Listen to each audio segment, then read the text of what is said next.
If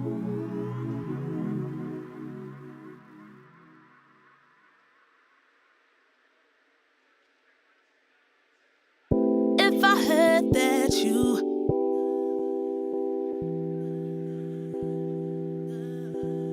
If I heard that you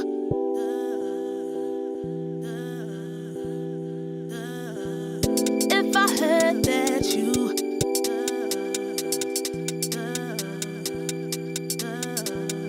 If I heard that you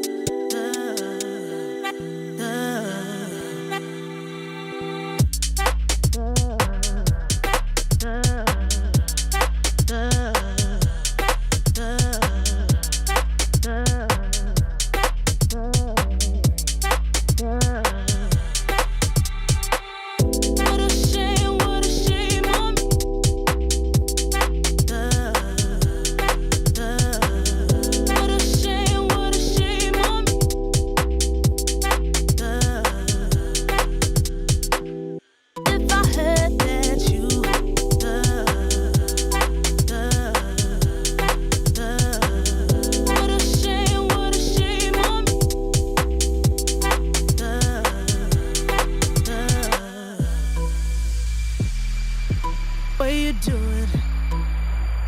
The way I live life. What you doing? The way I live life. The way I live life. What you doing? What you doing? The way I live life. What you doing? The way I live life. The way I live life. What you doing? What you doing? The way I live life. What you doing? The way I live life. The way I live life. What you doing?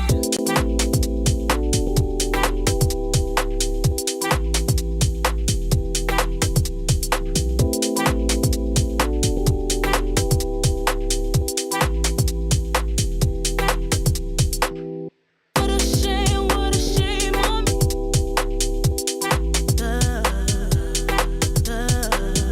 What a shame on me.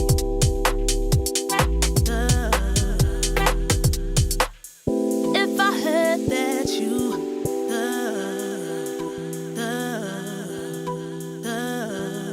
If I heard that you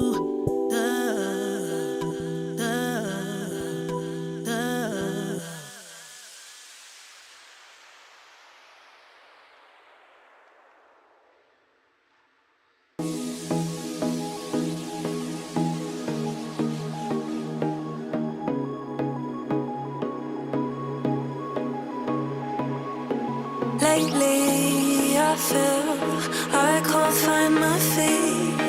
Pushing closer, my heart skips a beat, and now I'm falling. Deeper than a fly, I can't control it. Dark against the sky, it's not so black and white. It's like I told him. There's things that I can't fight. I just keep going. I just keep going. In my time, I've been dreaming of a space to really fill my place. I wish she'd sing what I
the sky is not so black and white. It's like I told him, there's things that I can't fight.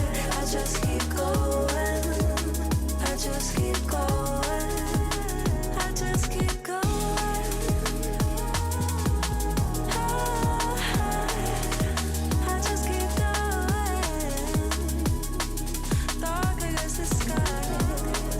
There's things that I can't find. I just keep going. I just keep going.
Hi guys, it's Bella. I'm standing here at Esports World Cup for PUBG. Today's the first media day. I'm going to see if I can grab some players and get a little chat out of them before the tournament begins. So let's go and see who is here.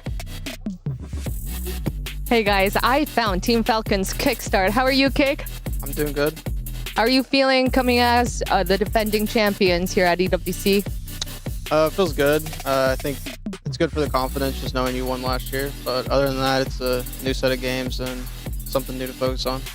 Well, speaking of something to focus on, I mean, I feel like the pressure is there for the Falcons, especially with the club championship on the line. What do you have to say to that? I mean, we want to win for Falcons, but also we want to win for ourselves, and that's our main priority is, you know, lifting the trophy. And it would be amazing to win the club championship as well, though. All right, keep your eyes on the prize and good luck to Team Falcons. Look who I found in the makeup room, Twisted Minds Perfectix. Hey, good to see you again. How are you? I'm good, thanks. Hello. Well, with this year, Twisted Minds is probably hoping for a different result at EWC, right? Well, how's the team feeling? Yeah, last year was better than this, but we are confident and we are preparing a lot to EWC, and I think we are ready.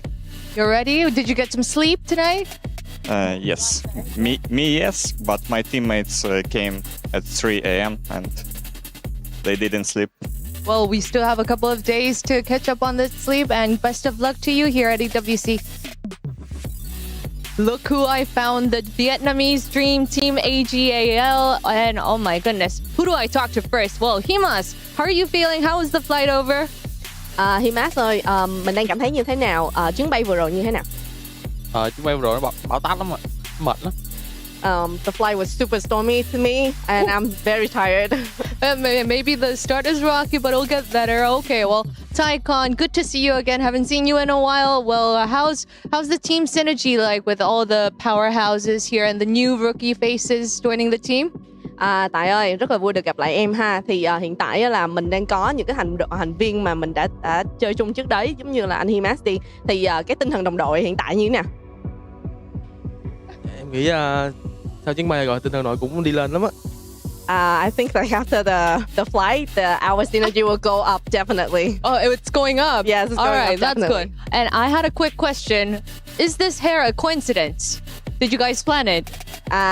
Tóc này là mọi người có kế hoạch là mình nhuộm chung hay sao? Bên RC vừa rồi thấy em bắn kinh quá nên bắt trước em á. Dạ, anh nói sao nghe vậy ạ? So he said that like, since Taikon observed me that I'm shooting too, like aggressively, so he planned it, to have the same hair. Like It's to become more like Yes. Himas. All right, well, good luck to AGAL. Thank you for the interview. Okay, chúc mừng nha. May mắn. Look who I ran into, the pink-haired mascot of TDT team. Hello, good to see you, Hwang. How are you? Well, first time in Riyadh, first EWC for you. How's it been like? Hello Hoàng, rất vui được gặp bạn. Đây là mùa giải đầu tiên EWC dành cho bạn, thì bạn đang cảm thấy như thế nào ở Riyadh? Đây là lần đầu tiên mà em tham dự nên là em thấy rất vui ạ. Cũng giống như đợt ở bên Thái. Okay, this is the first time that I'm in Riyadh, so I'm very excited at the same time, a bit nervous. A bit nervous. Well, how's the team energy like? What is the goal for the team, may I ask? Không biết là team của mình á, là cái tinh thần đồng đội như thế nào, cũng như là cái mục tiêu năm nay cho cái mùa giải này là gì? Bọn em lúc nào cũng sống chết có nhau nên là bọn em sẽ tự tin về mặt đồng đội khá nhiều ấy, nên nếu mà mục tiêu của bọn em thì top càng cao càng tốt.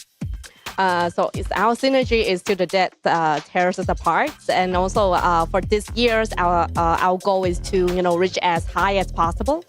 Yeah. All right, love that. Maybe climb it one at a time, and then in the end, you'll take the trophy. All right. Well, Fang, another question I wanted to ask: Do you have your eyes on any other teams? Không biết là mình đang để mắt tới cái đồng đội khác của trong mùa giải này hay không?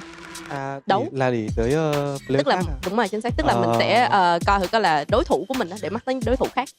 Em không để ý tới ai ạ. Đối với em thì ai cũng như nhau nên là em với đồng đội sẽ cố gắng làm tốt. To be honest, I don't have my eyes on any team at the moment because to me, each team has their own strength. So I'm just focusing on my team right now. All right, one step at a time. Good luck to TDT Wang. Thank you. Look who I found wandering in the lobby. It's Aches Left. All right, Aches Left, good to see you. How are you? How's Riyadh once again? X， 首先很高兴又再次能见到你，就是这次来到利雅得，感受如何呢？其实已经来利雅得很多次了吧，就感觉其实还是蛮熟悉的，因为都是住一样的酒店嘛，还是挺开心吧。It's great to be here. This isn't my first rodeo here in Riyadh.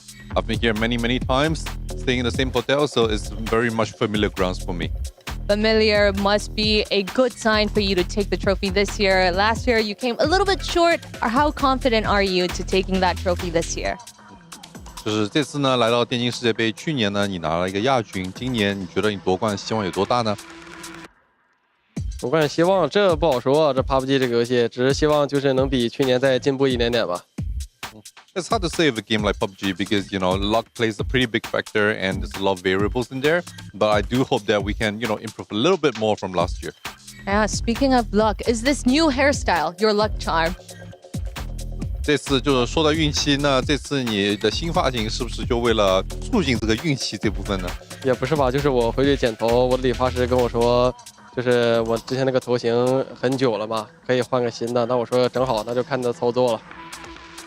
Well, I went to a hairdresser and he says that you've kept your previous hairstyle for a very long time. It's time for a change. He's like, all right, say less. Do do your thing. Oh, do your thing. Okay, switching it up. I love that. Well, good luck to you, Aches Left. All right, thank you again. Poof, and who is next to me? It's Toyo Team's Capitan. Capitan, how are you? I'm very, very good. Thank you. It's your first time here at EWC, right? Not really. It's my second time. The first one was in 2023, but the name was changed. But I don't remember really. But the game is 8. This game is 8. And how are you feeling with your team now coming in under a new org? Are you feeling very, very excited? Yeah. We are very excited. We want to play now, really. I think we really want to win this tournament. So really, really a good expectation for us. All right, love the enthusiasm. Good luck to you for the remaining week. Well, that is a wrap for Media Day here at PUBG Battlegrounds at EWC 2025. We heard what the players said, what their mindset is going to be like, so I can't wait to see them on the stage. So let's get some PUBG here going at EWC. Let's go. Whee! No competition is as ruthless as the Esports World Cup. Its trophy system is no exception. The Club Championship Trophy, awarded to the one club that rose above the rest and reigned supreme across all EWC games. The Game Trophy, when a competitor closes their eyes, it's all they see, and it's not complete until it's sealed with a champion's key. Every participant earns a key engraved with their name. That's their right to compete.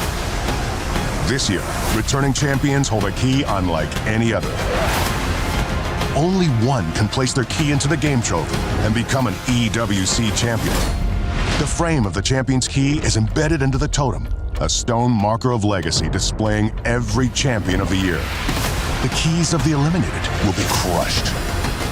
The champions select 3 broken keys as a personal token, a reminder of who they have humbled. Beneath the totem, a resin block holds the remaining keys, a graveyard of fallen contenders. Will your dreams be broken or your name carved in gold and stone? At EWC, nothing is granted, everything is earned.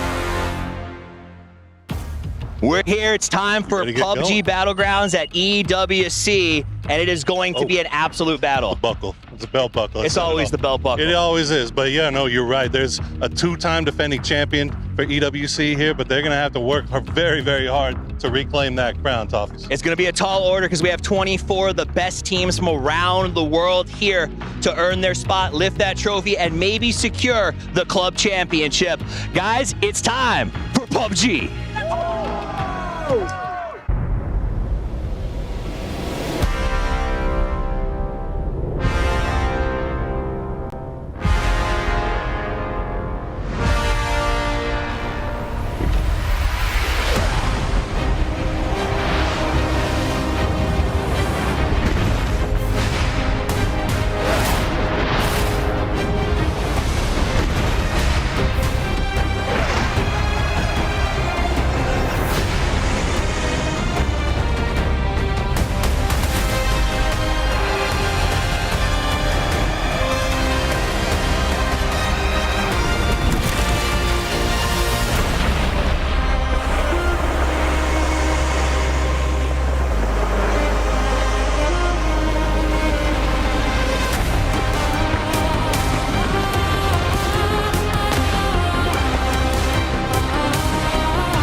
Hello, everybody, and welcome to the Esports World Cup, PUBG Battlegrounds. We have had 5 weeks of amazing action, but there are still 2 weeks left, and we've got 4 games that are going on right now that are massively important. PUBG Battlegrounds, of course, Teamfight Tactics, Tekken, as well as having Rocket League. There is a ton of action still left on the table, Godspeed. Yeah, but of course, it is about PUBG Battlegrounds. We have 5 days of action for you guys, 3 of that being the group stage, 2 of that being the finals, 6 games, 12-game finals to finally see if the Falcons can be the 3-peat winners or if we're going to crown a new champion. That being said, if you're unfamiliar with the format or you're just tuning in, we have a quick explainer for you to show how everything is going to go down. PUBG Battlegrounds is returning to Riyadh with 24 top teams heading to the 2025 Esports World Cup. 8 have been invited based on the global power rankings, whilst the remaining 16 teams had to battle it out through the qualifiers to earn a spot at the Esports World Cup. From August 12th to the 16th, these squads will battle it out to become the Esports World Cup champions across 2 stages of competition that will determine who is the best of the best. Things get started with the group stage on August the 12th. 24 teams will be split across 3 groups of 8. 2 groups will play against each other on each day of the group stage, with each team playing a total of 12 maps across 2 days. The 16 teams with the most points at the end of the group stage will qualify directly to the finals, with the remaining 8 teams being eliminated. On August the 15th, the grand finals kicks off. 12 matches will determine who walks away victorious and who goes home disappointed. The team with the most points after all 12 games have been played will be crowned the Esports World Cup champions. With almost $1.8 million prize pool and valuable club championship points on the line, teams will be giving it their all on the Battlegrounds, so you don't want to miss out on any of the action.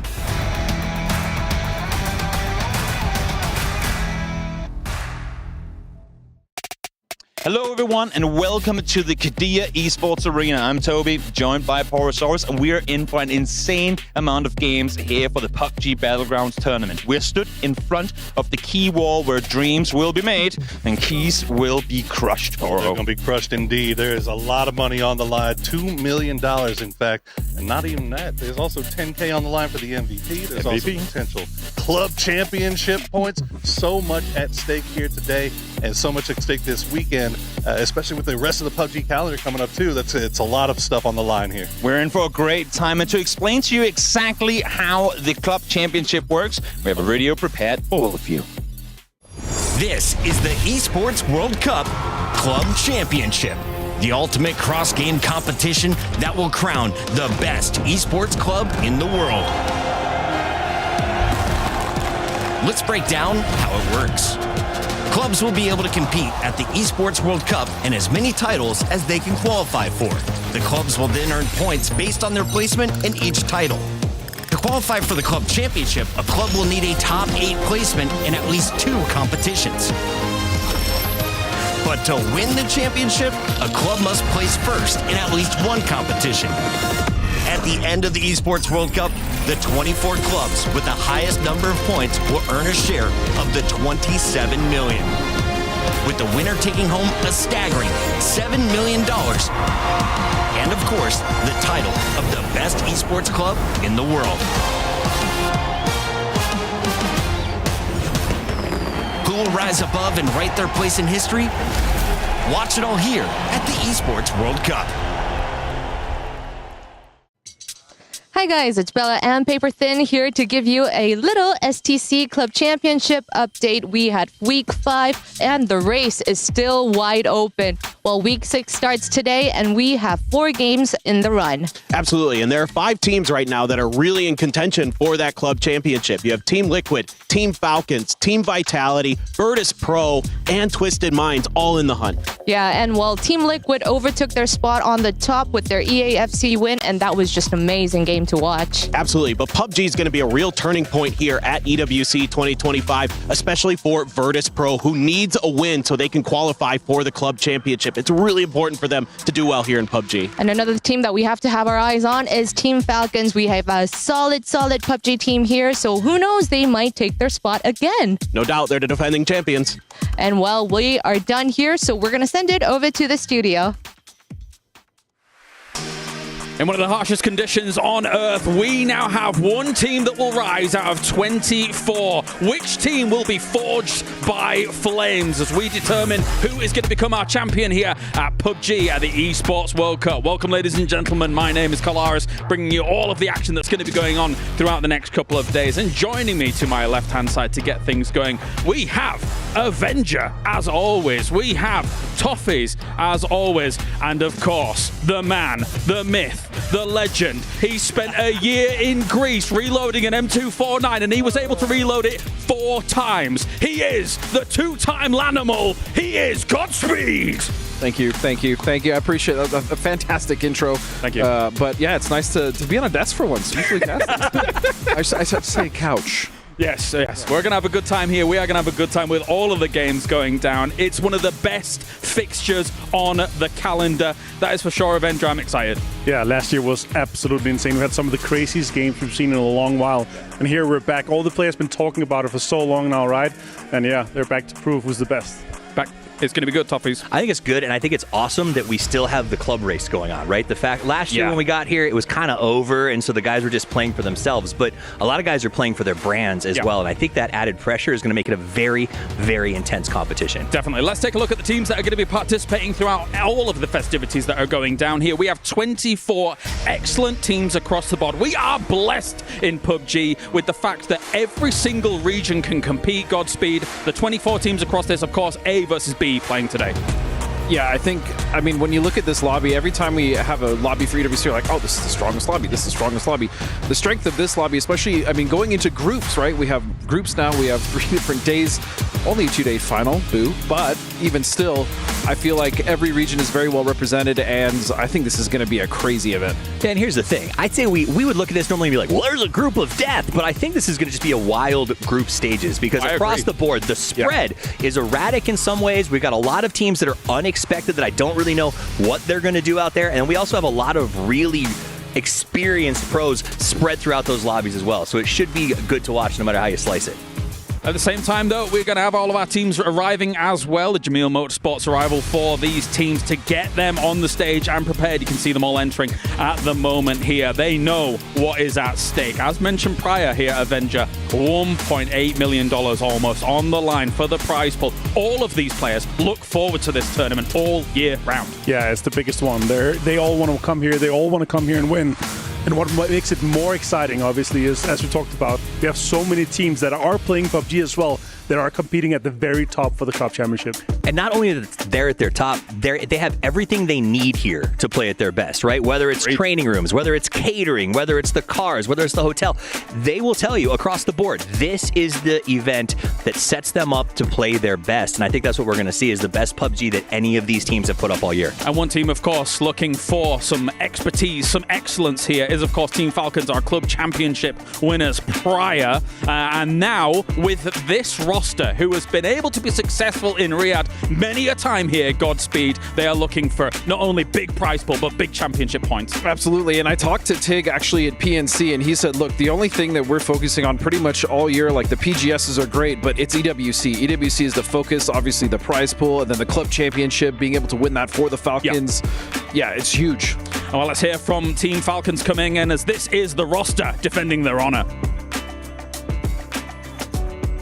And I found a couch full of Team Falcons. Hi, guys. Hello. Oh, well, how are you guys feeling? How are you, Shrimzy? How's your first day here?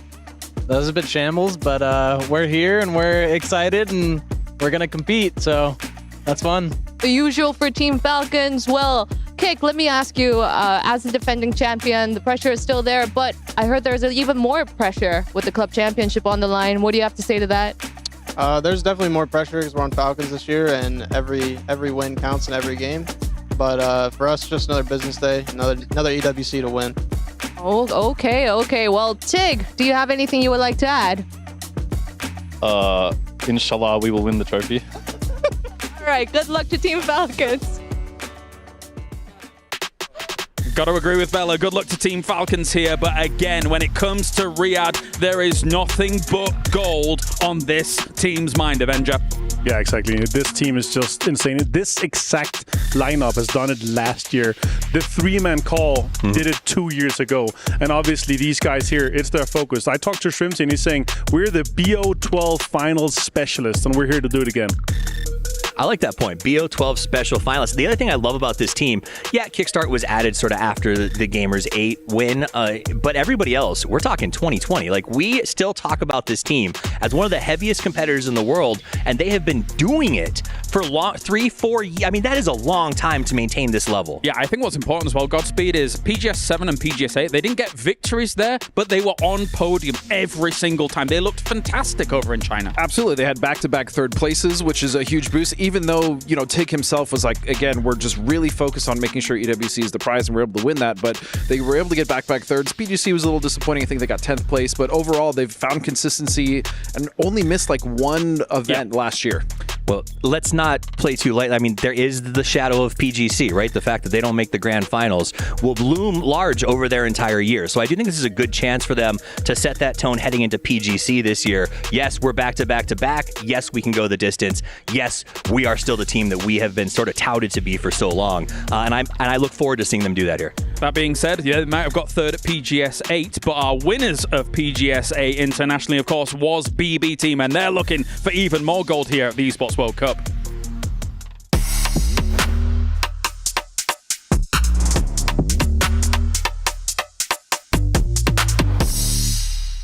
Hey everyone, welcome to PUBG at the Esports World Cup. My name is Barney Banks and I've got a doozy and Phil First here from BB Team and they're going to answer some questions.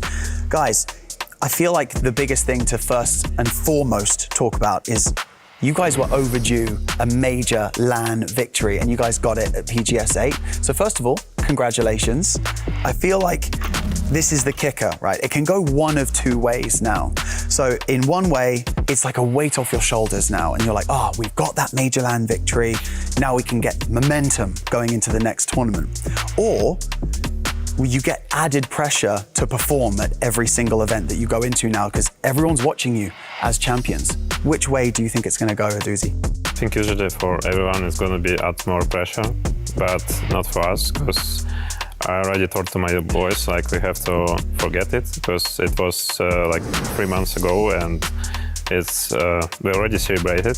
So that doesn't mean anything because everyone still keep playing, keep practicing, and we just have to think about new tournaments. When we're coming to the LAN tournaments, we're not expecting to win a tournament or like dreaming about the championship. We're just playing our game, doing what we practice at home, and like watching the result at the finish of the tournament. That's it. Ice cold. I like it. Now, thinking about the next tournament, we're here. It's EWC. This is the next major event.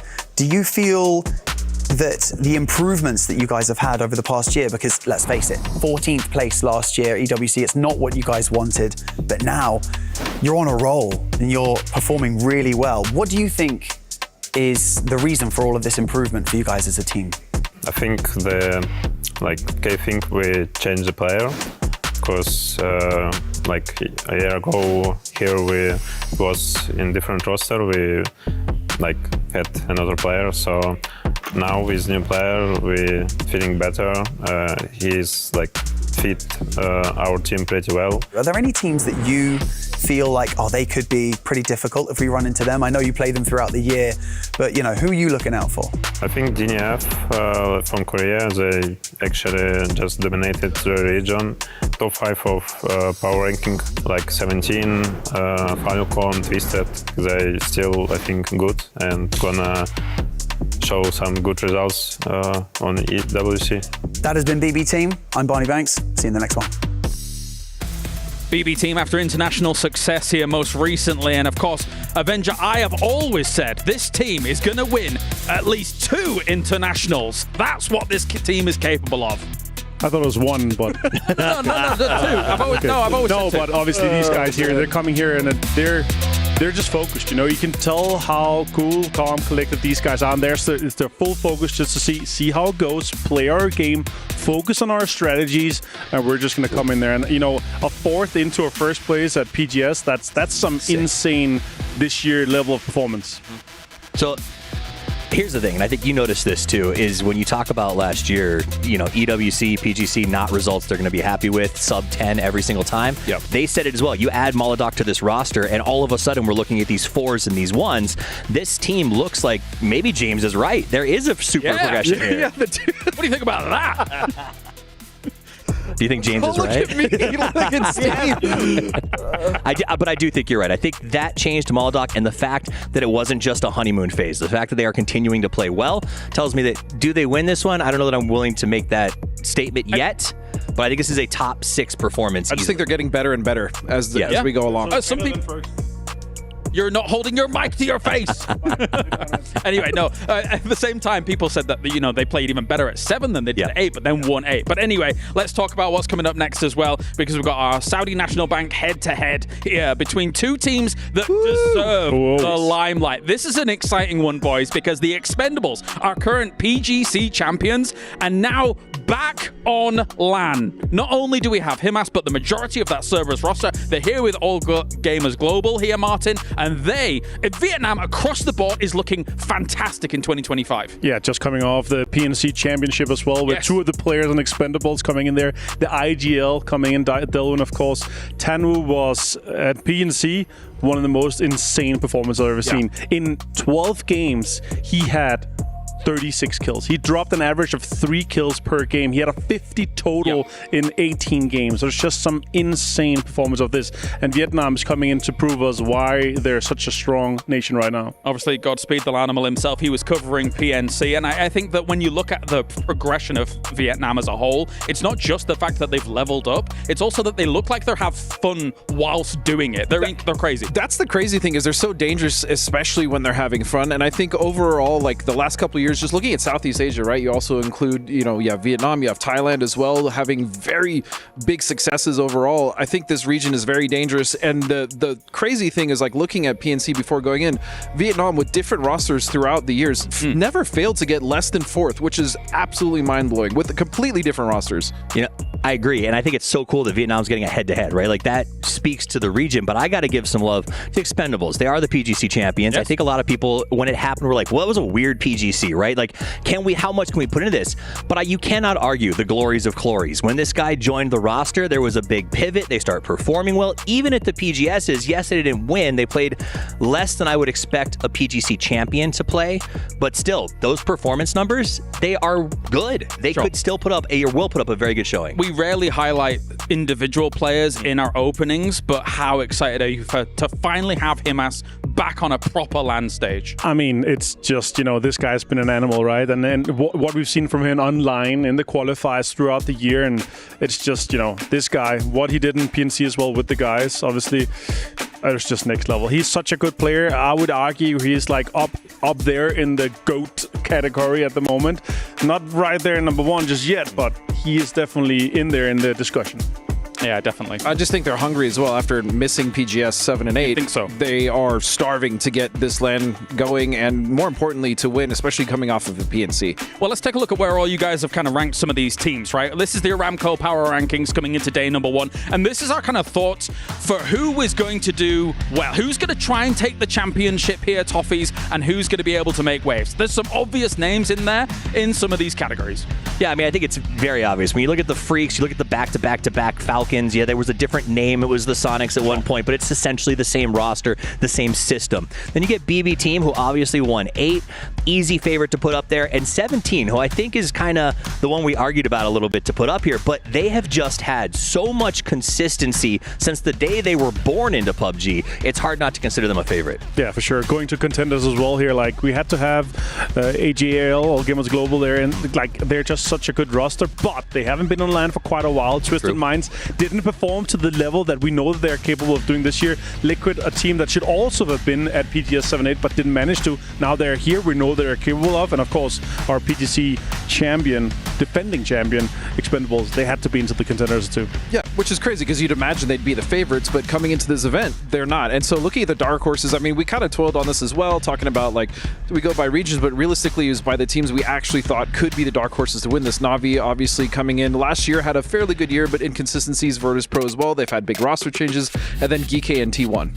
I mean, for me, that's the big one when you talk about these dark horses. The roster changes there have been devastating or could be influential, right? Diffx leaving, tragic in a lot of ways, it seems, for the lineup there at Na'Vi. They're trying to find what's going to work. Stade wasn't able to stay around. They had to let him go. Will their new player step up and be the solution? The other question is VP. Abiz is on the bench. He's coaching right now. Will Curexy come in and be able to be the secret sauce that makes it work? Well, one thing's for sure, Martin, is that Curexy is a force. If you think he's an animal, you have to see Corexy, he just devours people on LAN. No, I mean, I'm extremely excited for Virtus Pro. I think there's so many things to be said about this, and I think they're a team that can come in here and really surprise people. Last year, there was like, oh, these guys are, they won Europe, like they're the underdogs, but this year, they are here to prove stuff. We've not had much opportunity to really talk about Team Liquid other than just a fleeting moment here, but it is great to see them back online. And I think similar to All Gamers Global, they're going to come in very hungry for this one as well, considering what they did as TSM throughout the entirety of last year. Considering how good last year was. Amazing. Coming into this year, they were one of my front runners going to PGC. I still have them personally picked to win this event. I think Liquid is amazing. Okay.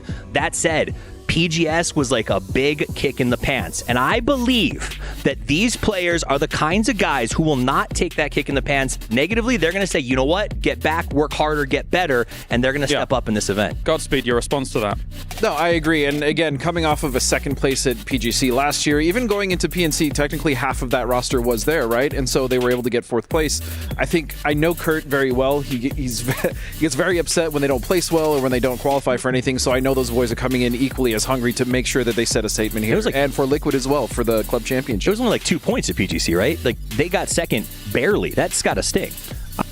I was in a situation where I was like, I talked to them last day, guys, this is yours. Like, this is your time. And I don't know as well as you do, like first name, base and everything, but pretty Curdy, for me, to be able to go in and do it that well at the age that he is, like, he's one of our all-time greatest. Like, he's 30 plus, he's an older guy, but his experience, his leadership, and his IGL in-game, like, I just love that level that he's on. Well, let's take a look at the schedule then overall and see the games coming at you for today. You're very familiar with the true tried and tested map rotation for all of this. A little bit of a change-up as a whole. We have double Arangel into the wildcard maps of Rondo and Tego, and then double Miramar to round things out. So again, as always, Toffees, these teams are going to be tested across every single battleground to figure out who can move. 4 of our maps have been Miramar and Arangel have been in the game just as long as Kurt, and they're still great. I don't like this old man hate you're dropping. It's a patina. It's a seasoning. That's what this team brings. For the record, Martin actually knows hurdy-curdy very well. So, how can you not? They have been here forever. Thrown, but I do like the new Miramar map picture. It's a sombrero. Yeah. It is. It's wow. festive. It's great. I also love that we're ending in Miramar, right? This kind of start that we're going to be having on Arangel, the chaos that we're going to be seeing throughout to begin with, it's great that that's on Arangel.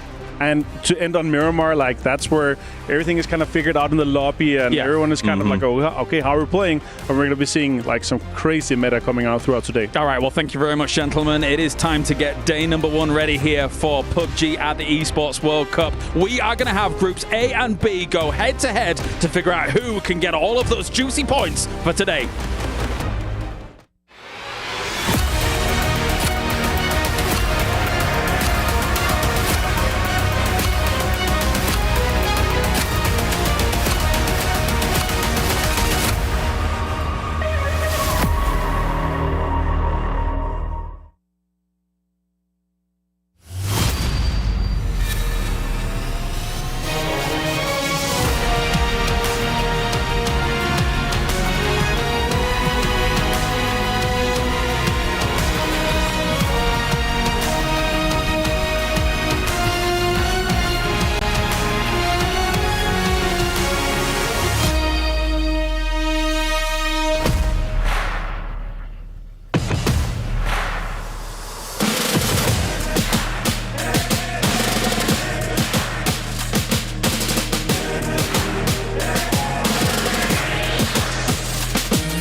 .24 of the most dominant teams from around the world are set to land on the battleground over the next 3 days of competition. Every shot, every rotation, every decision made could be the difference between victory and the bitter taste of defeat. And speaking of defeat, 8 of our teams will not make it out of the group stage alive, and instead, the fate of their keys will end in the Crusher.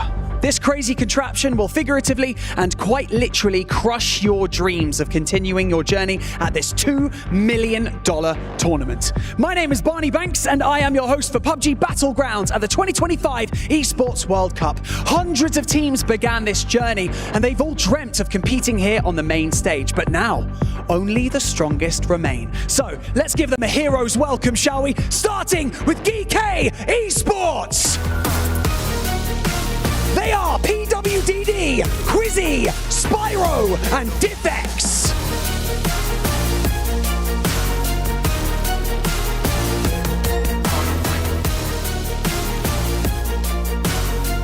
Theraton 5. They are Rossiter Jr., Pathumpong, Fluky, and Ranger X.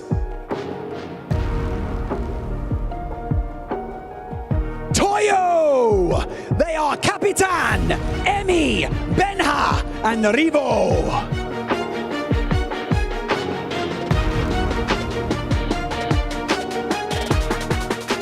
Game start, win! They are CC, Ming, AZ, and Xiao Tong.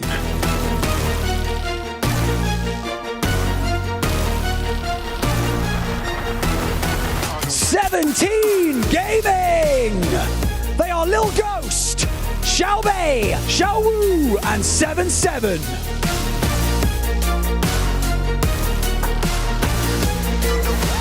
Gen G Esports!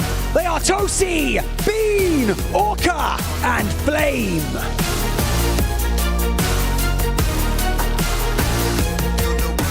Change the game!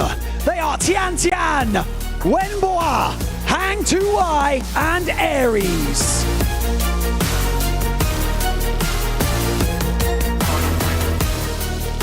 FN Pochon! They are Star-Lord, Zenith, Rex, and Americano.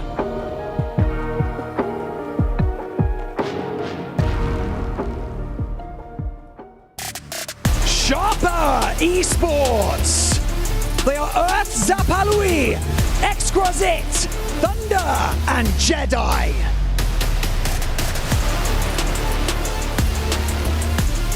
TDT Esports. They are Huang F, Jun, Wang Yi, and Ziru 1.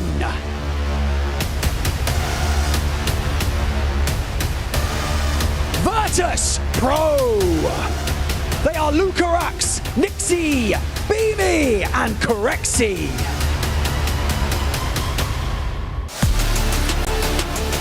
Buriram United Esports. They are Khan, Ruse, Eddie, and Dynasty.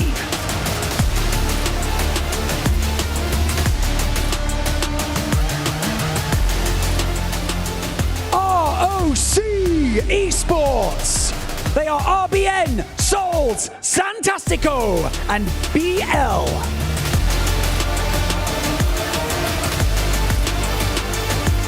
Full Sense. They are Tigger, Belmoth, Thanodol, and Flash.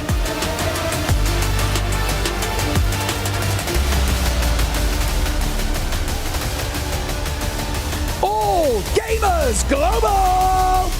They are Himas, Hisaki, Tycon, and Destroy.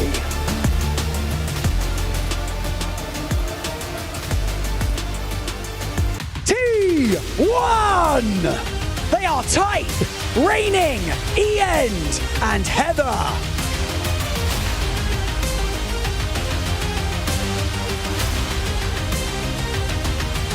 Navi. They are Theorist, Sosid, Hakatori, and Extends.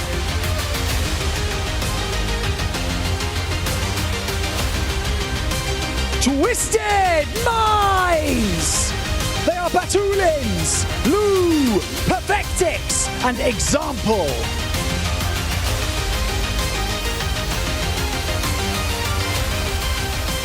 Team Liquid. They are Purdy Curty, A-Flow, Luke, and Sparking.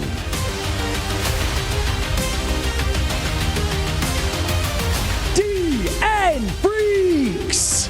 They are Cumin, Heaven, Salute, and Deal.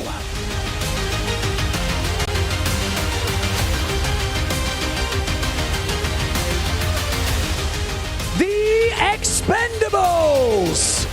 They are Clories, Delwyn, Tanvu, and Duck Juice. BB Team. They are Aduzi, Bestaloch, Phil First, and Molodoct.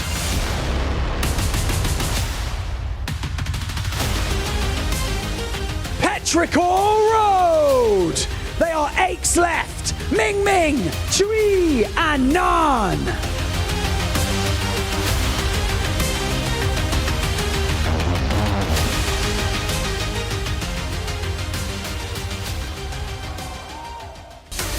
And now your reigning club champions, Team Falcons. They are H-Win, Shrimsy, Kickstart, and Tiggleton.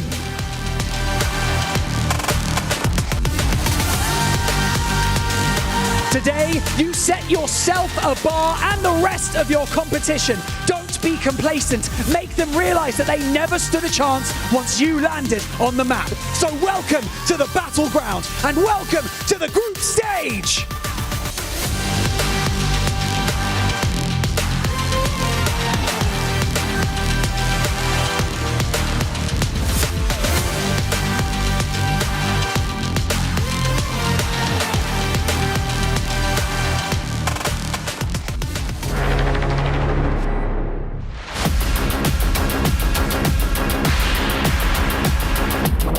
The back and 17's going to be trying to gatekeep them out. Hemsdall's does go up. And Snakers finally joins the party, finds Ming Summer down as well.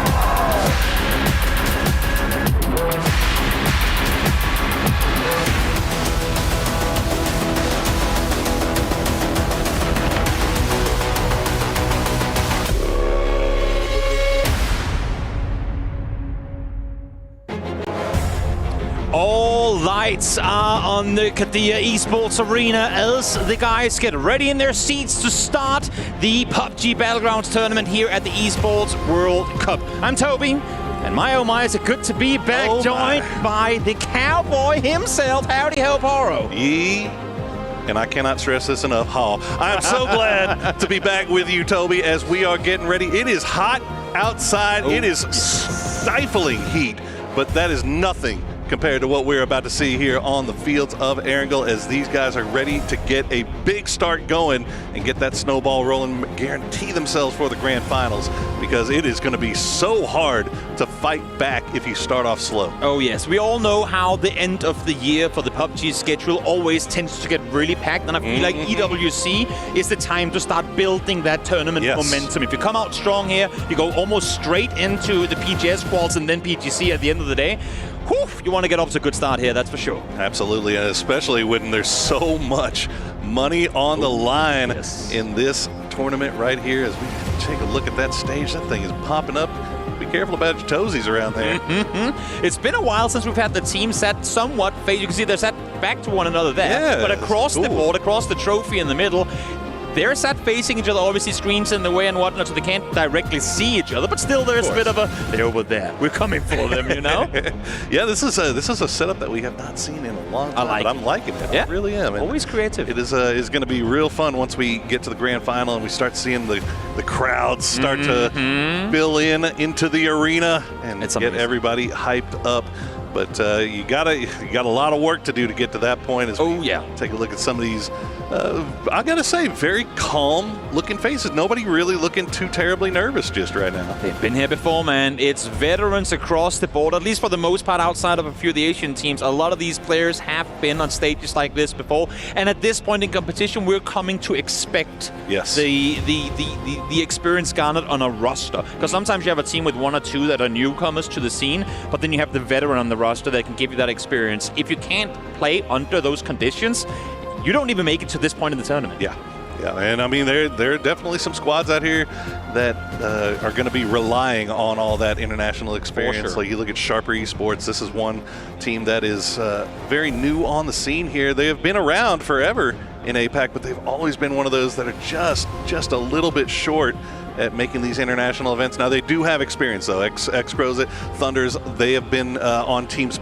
in the past that have made it to these international stages, but not as before as a team. You can see the coach just getting everybody stretched out. I like it. I like this a lot. Yeah, we should do that right now, too. Should we? Get up. All right, everybody. I'm looking at you waiting to see if you're actually getting out of your seat. Twitch chat, let's get up. Let's get. Are we actually standing up for this? Yeah, absolutely. Okay, let's stretch. Everyone, oh, that's the wrist as well. There we go. To the right. And we're staying on them for the camera as well. I love this. A little bit to the left. I hope everyone else in the arena is watching this and doing the same thing, because I don't think I've ever been part of a group stretch prior to tournaments. Oh man, I haven't done this since I was in high school sports. Yeah, this is amazing. Great. Yeah, but thank you so much. Get loosened up, man. Oh, now we get to sit down. Gotta get these boys. They've won in this arena twice before. They're like, we don't need to stretch. We're good.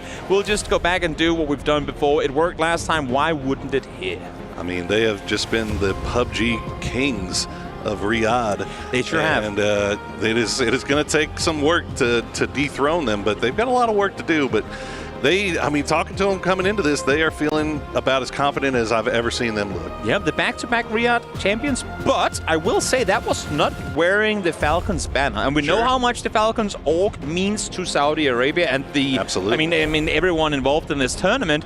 So curious to see if maybe that pressure, the added need for just talking championship points and all that, the added pressure. They're still going. This is amazing. This is absolutely amazing. It's like a full body workout.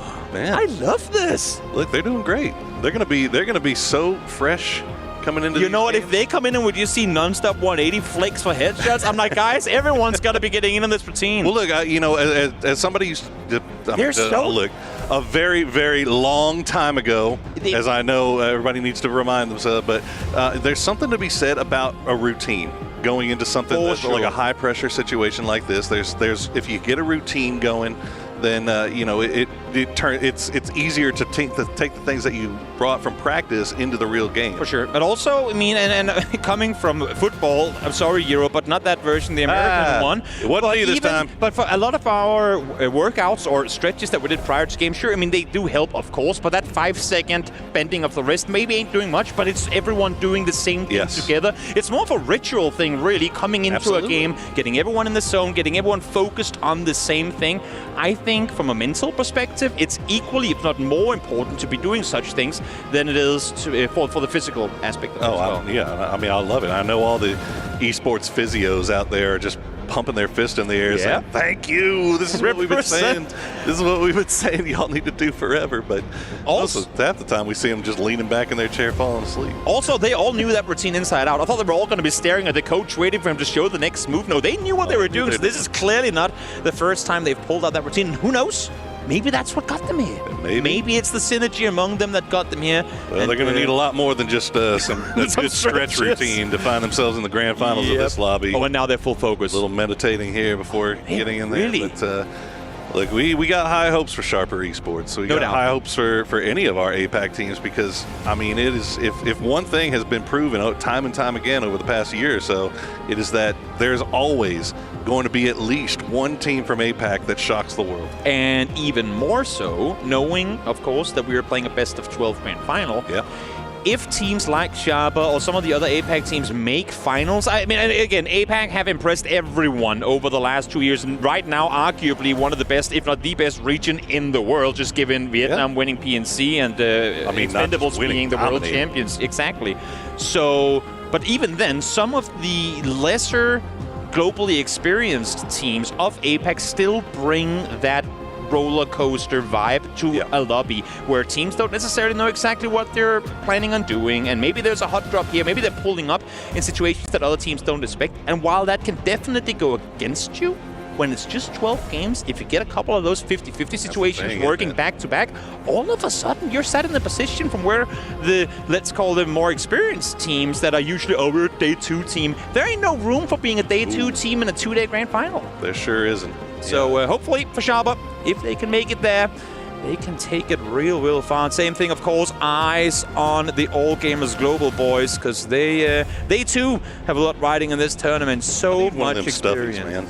They are kind of cool. I need one of them stuff. They are. And they all have their own little hairstyles. And some of them got little hats and everything. Look at I love the fact that we heard in the Bella interview earlier when she asked if Tygon colored his hair blonde because Himas was, and he was like, "I shoot better. He wants my hair," and Tygon was like, "Yeah." So you know what? I love it. I absolutely love it. Brothers in arms. And loving to see them on the same roster once more. There we go. Rock boys in the building tonight. Yeah. After finding themselves a PGS 7 and 8, they learned a lot from that international competition. Their first ones really is we got to see the potential rise of a new superstar in Santastico. Some amazing individual plays coming out there, and that's the question every time we come into these. That's what makes these first days of the tournament so exciting. Tell me why I love doing the first games is because you never know who is going to be the next one that has a breakout, just shooting star tournament, and it's always somebody new, right? And you know, some of the tried and true guys, obviously, we'll see. You know, I'm not expecting to see Himas just do nothing, right? I'm not expecting to see Ike Slep just fall off the face of the earth. But there's always going to be those players that, you know, maybe we haven't heard about a lot, and they just find themselves in a perfect situation and pull off just an insane 1v4, or, you know, what was it? You do the. I hate that Beamy is known for this because Beamy's such a great player, but healing through like 50-something first aids in the blue.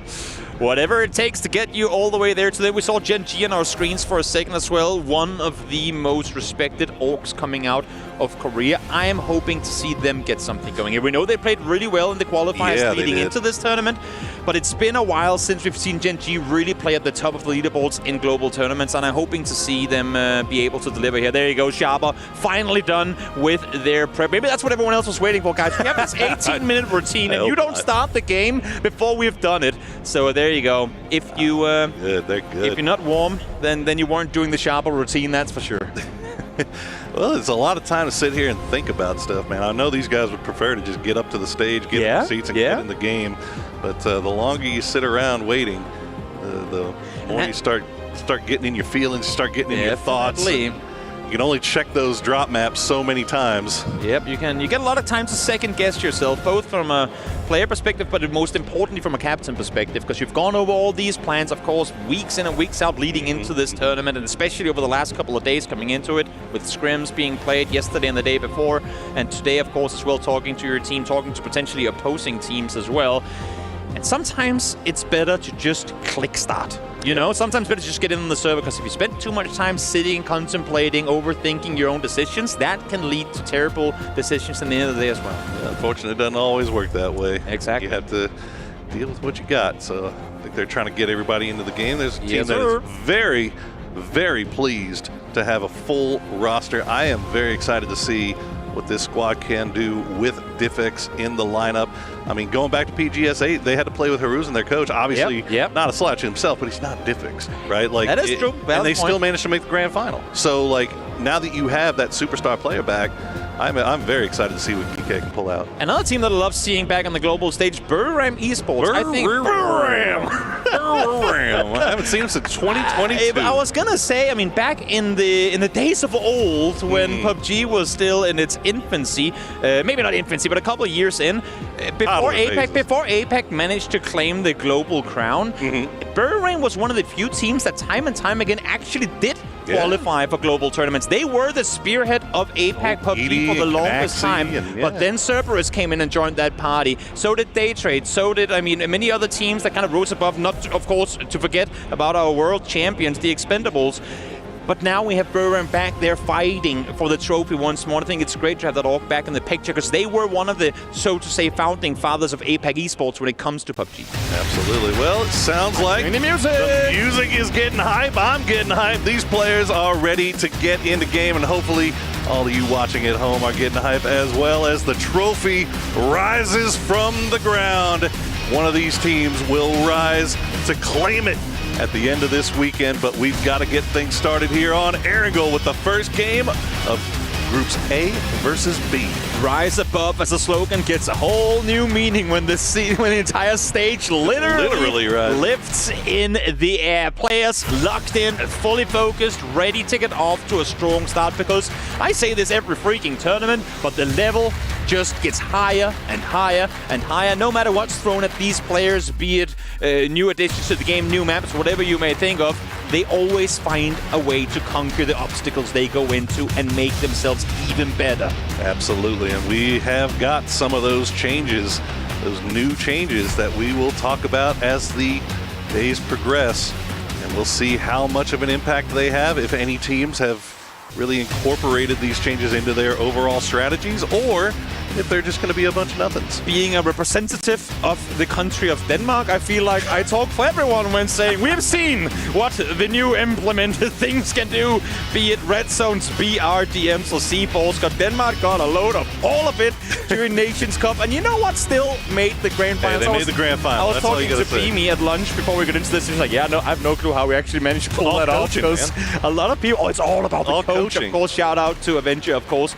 And then here you have them, everyone locked in, guys. Plane is in the air, ready for the first game of EWC PUBG Battlegrounds getting started. And here we are, and what better place to kick things off than back on good old Arangel.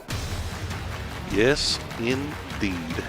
As Arangel has proven to be very bloody more recently, in recent times. We'll see if that remains the case here today. Looking at the drop maps going at the very beginning of coming into this tournament, no real hot spots or even warm spots, really, as everybody is pretty much kind of staking claim to themselves. That farm pier area was a little bit dicey, but it looks like, well, I don't know. We got like 7 yellow teams down there. You see All Gamers and Navi looking like they're getting a little bit close to each other, and this is definitely something Navi doesn't have to deal with again. There's an observer director somewhere going, All Gamers Global, why did you change your logo from red to yellow? Please. But yeah, GK Navi, All Gamers Global, staying yellow down on the southern coast of mainland Arangel. Or the main island, I should say. As we wait for the first circle to pop, everyone's spreading out. As you said, no hot drops, no contested vehicles, and a pretty straightforward eastern circle to kick things off here as well. Okay, centering up just to the west of that prison area. We're at Buriram, currently having a nice prison shelter split. You see the Na'Vi boys sticking together early on here.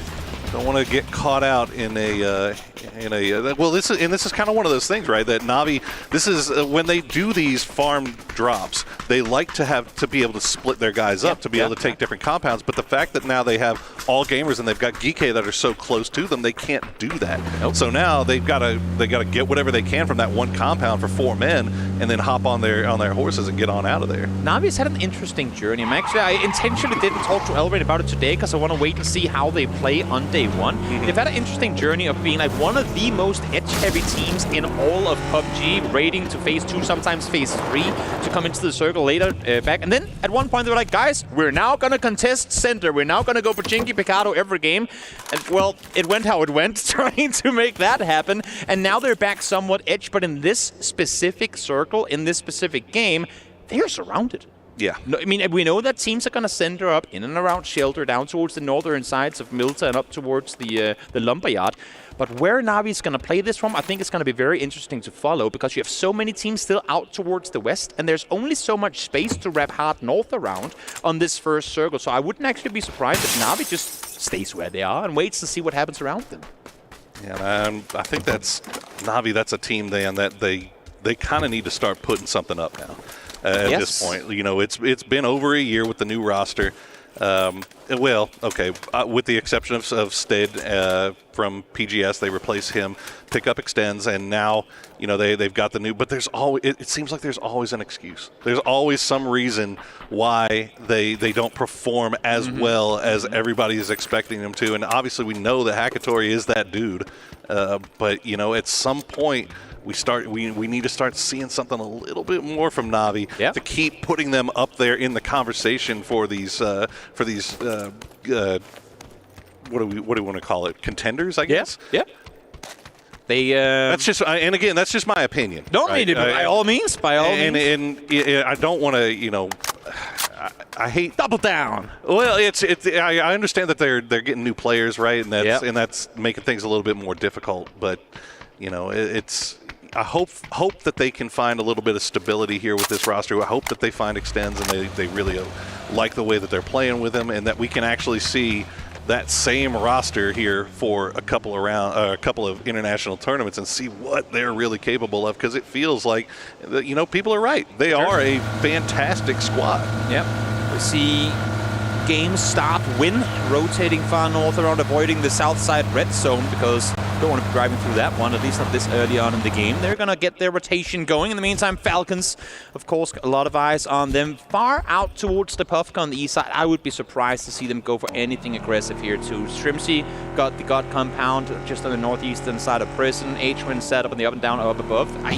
Stay on the coast, wait for the next circle to pop up. First knock comes through, and then it's Sharper losing one early on. Maybe the stretching ain't helping them all that much as Tosi is finding the first. Yeah, both of these teams, Gen.G looting up in Razak and then Sharper looting up in School. They leave at the exact same time. They run into each other on the top of Volcano. They will lose Jajai, but at least Thunders is able to get out of there, and they will remain 3 up. But Gen.G will pick up the first kill here at EWC 2025. And we talked about it coming into it. I mean, when we saw them on screen just before, saying teams don't always know what to expect from some of these orgs, and this is one of those. Okay, now we know not to do that again, because they too have to figure out where do they belong or where do they fit in between all these rosters that have played against each other year after year.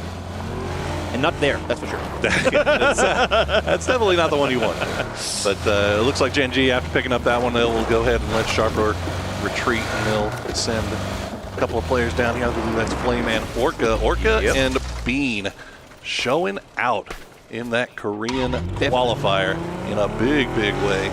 And maybe this is this it? Is this Gen.G? Are we going to see Gen.G coming back to prominence with this roster? I'm not going to lie. When I saw Gen.G dropping Rex after he was actually the one top performing on the team at the time, I was very surprised. Even went out and said, Gen.G, you finally have something good going. What's going on here? But as you're saying, as other people have been saying as well, Bean, he has been performing incredibly well. Hopefully he can rise up, but that just makes me think, what if they had to vote? You know, I mean, it's I feel like Rex still belonged on the roster. Of course, there can be a lot of synergy things, personal reasons why that A player didn't fit on the team, but I was very surprised to see him go, and even more so now curious to see what they'll do without him. Yeah, it's one thing tale as old as time, man. You can't just look at the stat book when it comes to figuring out what players are going to fit with which teams and how it's all going to work. It's a lot deeper than that, as we see Toyo, northernmost team here, just stretching on past you guys. Naya, they see GSW just to their south, and we'll be keeping eyes on where they decide to rotate, all inside the zone here, so they have plenty of time to really figure this out. Yep, wide wrap just backfilling in and around that rotation. A small dot circle center, or at least close there too. Trying to scout the compounds down below. Enjoy all the DMRs you're seeing used right now, kids, because they ain't around for much longer, I think, with the recent patch notes that we've seen from 37.1. No, we're going to go back We're not going to get rid of them altogether. Yeah, maybe we'll see some VSSs every now and again, I'm sure. But, hey, VSS is good. I'll take that to my grave. I think we're in for a mutant meta like never before, but that's just my prediction. We'll see. We'll see what's going to happen. There you go, Jack. Clip it. Mutants are going to be OP. You know what? We'll see. We'll have to wait and see as Hank and Edie right next to one another and caught by surprise, but able to stay put. Vehicle granting him the cover he needs, and not just that, but great double headshot connected. Gets the lip with a scare. That is tough for Hangy. That is, he just did not land a single shot on that spray. And fortunate for Edie, as we see one of our new changes that we were talking about, those red zones coming in there. I'm sure everybody has feelings about it some type of way, but we'll see if it has any impact at the If it's going to go anywhere, go shelter early game. I mean, it's literally built to withstand situations like this. It's a shelter to protect you from exactly. red zones. Exactly. There's a reason for it. To see here, Full Sense making their way towards the circle. Last team to make their way on in as well, of course, powerhouse players with formerly represented by Day Trade. A lot of people were surprised to see that off dip, but now Full Sense is in the picture. We'll hope to see them do something great under this new banner. Absolutely. Well, they finally started finding some success at PGS 7 and 8, and it's been a kind of a long slog for them. They've always been able to get here, but then once they're here, they just haven't really found a way to make to find any consistency, right? Like sometimes they'll be great and they look like world beaters, and then other times it's just absolutely nothing. So maybe the orange, that creamy orange of Full Sense will be the thing that turns it around. Oh, yeah, there you go, Peach. Yep. Oh, duck juice. Duck juice. Hate to see it happen. Quack, quack, as they were saying, and then walk in. We'll see if that vehicle is going to get flipped. It's kind of an awkward situation to have that vehicle be flipped into, but there comes Spike. Watch out. And we're just going to slip and slide. We got it. No, I don't think so. No, we don't got it. And then over to Mr. Tan Wu, which you can only say like that if you're a real Tan Wu believer. They're going to be wrapping in, of course. Gatekeeping, how to say Tan Wu in a team way. I love it. We'll see what they can muster here in this, again, fairly simple first circle. Playing with Southern as well, so no super awkward rotations to come in. There is a lot of presence on the Southern side here, though. Yeah, it's very heavy south. Up north, too. So if this circle goes north, as we'll see here, we could have some awkward situations. I didn't even think about East, to be honest. Wow. This, too, is going to get awkward because now we're looking at Rock. We're looking at BB, Falcons, all the gatekeepers of the East Coast. If they don't move too far, all the teams on the West are going to have a real hard time. Imagine if 17 had popped that E-pick up just a little bit sooner. Yes, sir. Like a minute and a half sooner, they might be in business. But look at this, Navi. They are in a perfect position to take advantage of a few rotating teams as they come through. Tanbu going to go down to Diffix as Geekay will pick up their first point. Diffix now down to half HP. The rest of the squad is coming, and Diffix is on his own. No PWD is nearby, but it doesn't matter. PWD, great shots coming through here. And again, a collateral effect, domino effect, call it whatever you want. GK wanted to rotate through. Na'Vi stops them. We talked about it just before, expecting to see Na'Vi sit tight and wait to see what other teams do. They do exactly that. Catch two, and because they get caught, Expendables get caught in that transition as well. So unlucky for our current reigning world champions to fall out as the first. Having that high ground, man. Na'Vi made it work, and now they are pushing in. They know that there's some free points down here to claim. As PWD, I think he knows he's getting the call from Diffix. Just get on out of there, try to see if we can get a few points from a solo position. But no reason for Na'Vi to hunt it down. I mean, they know there's a knock, and that's what they're waiting for. Diffix is down, former teammate locked in the building down below. As Sharpa gets taken out as well. Him as Destroy Edie working together to find the three of them. Again, we talked about the tough rotations, trying to make your way east here.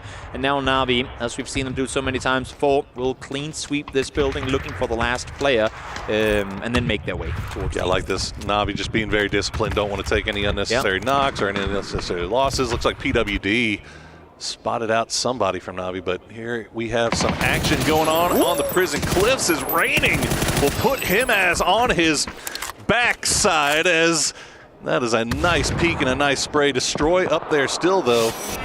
As there you go, GK will get eliminated in the end by Na'Vi. I mean, for T1 in particular, in this situation, great threat to get eliminated early on, because you do not want to be sitting door to door with him, as never knowing when that flash and immediate follow is going to come through. So good on them to get him out of the way. Tycon now under fire as well. Awkward position for them, because they have opponents all around them. Gotta love the hand cam there as well, seeing how quickly, even though it doesn't look like they're moving a lot, they're constantly AWSDing to make sure that no Bolty somewhere is going to get a clean headshot. Speaking of Bolty, Shrimsy just popping somebody with the Bolty. That's not something you see every day. True. But yeah, Haisaki now has gone down. So, as we said before, AGAL with that cliffside position. A little bit of cover. The shots from T1, the shots from Falcons, and the pressure from Buriram are just putting them in a really bad spot now as Destroy trying to go for that res, but it is just brutal as they are doing everything they can to maybe get back up to 3 strong. But even if they get back up to 3 strong, it is going to be tough there. Tycon going down. I mean, Destroyer's on a tricky mission now. They need Haisaki back up because he's the only one to be able to suppress up behind, and that's where they're vulnerable from. But now with Tycon falling too, I mean, he's a medic on the run trying to make sure his teammates are going to stay up. But the more people getting knocked, the more that position opens up and becomes really tempting for other teams to try and take. That other E pickup now in the air. That's changed the game. You can see them coming out of shelter. They were taking shots from Gen G, who was coming in slow. Change the game will drop before they get over to Milta Power, but you can see what they're pulling into. It is just a whole bunch of teams spread out. The shots coming through, and I think we're about to see a lot of change the game, boys, in that kill feed. The anti-air has been set up, and they're not getting their foot in on whether it be the Forest or Lumber proper. There's too many teams around here already. Had they gone west, I mean, look at the circle right now with how it shifted back. There's literally only Na'Vi and Gen G playing the western half of this circle. The remaining 10 teams are in and around Prison, Northside, Milta, and Lumberyard. Yeah, those hillsides just to the north of Milta are going to be brutal. Yep. You can see just knocks after knocks coming through. Type will spot out AZ as T1 doing a good job of gatekeeping the north side of this zone as Game Start Win trying to find an entrance. It's so awkward to try and rotate in when you're on the edge right now because the center teams can't move and they don't want to fight each other either. So normally you see the next circle pop and people kind of move further and further, like leapfrog towards the circle center. But no one is moving right now. Again, as we said, half the circle on the western side is occupied by just 2 teams. Na'Vi really reaping the rewards for playing patient earlier here.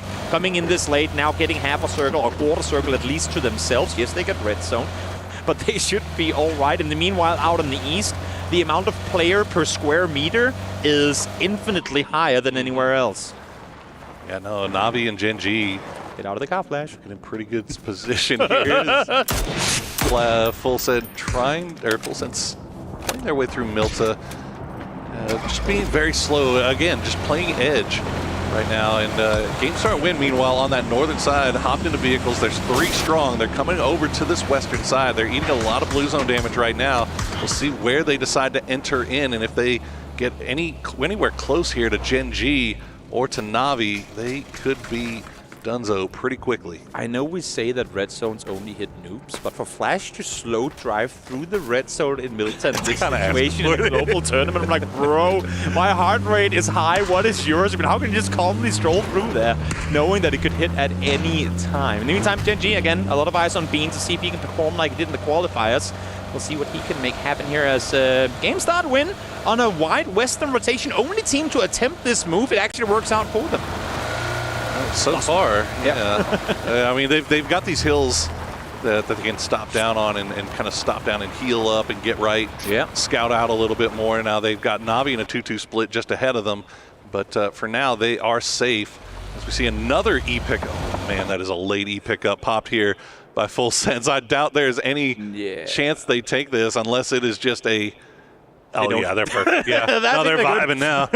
They're feeling great. But, okay, this prison situation is about to come to a head because you got T1, Falcons, Buryram, all 4 strong up there next to each other, all of them knowing exactly where the others are.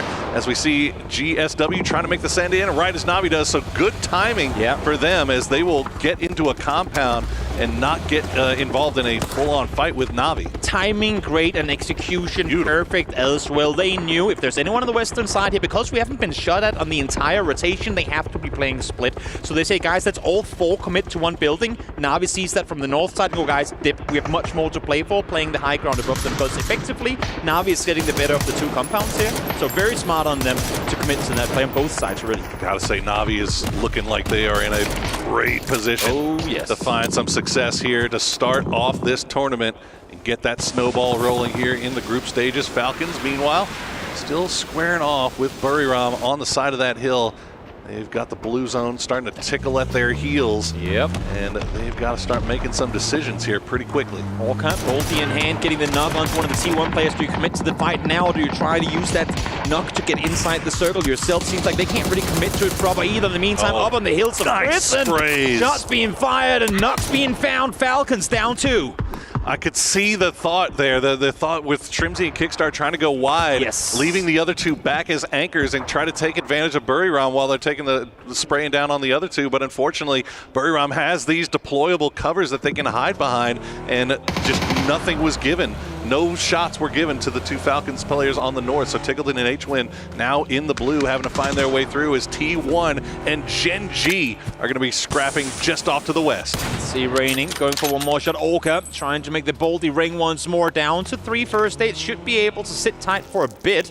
But here's Type right next door. I'm not sure he's aware. He's sitting in the open trying to get this res off, and no, indeed, does not realize. Good thing Tosi is there for the trade immediately, though. Good work by Tosi there to make sure he can support his teammate, as looks like Orca will go down to the blue. The rest of Gen G continue to make their way into the zone.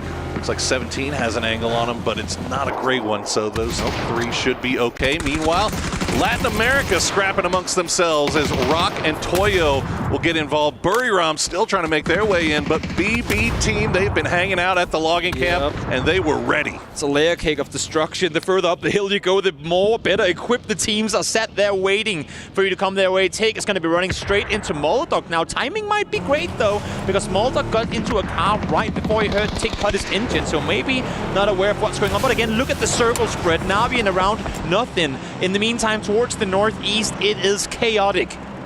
Chaotic indeed, as now Rock will have to call in Souls. The new circle pops, and it is going down to the south once again. The Milton Fields are going to be where we finish this thing off. Navi in a great position, but all of this happening off to the northeast is going to have to come to a head. Toyo and Rock have been trading back and forth.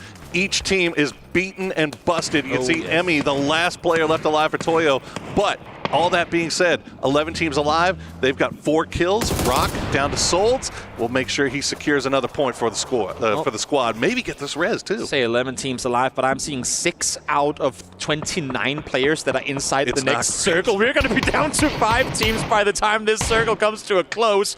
So look at the kill feed, everyone. It's going to be popping as soon as this circle starts closing in 15 seconds. And yeah, he's down. Nothing you can do.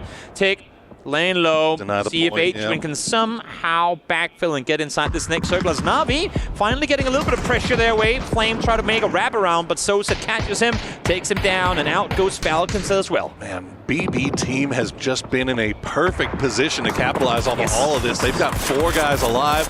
They're starting to collect here now that rent is due to make their way into the north side. Navi getting more active, starting to spread out. You see the angles that they have here on 17. 7 kills now for Navi. We talked about it. We need to see something from them, and boy, they are coming in here in the first match of EWC and letting everybody know that they are the real deal. Did exactly what they had to in the early game, and now they get to reap the rewards here in the mid to late game as Xiaobei peeks over, instantly finds Molotov, swaps over to the DMR, sees if he can get one more rotating BB team player down below. Not gonna happen. This is what was worrying before, because yes, they sit and they claim kills on the edge, but you also have to move in afterwards. A BB team looking outward the whole time, never knew what they were running into themselves. So great timing from Gen.G to pounce when they did.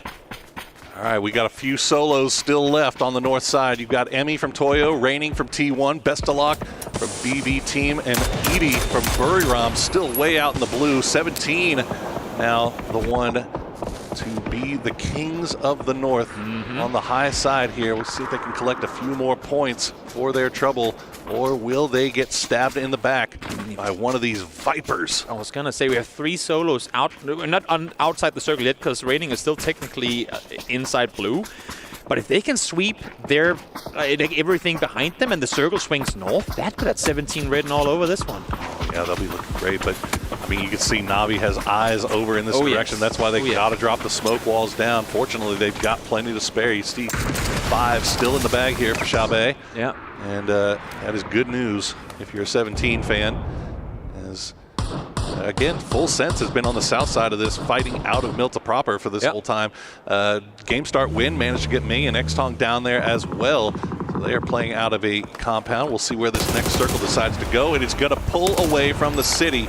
So Navi once again getting a little bit of love here. Definitely able to sit tight in the compound for at least a little bit longer. Happy now they opted to play it slow. In the beginning of the game as Raining knows he has to come down this hill, but no matter where he peaks, there's entire teams looking his way, and he might just concede at the end of it. I'm not sure what his health situation is in terms of medkits and whatnot, but you'd have to imagine that he's running pretty low at this point. I think the only shot you got really is... Even with that's good. That might open up a door here. Xiaowu getting taken down by Extends. No utility. Rookie on Navi. But yeah, Raining has just nothing in the bag. Oh, does he see Edie? First aids. And Edie will go down to the blue, but not before. He picks up another point there for Buriram, so that could come in huge later. Raining finds one, peeks on down, well aware that that 17 had to go for the rest here, but cannot leave himself exposed to Navi. And without util, it's so hard to figure where you can really make this move from. But now, using 17 smokes against them, he's trying to pan down the hill, but Xiaowu sat down there ready and waiting. Will get the rest. Absolutely huge from Xiaowu, making sure that he keeps his team in this. They'll get that res, but you could see how beaten they are. That vest, that helmet was almost donezo. As we see Full Sense starting to sneak away from Milta, but Navi not letting him get it for free. The shot's coming down on Athanadol as Belmoth will try to return fire and protect his teammate. Exactly, timing great right now, hoping that they can take the fight to Navi, which is a tough one because they have Navi sat in a compound inside circle, but they're hoping, expecting for 17 to assist. So whenever Navi peaks, try to take the fight to Full Sense, they will leave themselves open to 17 players. Now that they know their rest, they can go for the push on forward as Ming falls. Sol's able to take him down. I was about to say, you don't forget about GSW. And sure, they were pushed out there, but unfortunately, Sol's being really on time with it. It looked like everybody kind of forgot about these guys on the eastern side, but now Xtong and Sol's, it looks like 17. They're like, well, we know that there's 2 full teams over there scrapping on the west. Let's go and clean this eastern side of the circle, get a couple more points if we can. As Xtong and Sol's continuing their 1v1, and Sol's down to no HP. Yeah, and this is the issue currently for Full Sense, I should say. They're like, 17, where are you? We needed you to cover us.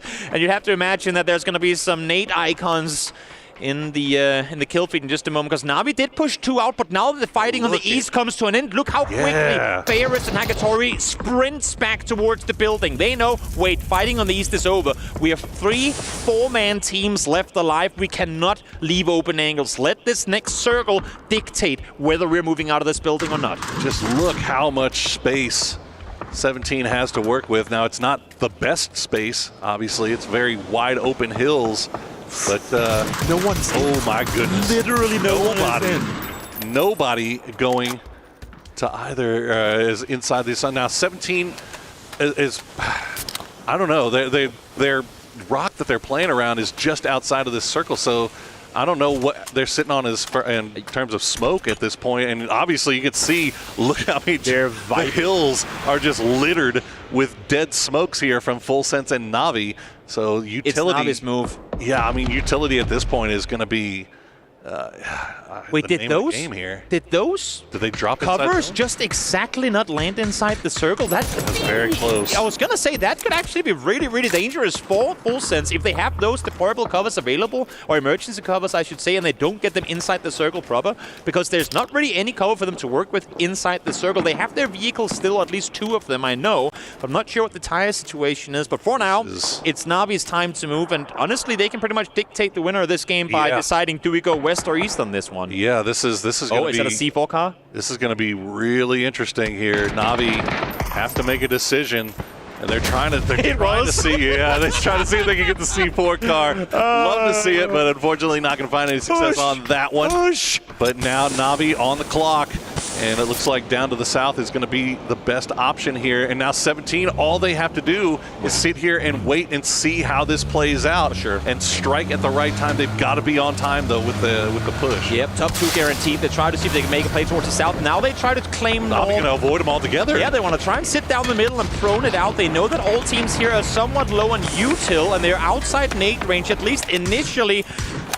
But they put themselves in a bowl. They put themselves in a position where they know if Full Sense peeks us, as you can see right here, Little Ghost is shooting over the top. They're both fighting over the top of Navi, hoping, please just no one have a nade, no one take us out, and we get top 2. This is a smart play on them, knowing that they are limited in what else they can do. Well, I mean, it's hoping that they don't. It is. That Full Sense is not sitting on just a whole bunch of grenades. And there you go. Flash going to find one on the Hackatory. 2 down now, 3 down now, as it is just getting sprayed from both sides. But the good news for Navi is that Full Sense has been knocked twice as well. But look at 17. They're starting to spread around on the eastern side. They're going north. They're going south. They're getting every angle available, and they are putting the pressure on both of these squads. Why let them fight one another if you can come in and take the kills for yourself? 17 Gaming has been so close in so many tournaments, but it's always been those few extra points that separated them from being tournament champions. And here, they are coming once more, wanting all of it for themselves. Do not let them have a chance to breathe. That is exactly the mantra of 17 here, as they are putting their foot on the neck of these teams, as they are beaten and busted. And now 17 putting themselves in a beautiful position to win this game. But Navi, somehow, some way, through the smokes, still alive.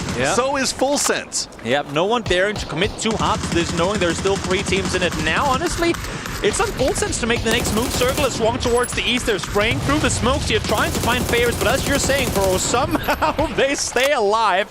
Not sure what type of Matrix movies he's been doing his practice routines with, but Fairest in the smokes, if he gets both here, that would be upset. I mean, Extends is There's just leading no out. way. Yeah, there's no way. Smoke is fading out as well. I'm not sure if he has any more to work with. Well, he's not going for it. I mean, he can. The smokes are fading, and as soon as they do, he's going to be shot in the head. Yeah, I guess so. That's sure. That's got Navi written all over it. Great read by Tigger. Yeah, one more grenade will do it. And there you go. Nicely done. It is a great game for Navi so far, but in the end, it just proved too much. As 17 will try to do what they can to get rid of these last 2 players from Full Sense. They've got new colors, but they are the same old day trade. They are still very, very tough to kill, as they will try to donate 1 point over to the blue. And there you go, the last one comes through. And 17 Gaming, your PGS 7 champions, are coming into EWC looking hot. I love the fact we have 2 Edge teams coming into this one late, and then we have 17 who were sat in Lumberyard for the longest time, but it was the likes of BB teams and the other teams around them that just became their meat shield, allowing them to come into the late game with little to no damage being taken at all. It was definitely looking dicey there at times. I mean, they were just huddled, hiding behind a rock for the longest time, just alive by the grace of the smokes. Yeah. But they managed to keep all 4 alive. They managed to go and take over that eastern side of the circle. And then once that was done, it was just all academic after that. As Navi, I mean, that was a really good game from them, but they were put in almost an impossible position. I liked their play there in the end. They knew they had really no other options, and had it not been Full Sense on their left side, the one team that still had all their util available, they might have actually been able to withstand the initial barrage. But you go up against a team that's been sat on the south side for the entire game, gotten 1 or 2 kills at the distance, I believe. So, unfortunately for them, not quite the case, but for 17, incredible start of this tournament as we throw to a break before Game 2 comes around.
I'ma get.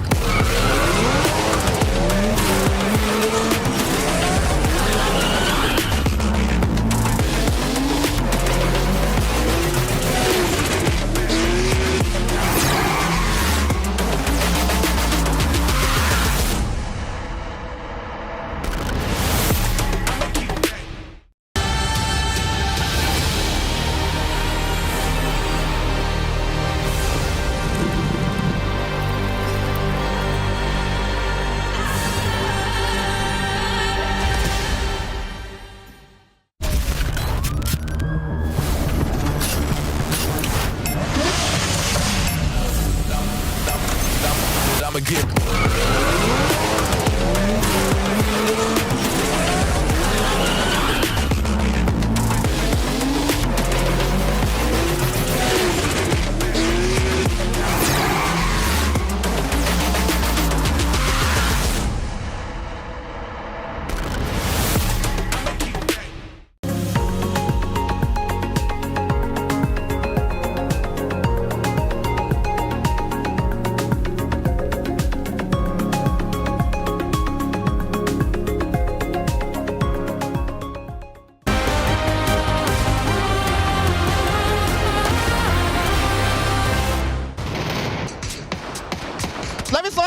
秒车后，3秒车后，3秒死完了，4-2，4-2，4-2，3秒盾牌，3秒盾牌，3秒盾牌，还有一个盾牌打了，还有一个不知道在哪儿，还有一个可能在我左边8-6，我打药，3秒盾牌一个，给他丢下，杨轩，没闪，来等我架，等我架，8-6一个，我动不了了，别动，对面还在打他去，他要送毒，上面，杨轩，左下最后一个，8-6最后一个。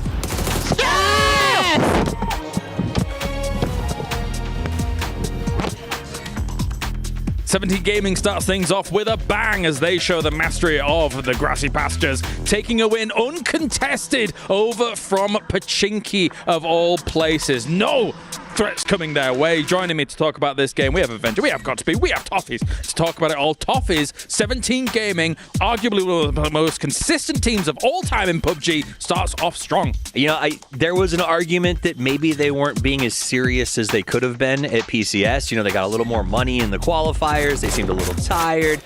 Here, I think it's pretty obvious they came to play. And when they came in, what was it, from the east side, Godspeed, to make those moves, it was awesome to watch.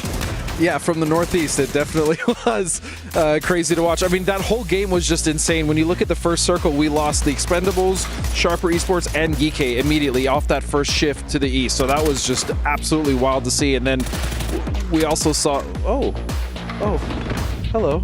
And then Na'Vi came in from the west, right? Which we saw them get a great position. But more importantly, Martin, you actually were the one that pointed it out. GameStart Win came all the way from the north, did a blind wrap, and got right underneath Na'Vi, which was crazy.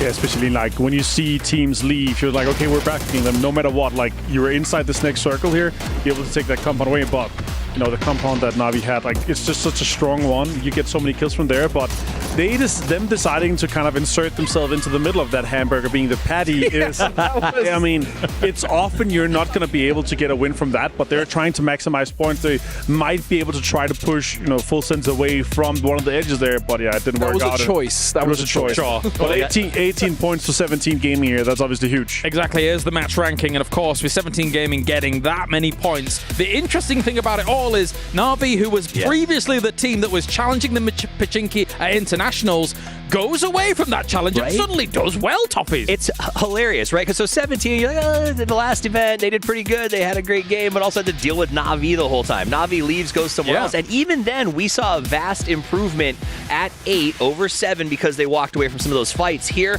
they're putting in some good moves. And even though they became the hamburger in that fight and got cooked right away, still, walking away with the 13 points is a huge come up for Na'Vi, a team that needs to do it. I get what they're doing, though, right? Trying to go to the middle. They're hoping that the two teams can shoot over across one another to try and keep them safe for the moment. But anyway, we'll talk about it in a few moments' time here as we continue things for the Esports World Cup. We've got the Dr. Zulaiman Al Habib's hot take, so let's take a look. Welcome to Doctor's Notes, presented by Dr. Sulman Al-Habib, where we're going to give you some quick hot takes on what we think is going to happen. Started off with Paper. What you got for me? I think today we're going to see one of the South American teams really perform well, either Rock or Toyo, because they played so well in the group stages at PGS. I think they have a real shot to make a splash here today. Well, I'm going to follow that up. You're going to take Americas, so I'm going to take Korea from you. I'm going to say T1. This is going to be a great event for them.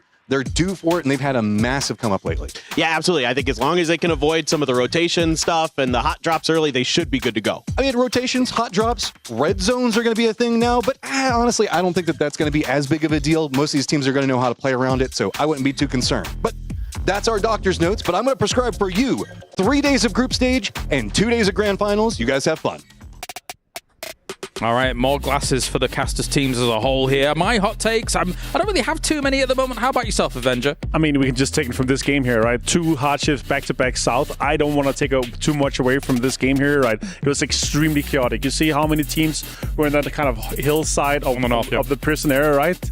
It's just such a difficult game. When you have these 2 southern shifts, the teams that are doing wide wraps are going to get tons of points, like GameStart win, blindly wrapping in the west. Navi getting, back-to-back southern shifts where they're just like, oh, we have half the circle to ourselves. We're just going to take this compound. That's going to mean things. But it's going to be extremely chaotic, these games. And this was due to the circles, but it's going to continue throughout the day for sure. And that's a good point, because again, these teams only have 12 games. The amount of mistakes you're able to make, especially in this lobby, in order to move forward, are very minimal. And teams are going to punish you if you make any of these mistakes. You cannot afford to have more than 1, maybe 2 bad games, because the other teams are definitely going to be much more consistent. I think you're right about the hot take on this game, right? Don't take too much out of it. Even the final circle was not a spot that we've seen excessively in recent past. Not a lot of cover, not a lot of options. Like you said, Na'Vi, there was no other choice. It was a hope they kill each other trying to kill us. At least kind they of still situation. got 13 points though. So exactly. And I think that's my takeaway is this is one of those get what you can and hope for the best sort of games. And so don't, if you're at home right now, stress out if somebody had a bad start to this thing, because it's going to bounce back. Unless maybe it was the Falcons, because I do feel like that rotation off of their split could have gone a little better for them. They got caught, and having 2 going into that late push just wasn't going to work. Yeah. It's tough to really kind of draw anything from one game, though, right? Especially with the shifts going this way, Avenger, and seeing how all of this goes down. At least for Full Sense, right? It's a pretty decent start to their campaign, but with them sitting in Milter and just kind of waiting there for a while, we're hoping maybe for more, all things considered. I mean, I don't speak Thai, but I'm pretty sure the comms are going to be like, oh, the entirety of Milter is free, guys. Let's just take one house. Yeah. But here's my beef with Full Sense, is that they are group stage heroes. This is the sort of thing that I see from them constantly when we get to these events, is they start super strong here in the start, they catch a couple of really good games, but when we get to the finals, if they do manage to make that big 16, can they carry that momentum forward? I think for me, that's what I want to see in the first 3 games, is do they start strong, and do they look like they're making strong macro decisions the entire time? Thoughts, Godspeed? I mean, I feel like they salvaged that game well enough for themselves, right? They did notice that the Milta was open, but something that I'm going to notice going forward is I doubt they're going to have that much room to work with later, right? Teams are going to notice that they're trying to go for these really wide splits or take as much space as they can, which is a good thing, but generally, when you have other teams kind of going back and reviewing that, they're not going to be able to have that same space afforded. If you can take any learnings away from our first game, Avenger, for some of these teams to apply it to our next game, what are you looking out for? Anything? I mean, there's big things, right? The greed from Falcons to take, a prior compound in that first circle, to also take the eastern side of prison. That talks to the confidence that these guys are going to have. I'm not too worried about them, with the smaller mistakes in terms of, rotations and stuff like this. So the confidence in the teams, but then again, when you're looking at a circle like this and how it kind of works out, you're just going to have to play Smash Mouth style when you get a circle that goes away from you twice, right? And we're going to see some kind of messy fights. But it is going to be chaotic throughout, kind of what we've been seeing from, the stages throughout. It's just been the next level. I mean, this is my takeaway. Looking at these Falcons, the takeaway that everybody else should have is All Gamers Global and Falcons went out early without a lot of points on the board. Expendables 0 as well. Exactly, and with 12 games to play, that is really good news for the rest of the lobby. Not for those guys, but I'm not worried about them yet. So I think that's the take, is that we saw some teams that needed to make moves, with the exception of 17, that are teams that we've been like, do they or don't they have it? They came out and showed us they had some good game sense in a game where things didn't make sense, right? Because it was a confusing weird game. And so to see these sort of struggle rosters that have been around and sort of not finding their feet put up some good numbers, I think that's pretty exciting. I think we saw a lot of smiles across the teams at the beginning of all of this, Godspeed. But I do believe when it comes to a group stage like this and the fact that we have no last chance qualifier and then even the finals is just the BO12 as it stands, I think those smiles are going to fade very quickly because it is of utmost importance to really get on the floor running. Exactly, and you don't have, like I was saying earlier, you don't have the opportunities to make those mistakes that you normally would in like an 18-game finals or even an 18-game qualifier, depending on the group stage. But something else to note is like we do have a lot of changes coming into this event specifically. True. We have the BRDM, now we have the Res Station, we have the C4, right? We've kind of seen those regionally in the Master Series, but that's a new ball game for these players. And then you also have the kill feed tracker now, which does not track reses, by the way. So that's something that these players are going to have to be very aware of. Nothing sows chaos more than the way in which we've seen the C4 being used. We've seen it over at PNC. We saw it in some of the online cups as well. We have seen absolute chaos from that. And it's taken this mythical role as does the Panzerfaust, right? It's that thing that you all toss in the trunk because when the situation is right, you got to have it, and it has a massive impact on the game. It hasn't happened yet. We're only one game in, but it is one of those things that it's going to have an impact, and it is going to have it at the worst possible time for a team who's in the race. And I think that's fun for me, maybe not for them. Yeah, Martin, obviously you were the coach of Denmark of PNC. Did you have any kind of C4 moments? Yeah, there was. We were on the receiving end of the C4 shenanigans there. So yeah, I mean, I love that.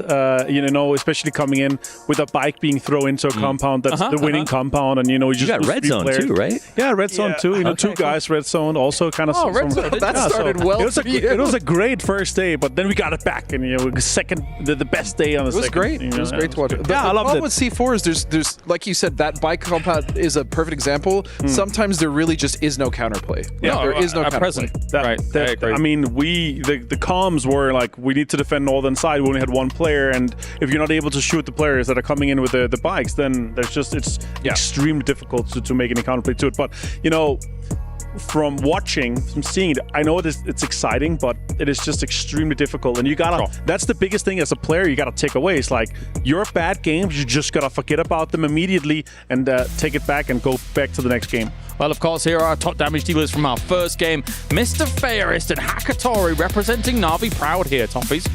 Nice to see two of them up there right now. Big scores, but again, that's because not only did they have a good spot in the middle where they were able to sort of pepper everyone who transitioned in, they did manage to put up a lot of good kills to close that out. So again, tough situation at the end, but a really good game for them. Xiao Wu, the man who helped me pick my lunch today, and a great suggestion, by the way. 17, Xiao Wu playing out of their mind in that first game. I think this is a team that has always been historically strong and has just been climbing, honestly. I think go to 7 and 8 and go to here, they seem like they are just getting better and happy to play again, maybe, which is nice. And it also speaks to the confidence of both of those teams having the ability to take control of the position they took in the circle, right? They actually got kills off of that. They didn't just sit there. Right. They controlled their edge, and they were able to flex out and be proactive, and that's what we want to see in our teams that have those positions. Well, let's see if they can make those adjustments. Let's get to game number 2 here of PUBG at the Esports World Cup as we head over to the commentators for another Arangel. One more Arangel to go today before we head on over to Rondo, Takeo, and Miramar to finish things off. And it's been a flashy start, I think, for some of the teams up the top we were hoping to see or expecting to see climb back into it. Na'Vi, you said you want to see something from them. Well, Poro, did they deliver? They delivered, man. they delivered like UPA. Look, 17 also up there, 18 points off of that W. That is huge for them. But one of the things that, looking down the rest of the leaderboard that I got to be excited about is there's a lot of teams that maybe we're kind of hoping to see something from, right? Like new faces that managed to collect some big points off of what was a very, very contentious northern side. Exactly. I mean, you look at Rock Esports with 9 points. Toyo with 6. Full Sense, obviously they finished in third with 8, but Buriram with 8. I mean, these are teams that are going out early because of just bad circle luck there, but they're finding ways to still collect points because they know how important every single one of these points are. For sure, and when you have games like this where, as Martin said on the district, get some really tough shifts early on. One thing is the first shift was said, You can rotate that, it's possible, but then we get hard shifts to follow immediately after. You gotta make something of those games. You know, you're not gonna win this game. It's gonna be a tough one, but you cannot have that be a 0-point game, especially when you only have this many games to play. You gotta go out and make something happen. So to, kind of echo you, for Burr and for Rock to get off to a really solid start, despite things kind of going against them in terms of how the circles went and how cluttered it was on the eastern side of the circle. They really couldn't hope for a much better start, given the situation they were in. Absolutely. I mean, look, there's 4 teams right now that are still sitting on 0 points after 1 game. So that is, and then some big names down there at the bottom of the leaderboard. But that's why we play 12, right? You got plenty of time to turn things around. Hopefully, this next game on Arangel will be a little bit sweeter to them, and if not, well, you got the map changes coming. Exactly, and even more so, to continue off what we're just talking about with the likes of Rock and Burr and Full Sense, you can add to that conversation as well. Some of these teams that aren't part of the usual, I'll call it not ecosystem of the top echelons of PUBG, but they don't get as many reps in as some other rosters. I know, of course, Full Sense being the former Daytrade has been represented a lot, but even then, they need to make something happen before teams figure them out. Because once the likes of Twisted Minds and whatnot get comfortable, once they read the lobby and play according to plan, you can't really go out and surprise people anymore. You can't really go out and do these sort of things. So right now is when the Wild West, with my co-caster Cowboy here, right now is when the Wild West still exists, and it's for those, I don't want to call it lesser teams, but at least less experienced teams to go out and harvest in that period before the more cerebral teams come in and take over. Yeah, and if you're a Group B team, you obviously want to get everything done as quickly as possible, because there's nothing worse than sitting there on that last day of group play knowing that you can't do anything else. You're basically at the mercy of what groups A and C are going to be doing, as we see a completely different play in this time around, hugging that western side, going from south to north. Maybe a little melee? Why not? Could be. A little spicy. Yeah, exactly. We've seen some good melee circles. Had some in PNC as well. But yeah, lovely change of planes here, as this one is definitely not going to have, I would imagine, that many people sitting over towards Lumberyard. Yeah. I would be surprised. I would be surprised. Hot takes with Toby. This is he's going out on a limb here. I'm wild with my predictions today. Not at all gambling on both. Fair enough. Both colors. Yeah, exactly. I'm playing it safe.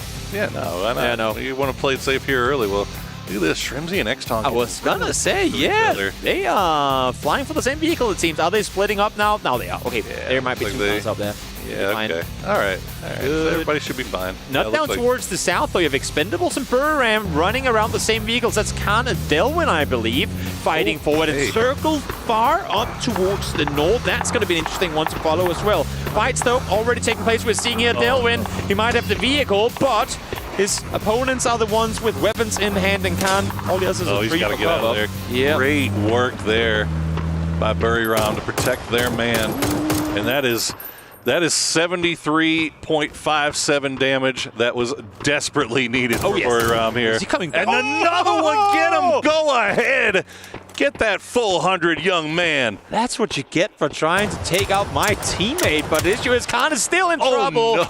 Mutant and Duckjuice hands finding Khan. Can they actually get him in the car? That would be insane. Pick him up, put him in, and get the hell out of there. Look at Clory's. Oh, he didn't get him in yet. He didn't get him in. Oh, no. He heard Clory's coming. No. He had to get out. He had to get out. Oh, no. Yeah, okay. APAC on APAC action. It's written in the stars that this is how tournaments have to start. These guys are just so bloodthirsty. They are. And then and there you go. Rock and BB Team getting a little bit close to each other here on Military Island. It looked like BB Team was trying to make the cross, and Solds managed to pick one out. There was a straggler. Aduzi was rotating in, I think, like 15 seconds behind his teammates down on the southern side, and that's a big loss for BB to. So we were talking about Arangel getting bloody early. Oh, yes. Oh, yes. Already 3 people down with only 3 minutes in. So That's the thing. I mean, you like to think that whenever a map gets more and more figured out by now, I mean, these guys, they go with close sides, do rotations all across this map. You like to think that it gets more, as we talked about for cerebral, people start planning more stuff because now they know everything. The issue is when people get too comfortable, they start experimenting. They start trying to do things differently, and that's what we're seeing here. Himas able to find one now as well. Multiple teams taking casualties in what was a somewhat straightforward plane, of course, with the northern circle to follow. I know we're a bit further west as well, but it's very rare in planes with circles to follow like this that we lose 4 players that early on. Quizzy just barely got out of there with about 7 HP, too. Himas proving once again why he is at the top of everybody's list when it comes to fraggers in the game right now. Taking him out as the first player of the previous game is like shaking a wasp's nest. You know he's coming back for you immediately after. And they're still fighting. Now it's actually All Gamers Global taking casualties. Where was Haizaki? I mean, he was rotating to the circle, but got caught out by Buram on rotation. So again, I like to consider this day one shenanigans. This is the kind of stuff, again, as we just talked about, the Wild West. This is where if you're good enough at sailing these very, very stormy waters of day one, you can actually collect quite a few points off of this. I mean, this is one of the reasons why if you're any team in this lobby, you need to do some very, very good homework about where these APAC teams are going to be because they are going to put it. They're just going to take it to your jaw right off the jump. Oh, here we get a replay of what happened early on. They both went for the same vehicle. Delvin.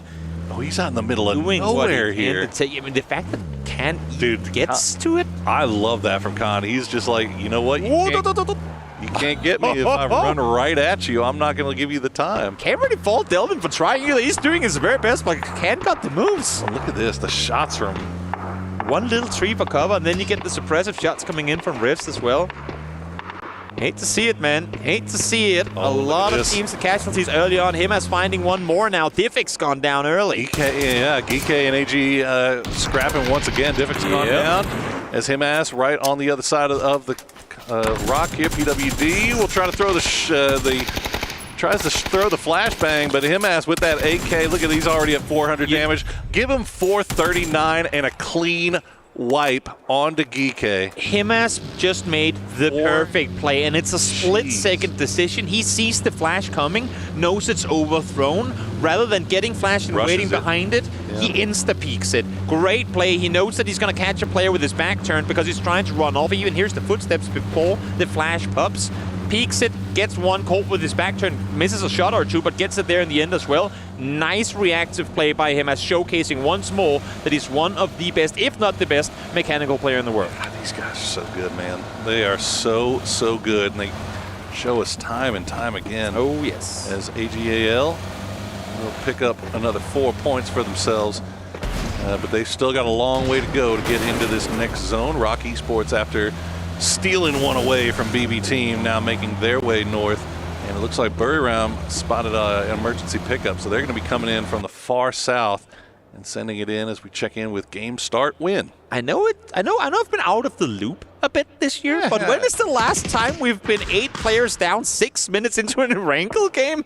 Guys, I know it's day one, but we gotta calm down. It's hot out here in these streets, man. I know, it's pretty wild. These guys, they're hungry. Hungry for the win, of course. 17 wanting to get back into trophy position, preferably lifting the championship trophy in this tournament, and what a better start for them. Couldn't really be a whole lot better than what they were given in game one. Well, we couldn't, and they are not too far removed from their last international victory. As we said, they got the win in PGS7, and you could see how much it meant to those guys.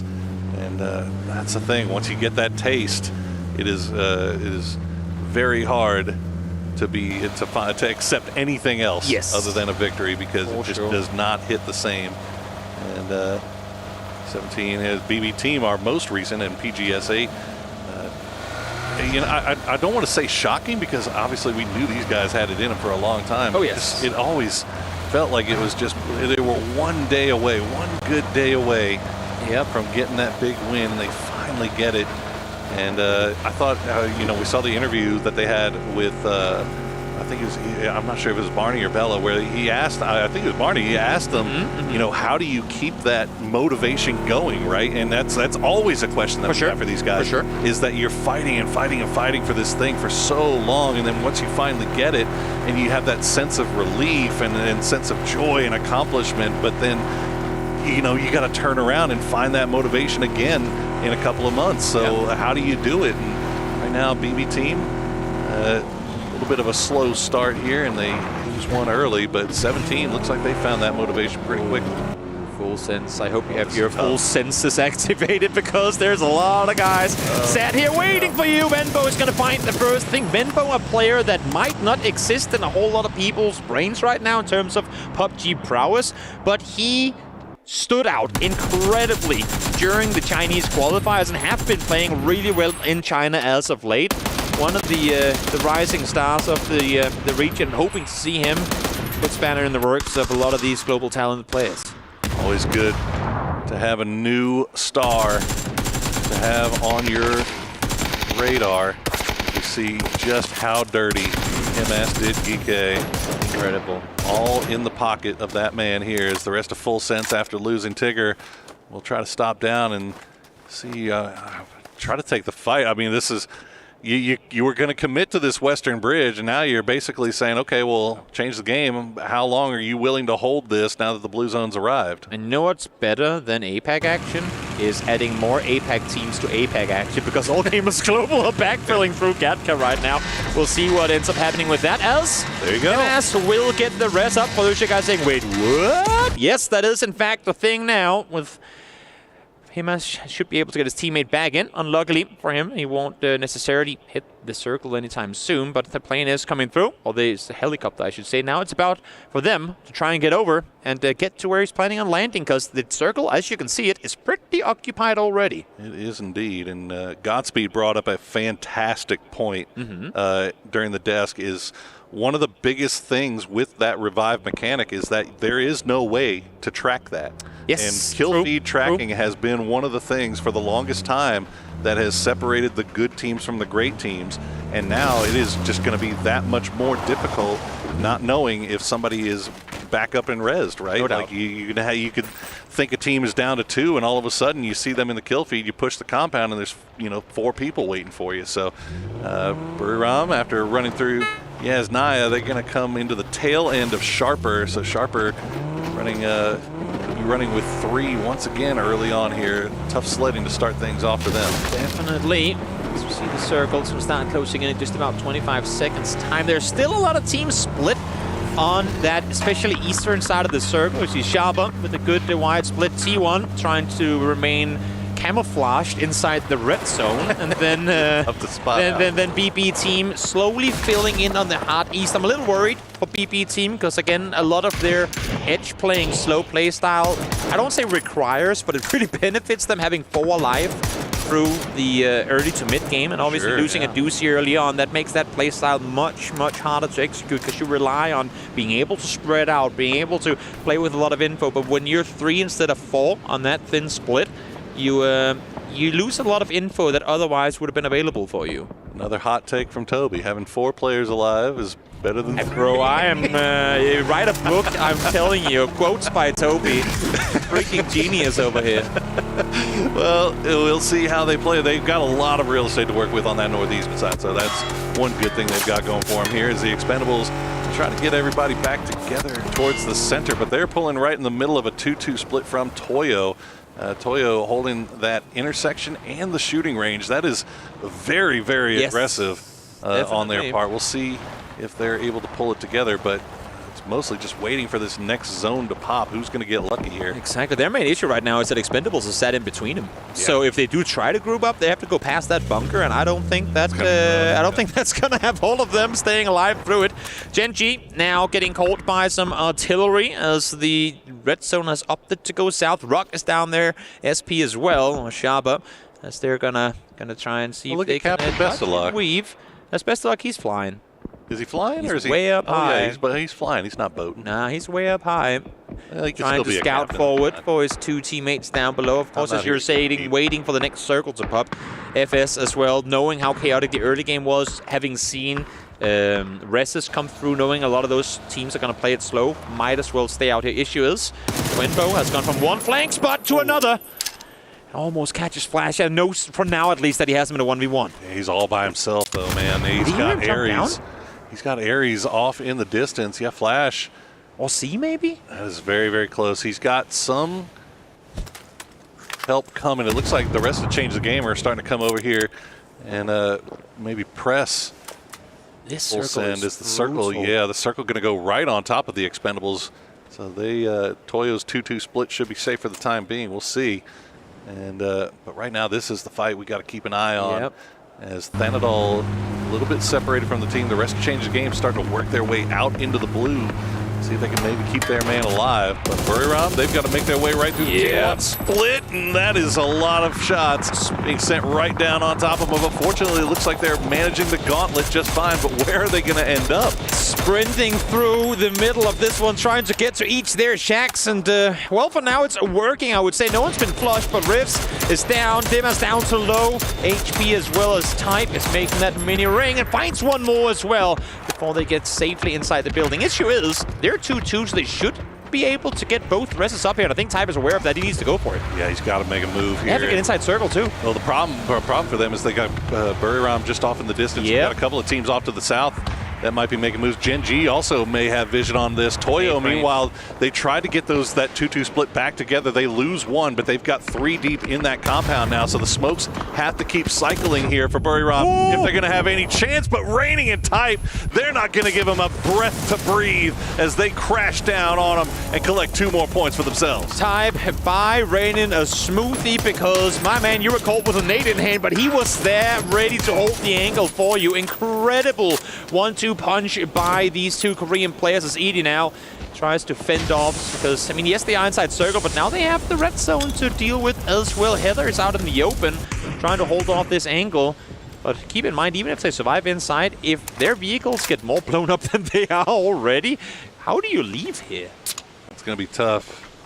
Meanwhile, on that western side, Change the Game and Full Send, it looks like they will pull away from each other, but Wenbo is going to go down to the blue, so Change the Game now with 3 strong. They make their way into the zone on the west. Full Send still trying to find a way in, but there's just not a lot of, there's just no space really on this western side. It's going to be tough for them. Definitely. And they're going to be coming in half HP as well. This zone is doing a lot of damage. People right between, it looks like AGAL, but AGAL right now a little bit more concerned with game start win on their south side, so they may have timed this perfectly. They have no reason to expect there to still be a team out behind them, but there's no way Full Sense gets in without them hearing their vehicles, because they have to, I should say, I mean, the circles, I mean, the damage is ticking, right? They have to continue to move in a vehicle. I think Himas is already now starting to look in this direction, so they might have an inkling that something is happening over there. New circle, just moments away from popping, and I feel like no matter where we go now, it's going to be incredibly hard for whoever does not get the circle to play this one. It centers up out in the open. Navi again getting luck here. Yeah, you say that now, but there becomes a time where they're going to have to leave Severny, and that's going to be with some tombstones added to it. Yeah, we'll keep an eye on them to see if they stick around in there, or they realize exactly what you're saying, that even Severny is going to be brutal. But you saw T1, they were circling like sharks, and they will eventually finish their meal, finish off Buriram. That's another nice little stack of points picked up for them. Clutch timing on it too, because Shabba was actually looking up towards the north, see if they can do anything about it. Now we go back towards the western side. Full Sense again, backfilling. All gamers global, but where I said I thought they knew exactly where they had them, they don't. And Belmont finds one. Flash finds another. That's 2 players down. Finally, the response comes, but that's from Change the Game. Yeah, Change the Game just a little bit lower downhill, but they've got to be careful as well, because you see Destroy is going to catch Tiantian as he's not looking. He's looking in the wrong direction. Haisaki going to go for the res onto him, as it looks like. Thanadol and Flash still eating blue zone, and they are trying to figure out what's going on here, but Haisaki with the Vector will spot out Belmont. Not something you see used too often. Maybe will be more present in patches to come. We'll have to see how the nerf to DMRs are going to impact things. As Thanadol, Flash, only players left alive now on foot. Maybe that vehicle is available. They could potentially go circle side, but where's the entry? Like, how do you get into this from where they currently are? I do not know. Yeah, it's rough, and unfortunately, Azaki not able to get that res on him. So AGAL down to just 2 as you see Destroy starting to get picked out. Change the game, hiding in the hills just off to the west, and just outside the zone. They've got to get inside the shooting range, but Falcons in a beautiful position. Exactly. Looking over every angle off to the south. Look at how much control they have here. The only reason all these fights are taking place to begin with is because of Falcons' positioning. They're so smart in how they're sitting up on the edge going, we need space. Very much old school Twisted Minds playstyle of saying we don't need circle center, we'll sit down on the edge, but make sure we have buffer room on both sides. And you know what? Let's get a listen into Falcons to see exactly what they're thinking right now. FS and AGAL are in here. There's 2 of TE on the back of the. There you go. It's 17, right? 17. 17? Yeah. Yeah, 17 and FS are in here. FS is 1 dead for sure.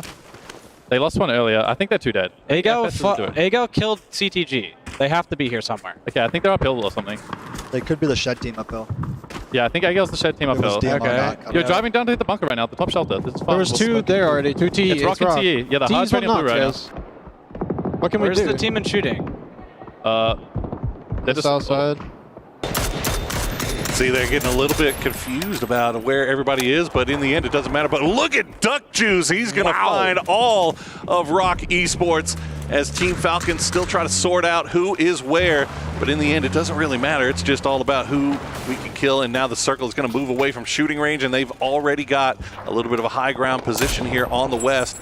And Navi, they start to make their way out of Severny, 17, trying to make a move as well. They're doing it under fire. Yep. Duck Juice and Expendables in trouble. Trying to get the rests on up, but everyone saw that in the kill feed, and they are pouncing.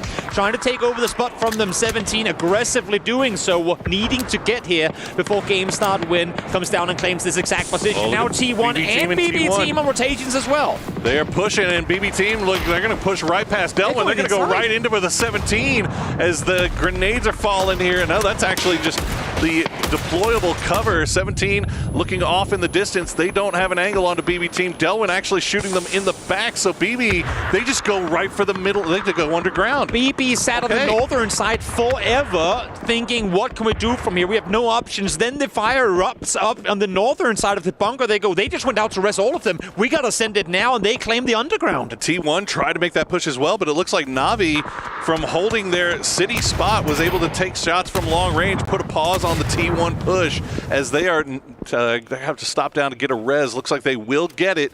Game start win. They still have that high ground uphill that they can work with. Ming keeping eyes on 17 as they have all that deployable cover to hide around. Where do you go from here? See, AC really wants to go down to Ming, but for now he needs to, as you say, utilize the high ground. But Circle is closing, and they know they have Falcons on the west side. They're hearing their vehicles.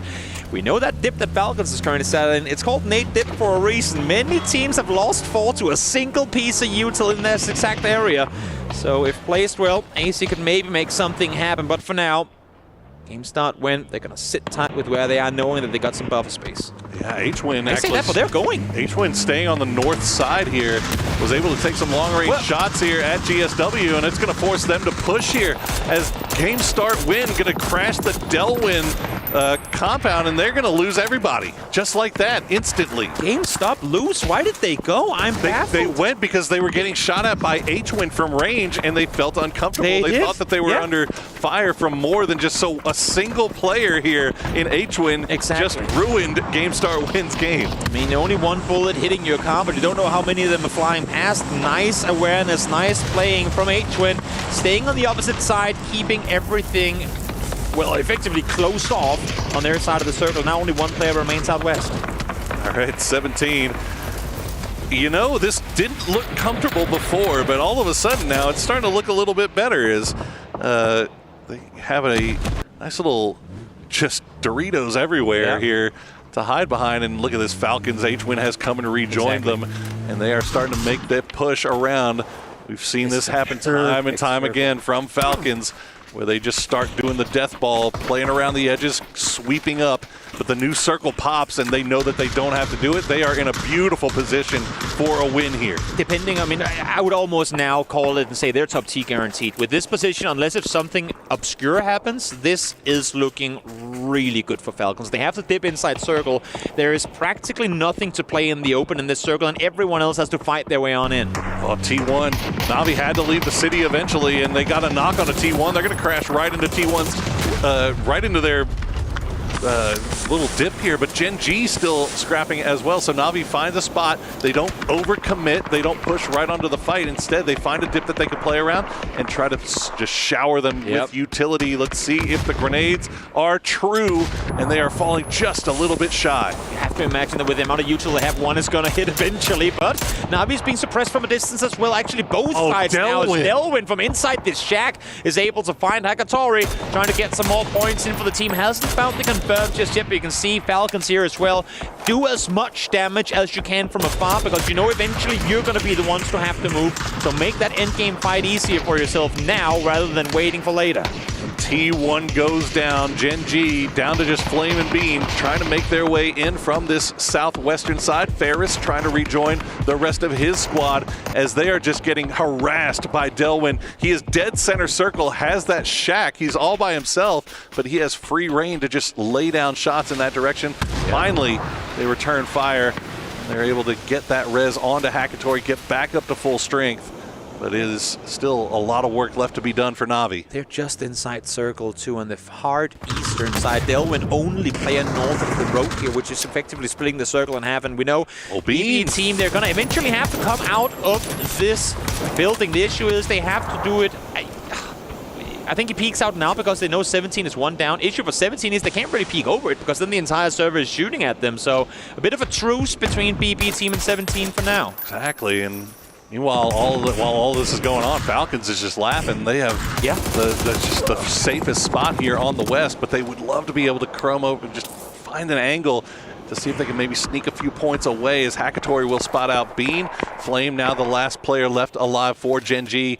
Na'Vi, it has been a tough move to get from Severny, but they have found themselves a nice little ridge to play here to keep them safe. Definitely. I think this is going to be a useful game real soon because we're forcing people away from cover. So what do you have available for smokes? Kickstart has a single. Exactly. Let's see. 10 seconds to go. Little Ghost trying to stay put. Still 2 teammates up, but barely a vehicle left. And I have to imagine that the Vesta helmets are about gone too. Let's see. Where does this one take us? Go south and Falcons Hillside stays in. You know, I almost say that it would have been better for Falcons had this gone off to the north, and they would have. I mean, they would have had a ridge line that they could still play with, and these other teams maybe would have been forced to move. I mean, now 17 has to leave their little compound now. BB has to leave the shelter now, and I guess that's good. Na'Vi has to leave. So, everybody has to leave except for Falcons. So you know what? Shut up, Poro. I'm an idiot. I don't know what I'm talking about. I didn't want to throw you under the bus. No. Falcons are set absolutely throw me under the bus. It's fine. I was going to say the only way they lose this now is if Na'Vi just rocks up on them and they somehow whiff all their bullets. This has Falcons written all over it. It should. We have seen things happen in the past, so we can never say 100%, but this is looking very good if you're a Falcons fan. Got to see what Delwyn is going to do here, too. I mean, as a solo from the Expendables, he's got that shack. He's got the one bit of hard cover. And no one's going to contest him, you'd have to imagine. Na'Vi will, but they don't dare to go before 17 makes a move. They spot out Flame, Shabe. It's all a matter of patience right now. They're all trying to wait out each other. Yeah, nobody wants to be the first one to make the move. Because you're just going to be a magnet for every shot. But if you get on the back of the shack, you might get top 2 guaranteed. Yeah, it's a tough call. Exactly. Really Do you dare? Well, now they're going. They're hopping in the vehicles. They're making the push. Yeah. Let's see if they can take out Delwyn. Flame's going to go down to Xiaowu. Delwyn, can he do any damage? As the boys are approaching, the one grenade comes out. He's got Shotty in hand. He'll find one, but they will go down. But look at Falcons. They clean up the rest. And now 17 turning their attention towards BB team. Timing for Na'Vi couldn't be any better. They knew they were going to take casualties, but 17 was their only threat. And now with BB trying to push out, 17 has to look inside the bunker. Double blue zones being lobbed on in. Best of luck. Not done yet, though. Able to find the first, but he has to run on out. Now he's going to be running into the Molly Util. All around him, flashbangs being thrown as well. While this is going on, Falcons sending Kickstart to get into utility range for Na'Vi. They know that they are beaten and bruised. They have to get down there and not allow them to get these revives off to get back up to full strength. Kickstart trying to send it anything he can over in that direction to put them down. but it is just not enough right now. Na'Vi staying alive. Shrimsy down to 21 bullets. Falcons been playing at a distance for a long time here. Xiaowu was on bunker duty, able to get him down and out. Soset falls to the blue zone from Kickstarter now. Can he prone here? He does have a dip to work with, but he's not inside circle yet. Little Ghost still alive up on the hillside too. Have they lost track of him? Do they think maybe on Xiaowu there's two? No. Little Ghost peeked over, shots fired. They know where he is. Pull back down again. Yeah, this is looking like it should be free and clear for Falcons, but once again, 17, 8 kills, and they are in the top 3. As they are finding some success here on Arangel. Na'Vi as well, as our top 2 teams going into this game look like they're just going to add more to their collection, and Extends will stay alive in the shack. The fact that Extends is in a shack with, I think, 7 or 8 buddies to loot and has no smokes goes to show how much util teams have been expending through the entirety of this game. And now I think his shoulder is inside the circle, but the rest of him is not. So again, patient waiting game for Falcons. They only have one angle to really care for the sake of Na'Vi, but now it's Xiaowu and Little Ghost. What can they do? Does Little Ghost realize that Tick is still up on the hillside? Now he will, because the car is moving down the hillside, and they're just sat here waiting. Xiaowu's got that P. That's terrifying, man. That is a terrifying gun to have in his hands, as that can turn the tables of a fight instantly, as Tickleton will rejoin the rest of his squad. So Little Ghost and Xiaowu left to control the north side. Falcons would love to be able to get rid of Extends here and turn their full attention over towards the 17 boys. Watch the util count on 17. If they can somehow throw a dime on this one, get 1 or 2 knocks, there is a chance. You have to imagine Extends is moments away from falling down. It does have the deployable cover, which gets him inside the next circle, and util to work with as well. Gonna lob a nade on over. But there's enough space for Na'Vi to, for Falcons to dodge, you have to imagine. They're sitting on the dot right now. They are. 17 hasn't really made a move yet. They're just allowing Falcons to focus all their attention onto Extends. But Lil Ghost starting to creep down now, but now Kickstart will find Extends, and now Falcons all looking uphill. They spot Xiaowu. Tickleton will get him low, but not enough to get the knock. And Falcons just spreading out, exerting their control over this late game zone. They know exactly where both of these guys are. If you had a smoke or 2, maybe you can bait them to peek the wrong direction, but they have their numbers. Ammo problems still, though. Yeah, definitely, but I mean, you have to. Again, I don't see how Falcons don't win this, but we'll see. They could get too aggressive here. There you go, Tickleton. If there's 2 players that can do it. We'll go down to that P90. We've seen that thing come huge, as Lil Ghost will now turn and find Kickstart, turn this into a 2v2. The smokes are laid down, and 17 is starting to make their way down the hill. It looks like H-Win will get Tickleton back on his feet, though. Kickstart not revived just yet. They've got to be careful. They don't want to give them too many 1v1s. Beautiful push from H-Win. Catches Lil Ghost as he's not looking. Trying to now wrap around the side. Little Ghost gets, I believe it was, take down to 1 health. Now the swing around the side, able to get 1 more. Finds one, finds the second. Xiaowu is unstoppable with 1 player left alive, with 1 magazine left in the gun. Shrimsy closes it out, and Falcons get themselves a win. Holy. Shrimsy was down to about 20 HP when he made that peak. And 5 bullets. And absolutely, he had nothing. If he had missed any of those shots, he could throw his Pam. Oh my goodness, that P90 is absolutely devastating. And in the hands of somebody who knows how to use it, 17 almost pulled off the impossible. But in the end, Falcons will clutch it out, and they will climb the leaderboard after having a forgettable game 1 with 0 points. They are now right back where we expected to be, and that is at the top of the leaderboard. Great ride back to the top to start off day 1 here. Last Arangel game. This will be going over to Rondo after this. You can see there are smiles on their faces, but they too know this could have been cleaner. This could have been cleaner, and that again is the level of prey we come to expect on a global stage. Make the smallest of mistakes, and other teams will punish you. Absolutely. Well, Falcons doing what they do best, but once again, we said it, Na'Vi, 17, up there again. The rich getting richer. The snowball is starting to roll in their favor. Now we are changing maps over to Tego and Rondo. Can they keep that momentum going?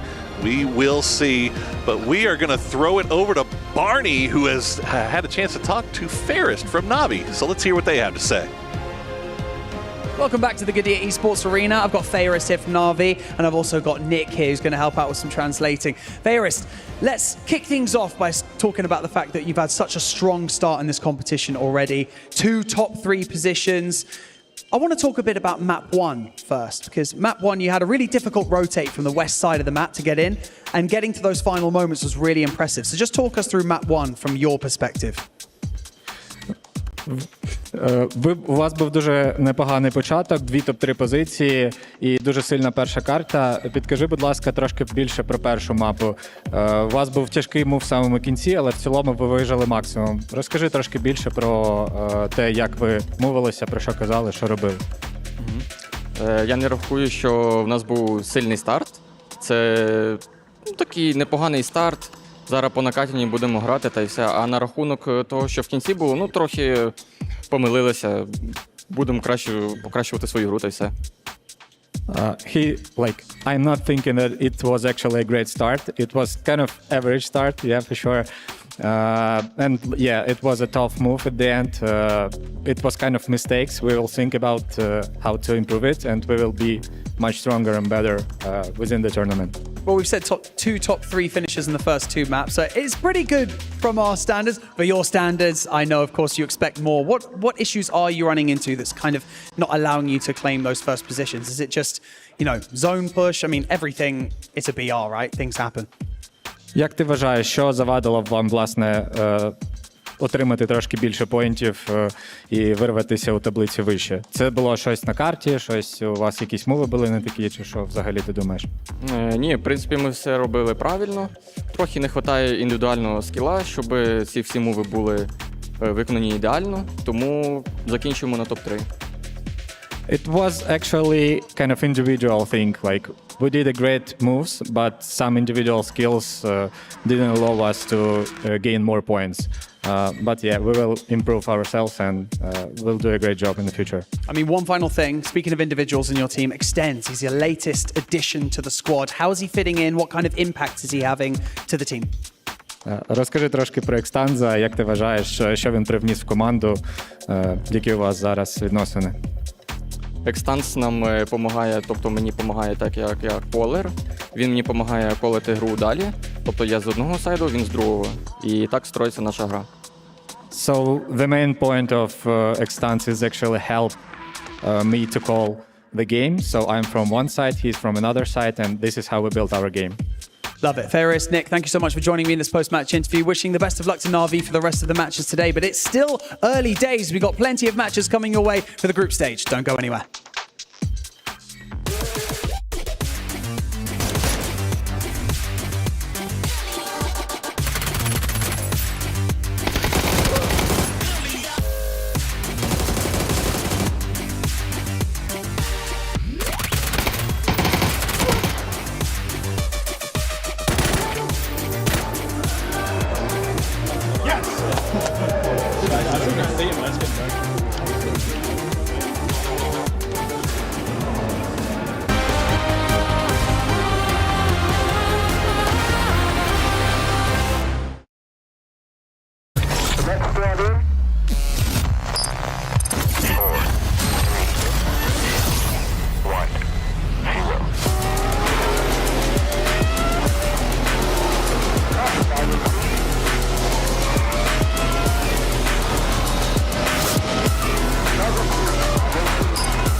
Okay, who shrunk my TARDIS? How am I supposed to get home now? Throw a smoke for me, take in front of us. I don't have a smoke. See you play. The tree's On my out. right, smoke. Tree's out on the left. Last guy's left. Last guy left. He's mid. He's mid. He's top right. He's top right. Yeah. Don't run it down. He has a P90. I'm prone. He's on my smoke. In my smoke. Healing. He's half or hit once. Nice. Well done, bro. Dude, I don't even see him and I just get murked with the smoke. I was It's so diff. Yeah, I was prone waiting for him. I saw that shit. Falcons with a strong victory here to round out Arangel at the Esports World Cup for PUBG, and that means big old points for the boys in green. Very important for them, obviously, as they are representing our club championship winners from last year. Joining me, Martin, as well as Toffees and Godspeed here to talk about all of the action from that. And Godspeed, Falcons look great from a dip on the side of shooting range that normally means death for teams, but they played it well. Yeah, and it all came down to timing. When they decided to go in the shooting range, when they decided to go off the west, that they had control of for most of that map, and that's what gave them that. That being said, the end got very sketchy very fast when we saw that P90 come into play. No, definitely. Toffee's looking at how that all went down. 17 could have quite easily cleaned up there, but it was down to the wire. It was a really tough one. I think the smartest thing that Falcons did that maybe through 17 is they got Kickstart early into that spot, sort of between them and Na'Vi behind the car. I think the issue was Lil Ghost knew that he was there, but they just had no ability to get him out. And so Shrimzy and Kickstart were able to sort of just lock up that spot and hold as long as possible. But man, that double kill with the P90 where it just came down to the Shrimzy 1v1. If Shrimzy hadn't gotten that kill right then and there, it was done for. Yeah, I mean, there were scary things before that as well, as we see it here. You know, he also shot at him before he got the 2 kills prior to that. He was down to 5 HP. It was a great thing they had, you know, tons of first aid supplied by Dr. Suleiman Al-Habib here to be able to heal up, to get back to full HP, to take that on, and then the Shrimzy headshot to finish things off. They almost lost this one here, but yeah. I would also say the key to victory for the Falcons was the fact that Na'Vi got smoked by Delwyn. There was no contest to go into that spot, and so they can thank, I think, them for that just a little bit. All right, got the points coming in. 21 go the way of Team Falcons. 17 Gaming, who previously got a win, previously had Falcons dip, and then moved to the east side of the circle, Godspeed, with another 14 points. They're on fire to start the day. Yeah, their position was great initially on the west, and they didn't opt to go center, and they just controlled the edge, which is exactly what they did in the last game, and more consistency. One more good game from 17, and they're just qualified to the finals. Basically, probably. Basically. Like, it's looking crazy for them. There's also Na'Vi. I was going to say, Na'Vi's not far off of that as well. And this is a story, when you look at that, Falcons, 17, teams that I expect to be favorites to win this thing. Na'Vi is one of those where we're like, well, it's time to put up or shut up, boys. Like, there's roster changes constantly. We got a new player on the roster, stayed replaced. It's one of those questions, you know, and now it's answered. Na'Vi won a weird one-off, or did well in a one-off game, and now they did well in a very comfortable game that a lot of our players are used to. I love what I heard from Bonnie as well here from Fair. So I was like, Extends coming in. He's helping me call from the front to make sure we have the eyes on both sides, right? Well, he's like the general IGL. They're going to be calling the macro, but if Extends sees something on his side, he's able to make a call saying, guys, we're going to make a move here. And that kind of co-IGL, co-supporting for the kind of the final moments, that is just extremely important to have on a team. Excited to see all of these players offline once again, but also excited to see good old Himas offline once again here. Aside from PNC, of course, but he had a moment, we would say here, as All Gamers Global, looking fantastic, but Himas at the beginning of this, Godspeed. Take your names. Yeah, I mean, all 4 of Geeke, if we're being specific. I mean, he looked great. They did struggle a bit towards the end of that game, but yeah, I mean, Himas is undoubtedly one of the best players in the world. I don't think anyone would argue that, and could be even in the conversation for the GOAT, especially of this era. So yeah, I mean, watching him work is truly a thing of beauty. It is, and I think that's the favorite part of watching this replay one more time, is it's nice to have him back here playing with these guys at the best that he can be. Yeah. And ultimately, he gets that first knock, he comes out, he says, you know what, I'm taking the push, nobody gets to get away with anything, and that also allows him to go ahead and get a blue res later so that his team has a better chance of going deep. Yeah, so the first time we see the blue res, but more importantly, he did it with an AK, which just makes me so happy. I mean, it did have a, it did have a muzzle break on the end, but still, he did the work. Also break those things sometimes. It's nice. It's not bad at all. So good to see them offline here. here once again. At the same time, we also saw Expendables. I think they had like 9 points in this game as well, Martin. After having a bit of a disastrous first game, that's another team being our PGC champions that we have our eyes on. Try and move forwards. Delwyn salvaging more points. Yeah, Delwyn being able to get, placement points galore here, being in that shack here. And it's just because, like, this shack, it's just not worth it going to it until you know that's your final resort. So going in there early and kind of securing that. Sure, they had 3 guys above the bunker there, but like you're just going to have so many teams that's going to be piling in there. Once you see a fight on top of the bunker, you're going to see more teams trying to third party. You're going to see nades coming in, but there's a good amount of kind of coverage coming in throughout the end there. So 17 being that last team coming in. Exactly. Yeah, they got a lot of points from that position. Well, let's take a look back actually and see exactly how close it was for 17 in these final moments, because 17 Gaming, that we already had a win from them here, and then we come into the final moments where they have that slight plateau above the Falcons and doing work.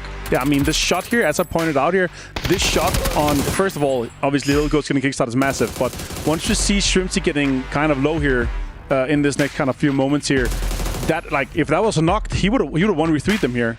Prior to this, he got a lot of damage on him. Shrimpsy had to heal, and then smoke dissipated for Shrimpsy. Heals popped off, insta headshot.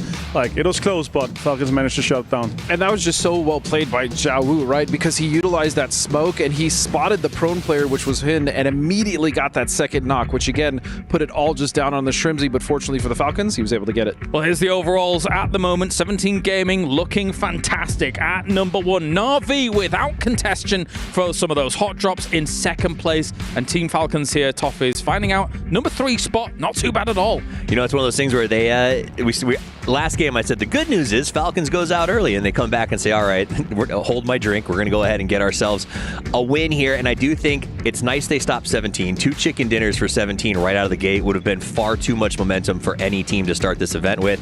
That said, for me, my biggest walkaway, and come back to it, is Na'Vi. I hadn't heard what Ferris said about taking calls from extends in those emergency moments. I'm blown away at their ability to trust and put that communication trust on a new player who just joined the roster. That means that they really have developed a good, I guess, willingness to believe in each other. That is a hard one, to take a new player and say, yes, in that clutch moment, I trust your call. All right, well, thank you very much, gentlemen. Time to head over to our commentator team once again for the next game. Game number 3 here. We're ready to Rondo.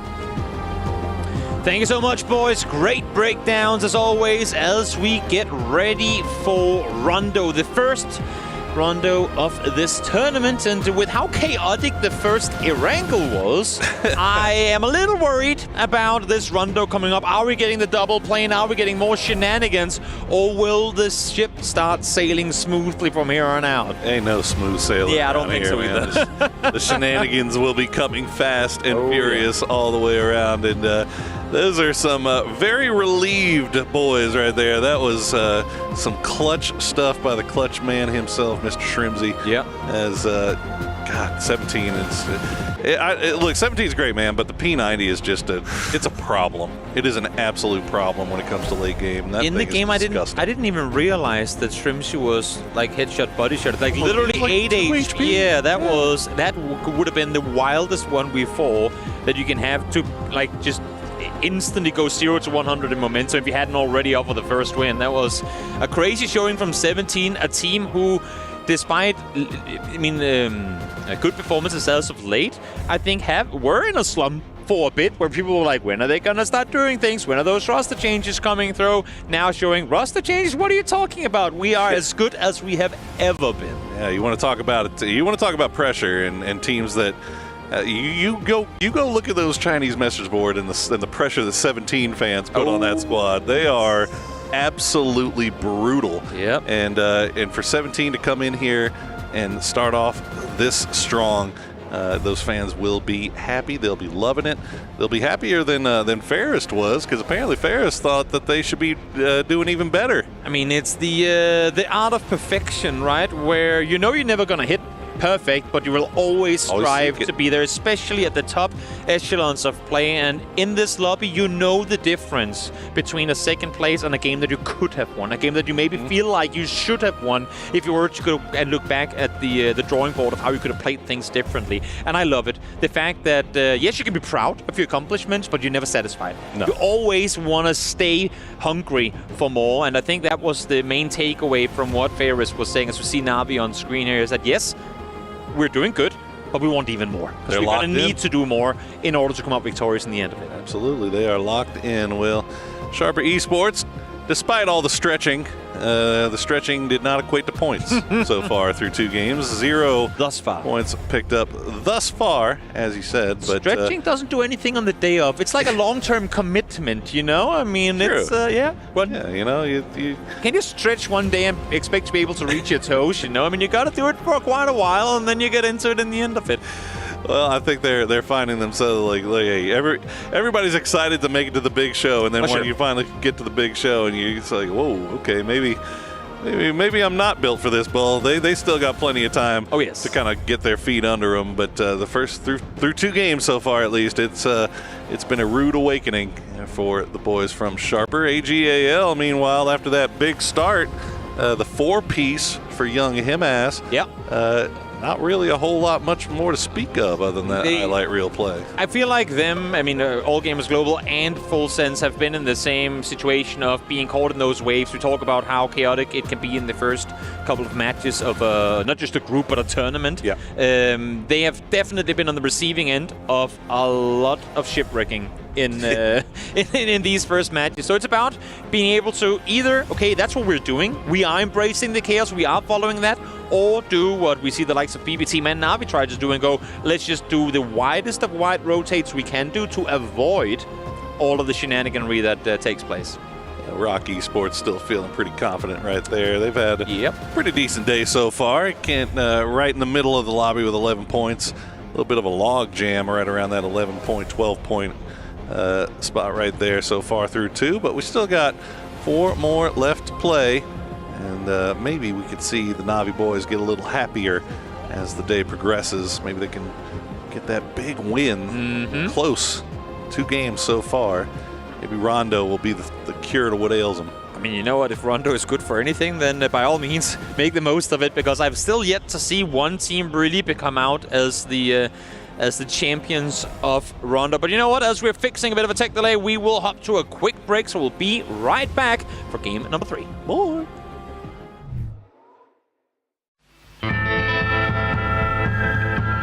Howdy, y'all. We've got ourselves a good setup to do some 1v1 action for today. I've got myself Tiggleton as well as H-Win, and we're doing an old school Western style 1v1. Who do you think's going to win this 1v1? H-Win's going to win because he's from Texas. All right, who is the better man? Get ready to draw. 3, 2, 1. Rounds kicking off. Let's go. You ain't nothing, Chief. I gotta reload. He's reloading push. It's a bayonet rush. You got him. Go for it. Go for taps. I was winning before you were even conceived. H1 takes round number 1. He's presently rising now. Let's see. Oh. Back. There's the bounce back. No, just broke my finger. I'm cooked. EWC's over. All right, there we go. Getting a bit more aggressive now. Not doing just the straight up duels. Just running straight in. Oh! He's 1 HP. No, he's got to be 1. Yo, how many times did I hit you? Rolled up and smoked Sonny Jim. You were nothing. 2-1. It is going to be Tiggleton that takes the round. And the cowboy hat comes out. The Texan couldn't win the Western duel.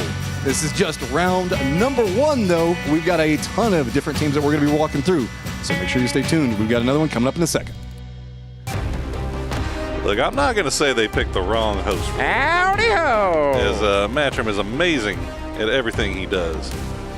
But one of the 2 of us came here with a cowboy hat. And the boots, and the belt buckle. Look, we're rocking ostrich right now. We're walking on birds. And I'm out here wondering, I get to watch these. Never have I seen Poro so offended before. Should have been me. It's fine. You know what? It's all good. If it's going to be anybody else, let it be the other Texan. Well, we are back in, and we are getting ready to go as the stage rises up once again. Oh, yeah. We are heading over to Rondo. Get to see the stadium off in the distance there. Yes, sir. Rise up for Rondo as Rise this up. is where we're going. Jadina City, beautiful skyscrapers abound, but no players ever go there. This time around they might, because the plane is down towards the far southeast. Only one of them, I should add as well, as for those of you guys who for whatever reason don't know. Sometimes we get 2 planes on Rondo, Every but now no, and then. this time around it's just the single one. All the players getting locked in, ready to go to get this third game going. A beautiful fly through there. Oh, yes. Take a look at the waterfall as plane flies across the map. A lot of teams already jumping out before halfway, and you see Sharper. You talked about Jadina City. Well, maybe getting a little bit of love here this time from the boys in Sharper, and the Expendables just off to the north. Proper Jadina City ending. We're never going to get I it, know buddy. we won't, We're but never just gonna like I'm never going to get to cast a Miramar Island ending, this is going to be my my new Miramar Island. That's fair. Yep. That's fair. It Someday, could be your white whale. Someday. It could be your white whale. You can chase it as long as you live.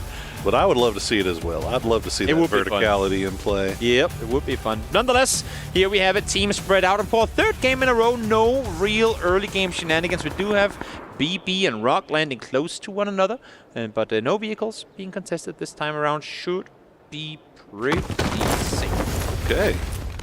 All right, love to see that. Well, BB team get to loot up in their preferred spot after taking those shots from Rock. The circle will pop, and, well, tried and true. Let's go back up to test track. It's going to be hugging a little bit on the southern side this time. Never have I ever. A test track circle on it? Rondo? What? Yeah, well, it is what it is. Yep. You know what? It's fine. To be fair, we haven't been seeing too much of them lately. True. So, you know, we'll just call it like a nice warm fuzzy blanket. Now, we're back to it. How did Change the Game get eliminated is my question. I'm kidding. There's a graphics update. We're going to get that sorted. So we do, in fact, have all players alive as the zip gun comes in. We haven't really seen that have too much impact over the first 2 games here either, but who knows? Maybe if we do end up in test track proper or the Neox factory, we get some people zipping their way up on the rooftops. There are places to play. Definitely, that definitely. are inaccessible. It is, you know, I don't know. Obviously, these guys probably know it like the back of their hand as much as they play the game. But there's definitely some stuff you can play up there and kind of take some people by surprise. We'll see if it comes into play. Probably won't, but every now and then you never know. I mean, if it creates an off angle for you that you can utilize for game mode 2, then by all means, go for it. We love to see it. Who better to showcase what the different util can be used for than the best players in the world? Absolutely. Well, Falcons, they've got all the real estate in the world down in the Southwest after their big win there in game number 2. Let's see if they can keep that momentum going here on to Rondo. As they have a few teams left in front of them, but I think T1 is going to center more up towards the middle, so that might open up a pathway through Yulin and get them a little bit of an easier path here. As 17 going to finish up a test track and move just off to the west. Yep, Xiao Wu being dropped off by Xiaobei. They'll try and see if they can maintain their 2-2 split. Smart for Xiaobei to bring the vehicle back down towards the south, because I believe Xiao Wu had an extra vehicle waiting for him up there. As zip gun still in the hands of Lil Ghost. Maybe he's experimenting, seeing what he can do. Maybe get on the roof of this building, which would be nice. Good info to gather early on with their very, very circle center position as well. This would be a pretty good spot to sit in for info. Yeah, interesting loadout he's got there. We'll see if he sticks with it. CTG, meanwhile, very much alive. Oh, yes. And very much finding themselves plenty of time on this northwestern side up in Nanchuan, as there's nobody really sniffing around in that area. In fact, I think they are pretty much the only team north of the river at this point. Excrozit, meanwhile, more Sharper going to do a little pre-scouting the rest of the boys as they are finally now leaving Jadina City. they will be chasing down the backs of the Expendables who have just arrived in the southeastern part of the circle. And I mean, not saying that this isn't something they would have done regardless of how the first 2 games turned out, but to the unknown viewer, it comes across as great adaptability. Their main issue for Shaba was being able to keep 4 guys alive through the first rotation, and what better way to try and secure your first couple of moves by having a guy up in the air and sat there making sure that there's a safe passage for your players to rotate through. So a smart little adjustment for Shaba. Should that be the case here? Yeah, game 1 they lost 1 as they rotated directly into Gen G, and then in game 2 they get backfilled as they make their way out of ES9 and lose 1 that way. So yeah, it's I don't want to go back to Toby's tips from game number 2, but making your way into the late game with 4 players alive is definitely a is on the checklist. We now know what our plaques are gonna say when we get rewarded. 4 alive is better than 3 alive. You heard it here first, kids. There you go. You heard it here first. Now, these circles are always interesting because I think circle, what should we call it? Superstition plays into it. The fact that these never go north means that a lot of people are banking on Neox test track in and around there. So even if, for now, there's the statistical, well, I guess equal chance that the next couple of circles could go up there, we're going to, I would imagine, see maybe 1 team end up on the northern side of this river by the time Phase 2 pops. I mean, that would almost guaranteedly be Buram if they even end up staying. Yeah, everybody just, and you see it on Rondo and Tego especially, is that in a lot of circles you'll see them more, spread out around the edges, around the middle. If your drop spot was well outside the zone, you take your time, you come in, play around the edges. But this one, since it's so well known and everybody knows where the heat map is on this one, you see so many, all the teams that are already there 6 minutes, almost 7 minutes in, are going towards the center, dead center, as you said, south of the river, but also farther north of the southern border of this zone. Nobody really opting towards playing the edges here because everybody knows if you can get a compound in there, this is, it's gonna help you out a lot more towards the late game. And for those of you guys wondering what in the world are these 2 guys talking about, make sure to have the map stream open, !map, and you will have a much better viewing experience with preferably both main and map feed open, where you can keep track of all these rotations coming through because they are pretty important to keep track of in understanding how and where teams exactly how they like to rotate through. And for BB team, as we've seen so many times before, they play it slow, they take their time out on the edge of the circle. I'm not sure if they just gave him a extra gas can so that he can land and scout forward, but they are as slow as can be, and this time around compared to last game, 4 alive in the early game, which is better than 3. Might have been them doubling up. Could be. We'll see. Anyway, we're look, they've got all the space in the world. They're coming from that northern side. They've got, but they don't worry about much. Well, that's true. But Kickstart and the rest of the boys, taking their time as well. Kickstart the farthest and actually the closest to the blue. So the rest of the team just going to wait for him. Go ahead and get ahead of them to do their scouting from the skies. We've always had that question. Is it better to have one of your best shooters be in the glider, or is it better to have your IGL or somebody like that in the glider that can just kind of position your shooters in a better location? The player with the best eyes. Okay. Because that's 99.9% of what that role does. I know that we get some pretty hype DMR shots from gliders every now and again down on the ground, but this is 99% scouting. Info gathering and being able to relay that to your team, whether you're the IGL feeding the info from here directly to the entire team, or if you're the scout set up here feeding it to the IGL and then process it and feeds it to the rest of the team. I think you need the more cerebral guy up in the air. And Toyo, well, they got the tank out. The BRDM is in play. We'll see if they can make use of it or if it's even going to stay alive to the end game. Right now, their current issue is that they are on the eastern side of this river, and Sharper is kind of in a spot where they can do a little gatekeeping. So definitely, we'll see. It looks like Toyo's very comfortable in just, I mean, especially when they have that BRDM, just hang out on that eastern side, wait for the next pop, see where you have to go. Meanwhile, an E pickup has been popped. That's Delwyn from the Expendables. Yeah, Delwyn. The rest of the team nowhere really near that. I think this is mostly info gathering, and I don't think.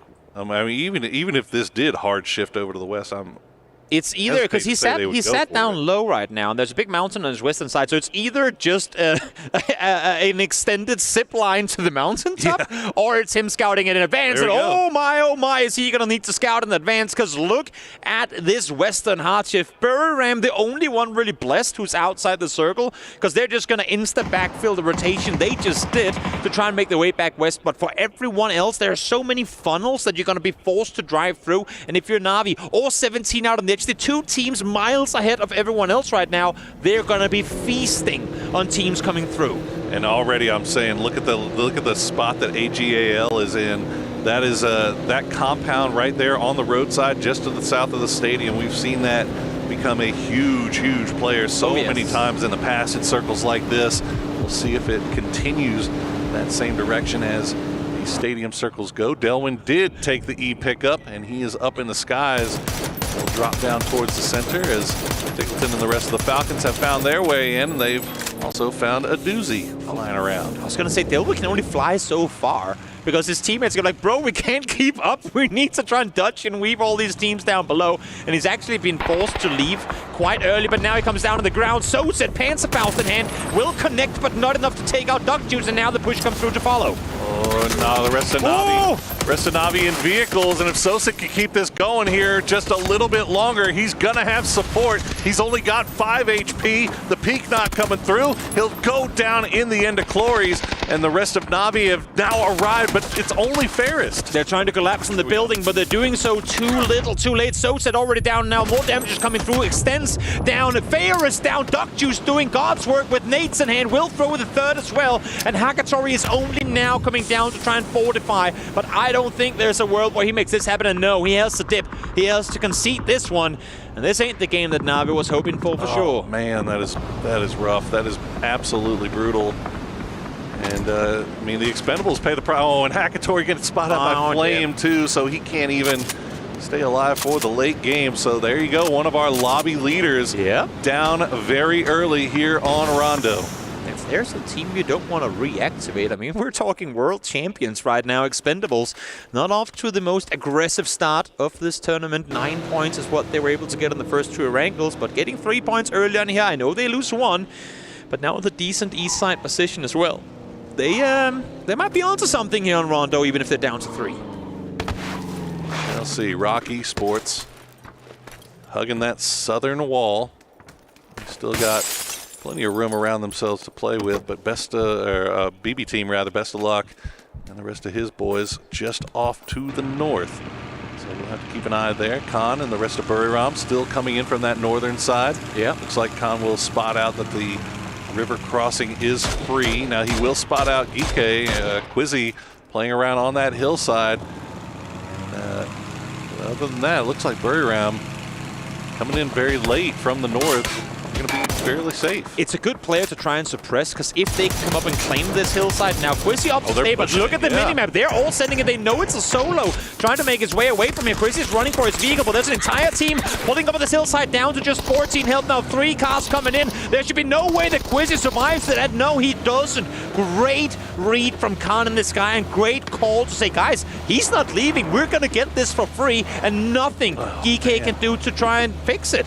No, there really wasn't. And another hard shift now to the west. And Stadium Circle it is, and that compound that I called out earlier from AGAL, dead center.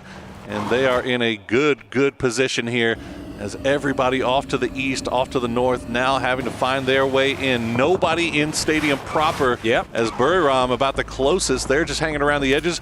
Looks like Gike, now that they've lost 1, will go ahead and pull into the houses just off to the south of the stadium. You see 17 trading shots with BB team. And it's an extra horrible circle for Gike too. I mean, the fact that they had everything to their disposal, but the loss of Quizzy now makes their ability to spread out and take control so much worse, being just down to 3. So we'll see what they can make of it now, forced into the smaller houses in the southwest side of the stadium.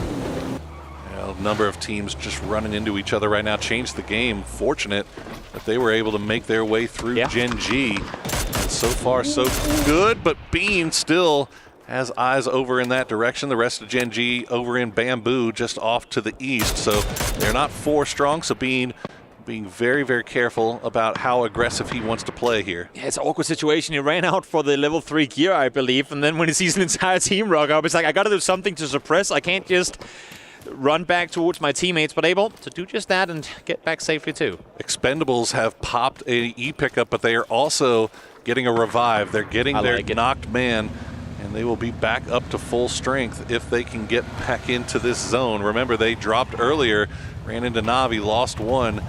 Now they will try to get him back on his feet as Toyo, still with that BRDM, coming from the north side. The stadium itself, again, still completely empty. They do have game start win just off to the east. If you wonder why the Toyo rotation was a bit late, well, that kind of passes in the game, so we gotta play it safe in the meantime. Crashing from the sky is Sharper, but they will be all right. Thunders is here to pick up his teammates, so they should be good out towards the west. Actually, a nice 2-2 split they've got set up right now, able to rev all the way around and claim that for themselves. Good spot for them, but the south is starting to get really stacked here. You got Falcons 17, BB team, and now full send, all in that same compound just off to the south. We'll see if that pops off here anytime soon. I mean, why do we go there? Water in the north, mountains in the north. We have mountains out west as well. This next circle should go towards that southeast if the game wants to do at least what we expect it to. So that will be why teams are daring to go into a less optimal position, just saying, this is what we're doing. And for Toyo, you know what? This is the best way to clear a position. I'm going to come in with my BRDM. If you're going to shoot me, well, we know where you are. I'm just going to send my troops on you. But not the case this time around. The circle actually goes southwest this time around. Okay. Even a bit of the water still in the mountains up northeast. It's still, again, a hard western shift as the Expendables. You see Delwyn flying through. The rest of the squad, they'll go all the way to the western edge of this circle. Sharper, they'll see this. Let's see if they decide to act on it. They have a great compound, though, so there's no reason for them to really do anything. So this might work out great for the Expendables, although Rock also spot them as well. I mean, this circle benefiting Rock really hard. They have all the space in the world between them and the teams out east due to the field being down below. They need to make the most of this game, and they're already doing it right now. Delvin first of all, but now the fights are taking place on the southeast side. It's BB team versus Full Sense. Lucy falling down early on. Phil First trying to peek around, able to get one with the nade. How? Phil First, that car just bounced around to where he could not land those shots onto Belmoth. Belmoth trying to be the tip of the spear, pushing in. BB team, though, working well around this compound. Molodok down to no HP, but now Gen G, they smell blood in the water. They're going to come right on as Thanadol tries to rejoin his team, but Gen G coming at the perfect time to take Full Sense by surprise. Fights out on the edge of the circle like this have to be completed faster, and right now they're feeling the hurt from it. All three teams actually taking casualties as Gen G are now the one on the receding end of a lot of heat. Heather able to get the knock with the arm take up in rest, able to find one more here as well. As BP team saying, screw this, we're out taking trying to take the E-pick up in the smoke and get out here, and they might just be able to do so. Oh my goodness. The great escape from BB team. How do they get away with this? But they do. Flame still alive for Gen G. Full Sense knows exactly where he is. But Tigger, you're down to almost no HP here as that blue zone is hurting. Flame will have to stop down here to use that first aid kit again, as you see Edie from Buriram spot out one from GSW. Flame will win the fight. And that is Gen G picking up another point, but does he have time to get the heal off? I don't think he does, and he will try to get one more, but he doesn't get it. Yeah, nope, not going to happen. Falls down. As a matter of fact, yes, he did. He was able to get the kill right before he goes down, so an extra point secured as Gen G2 get eliminated. Two Chinese teams now fighting one another as change the game and game start win. Battle it off. Game start win will fall 13th place for them, and now Buriram are the next one on the chopper block. Oh, Buriram. They are in some trouble. I think it's just down to Khan. Yep. And he's got Geek and Change the Game all looking over in that direction. The only thing he's got going for him is maybe Geek and Change the Game will be focused on each other and will miss him. Making his way down through those trees. New circle's gonna pop, and there you go. It's gonna fall right on top of Toyo, who have that mountain to play with. And all of a sudden, the AG compound has been pushed out. But look at Falcons T117. This has to come to a head. And who will be the one that survives out of this? And BB Team is still in this. Anyway, we're gonna listen to 17 Gaming as they try to sort their way out of this southeastern spot. 对，我们踩位置卡反卡 FOC。别上，来了，左边那个3边有个。我知道，我在防这个。他被把烟填上，一会儿给我们封过点烟。他用完了，兄弟。你再找一下，包很多。我找一下。 Even if we don't speak Chinese, it doesn't take much understanding of velocity to figure that they're in a pretty dicey spot right now. You said who's going to come out alive? I'm afraid to say my answer is probably going to be none of them. Because even if you survive this initial brawl and you might get close to placement points, you still have a rotation to make Xiaobei just exactly able to get back down behind that vehicle. But Circle is closing in, and both these teams are now going to be in trouble. Tigleton, though, with a double. That is huge for Tig as he gets 2. But the problem for the Falcons right now is that Rock is just free farming. They can stare down at this Toyo as well, just looking down in this direction. As soon as Falcons leaves their compound, they just get lit up like a Christmas tree. There's also fights going on in the north as CTG and Geek now finally starting to pop off. BB Team, after the great escape, are now 3 strong, and they are taking a fight with Sharper. And the entire edge is lit on fire. Toyo is chilling in the middle, and so are Rock. Everyone else fighting to try and stay alive here. Xiaoru, solo player, left alive for 17 Gaming, tries to make his way through this Falcons defense, but they're 3 up, soon to be 4 again. Yes, H-Win does get rest, but now for Falcons, do you stay out here looking for the last player from 17, or do you go? I mean, this is tough, and now Rock is starting to look this direction as well. What do you do if you're inside Falcons? They've got to go. Kickstar gets spotted out, but doesn't go down. Nice spray from Xiao Wu, and he's going to go down to the zone in the end. So that'll be the good news for Falcons is that they know their backs are clear, but where do you go? Got to make a move. Rock is looking over in that direction as well. Huge as well for Falcons, because look at the leaderboard. 4 out of the top 5 have been eliminated already, and Falcons are well aware of this. So this is their chance to extend what could become a first-place lead if they get a good finish in this game. But look at where they are. It's not great. They got a gutter in the middle of the open. A trench, you can barely even call it, because you have to be crouched in order to not be seen from the other side. It's not great, but it's survivable, and that's all that they need right now.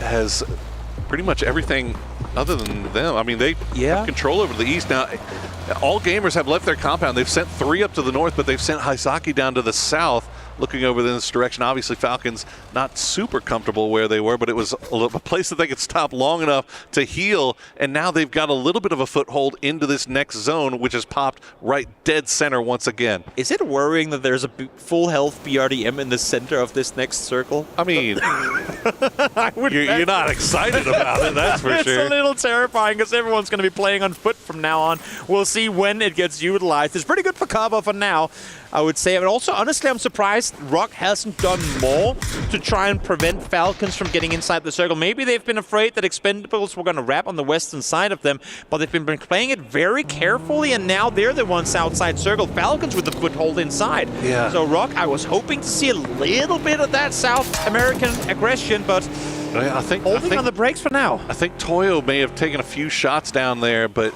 only speculative, not really putting a super bunch of pressure, but it was enough to really kind of pump the brakes on Rock.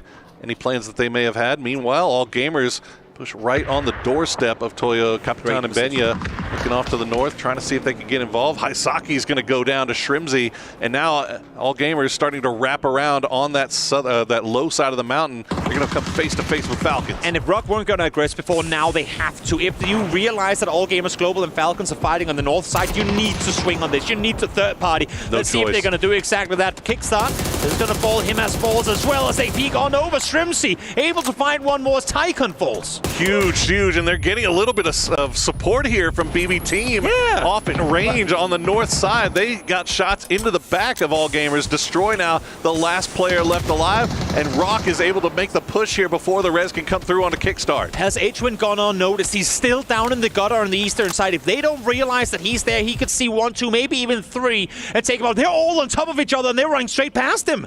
Oh boy, kickstart is down, Tickleton's down. Shrimsy's going to retreat, try to get the res onto Tickleton. H-Win waiting for his time to strike, but Shrimsy is going to get spotted by Phil first, and now H-Win is the last player left alive for the Falcons. Will try to come up, but he will get spotted out, and Falcons are out in 7th place. We don't see everything here, but I really feel like there was a chance for H-Win to get a couple of knocks in this position. Might have been that his angle was off since he stayed prone for a bit there, but unlucky timing for them, and finally great move by Rock to go up and go aggressive. Toyo starting to get more active as well. Rock manages to clean up that fight. They've got 5 kills for themselves now as the Expendables making their way in from the west side. So Toyo has to make a decision. They're getting pinched from the east and the west. You got to put all your attention towards one direction.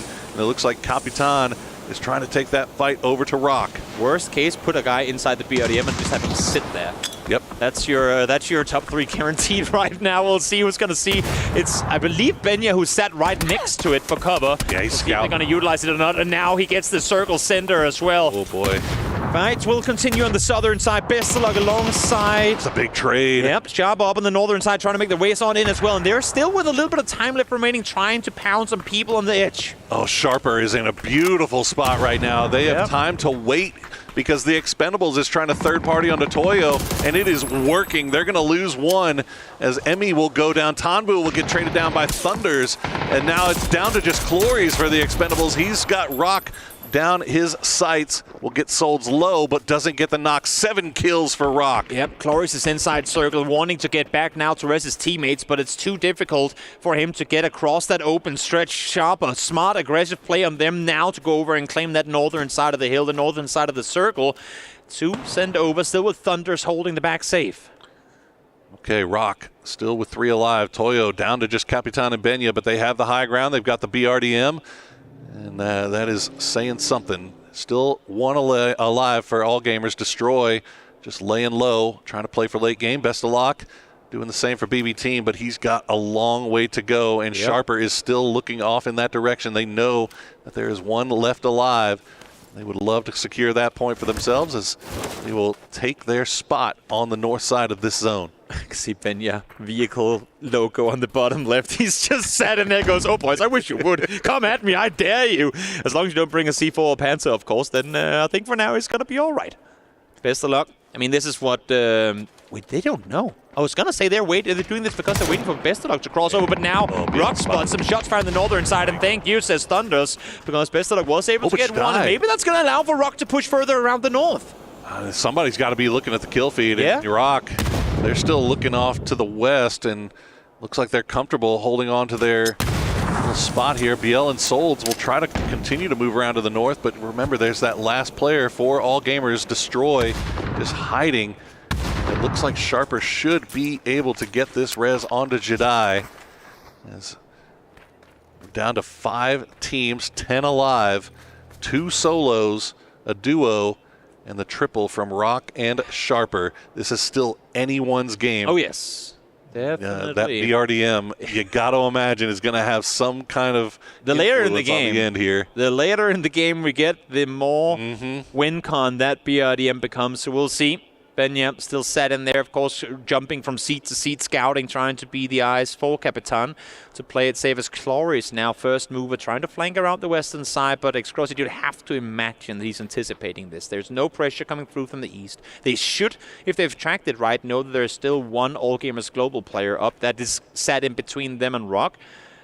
But they have to move towards the circle, and they're just a couple of meters out, but at this late stage in the game, a couple of meters can be the difference between win and death. Sharper being very careful about how they push down here, and Destroy just on the other side of the coop. Does he underhand that, or does he throw it far? Because if he throws it far, you'd have to think maybe... I mean, they were getting naded just now. Okay, he got him. I was going to say, yeah, exactly. Okay.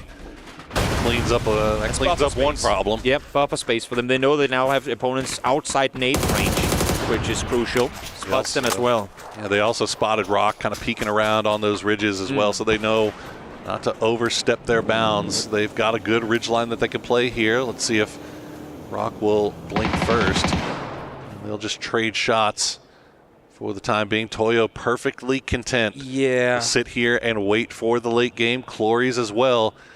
I mean, he's got just all the room in the world on that western side. Cloris has no reason to sweep behind because Toyo are not going to push out Rock. So Rock are really the ones with the maneuvering room right now. They should take this fight north now to SP straight up 3v3. I mean, peek over the top of the ridgeline where Toyo and Cloris can see them. But I don't think they're realizing this. They're still anticipating, wait, we can't fully commit because Toyo might actually push us from behind. Yeah, I mean, but it doesn't look to me like they have any plans of moving whatsoever. Ironically, a Rock kind of between a rock and a hard place here is they've got the BRDM on one side and then just a wide open push right into Sharper on the other. So center dot, Benya the closest in that BRDM. Rock laying down that smoke wall, starting to make their way in. As Clories, despite being down to a solo, is still being aggressive. And you can see Santastico, he knows there's nades. Somebody in there. Oh, they saw Capitan as well. Capitan's been spotted behind the deployable cover. That nade could have his name written on it. Great throw from BL, able to get the knockdown damage, helping with the Dragunov as well to get the initial knock. Now one more spotted in the open. Not inside the BRDM, outside healing. Uh-oh, Capitan. Well, down. Benya will still hide out in that BRDM waiting for the inevitable. And there you go. You see the blue zone grenades are going to fall a little bit shy here. Glories has a smoke wall, but Rock has come over at the perfect time to maybe spot out Sharper. Okay, Glories will go down in the end, but not before he got the knock on Excrozit, and Biel will flush that out, say thank you very much for that extra point. 9 kills now for Rock, and they have the lion's share of the positioning here. 3 alive. If they can just clean out what's left from Sharper here, it looks like Benya is content with just hiding in the BRDM for a second. And if you're Rock right now, I was going to say, when do you commit to just spraying that thing down? Now they do, and now it's on fire. Benya has to get out. Will be taken down as well. 10 kills for the LATAM team. Rock looking rock solid right now, but they still have 2 sharper players to deal with as well. An incredible performance from them to 0 points and back-to-back Arangel games. Let's see if Sharper can get something going here. There we go, peeking around those ridge lines. Rock with the blue right at their backs. Sharper the same. The smoke wall will get laid down. Santastico playing around the edge. Thunder's not very low, but will spot out by Souls as the push comes through. BL in Latin America will get a win here as Rock will find a victory on Rondo. We said paper thin, hey, his hot take was today that the Latin American team will find success. Well, Rock is doing just that. I questioned their lack of aggression earlier to prevent Falcons from crossing over, but seems to me like they didn't need to at all. They swept it pretty swiftly, were able to do so, only taking 1 casualty and all that east side shenaniganry early on and claiming a win in the end of it, daring to go out, making plays. Loved the finish here from Rock. What a tough victory that was as well. And they managed to collect a nice stack of kills to go along with that win. So that's going to put them right up at the top in the conversation with the leaders so far through 3 games. And look at Sharper. It has been it was rough sledding through Arangel, but they found their footing here on Rondo. But let's throw it over to the desk. Or actually, no, we're going to take a quick break. And then we're going to come back and talk about what we saw here in game number 3.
Hi guys, I'm Bella. I'm in the SNB arena with Puckett to ask him what's been going around here. It's my first time here in the arena. It looks lovely. You could see the players really well, and the lighting is just beautiful. How has it been? So this is my fourth week here. After watching Warzone last week, I went right into TFT, and this game has been insane. If you're watching the club championships, Falcons, Liquid at the top of the list for most of the time. Right behind them, though, we have squads like Virtus Pro, Vitality, all in the mix.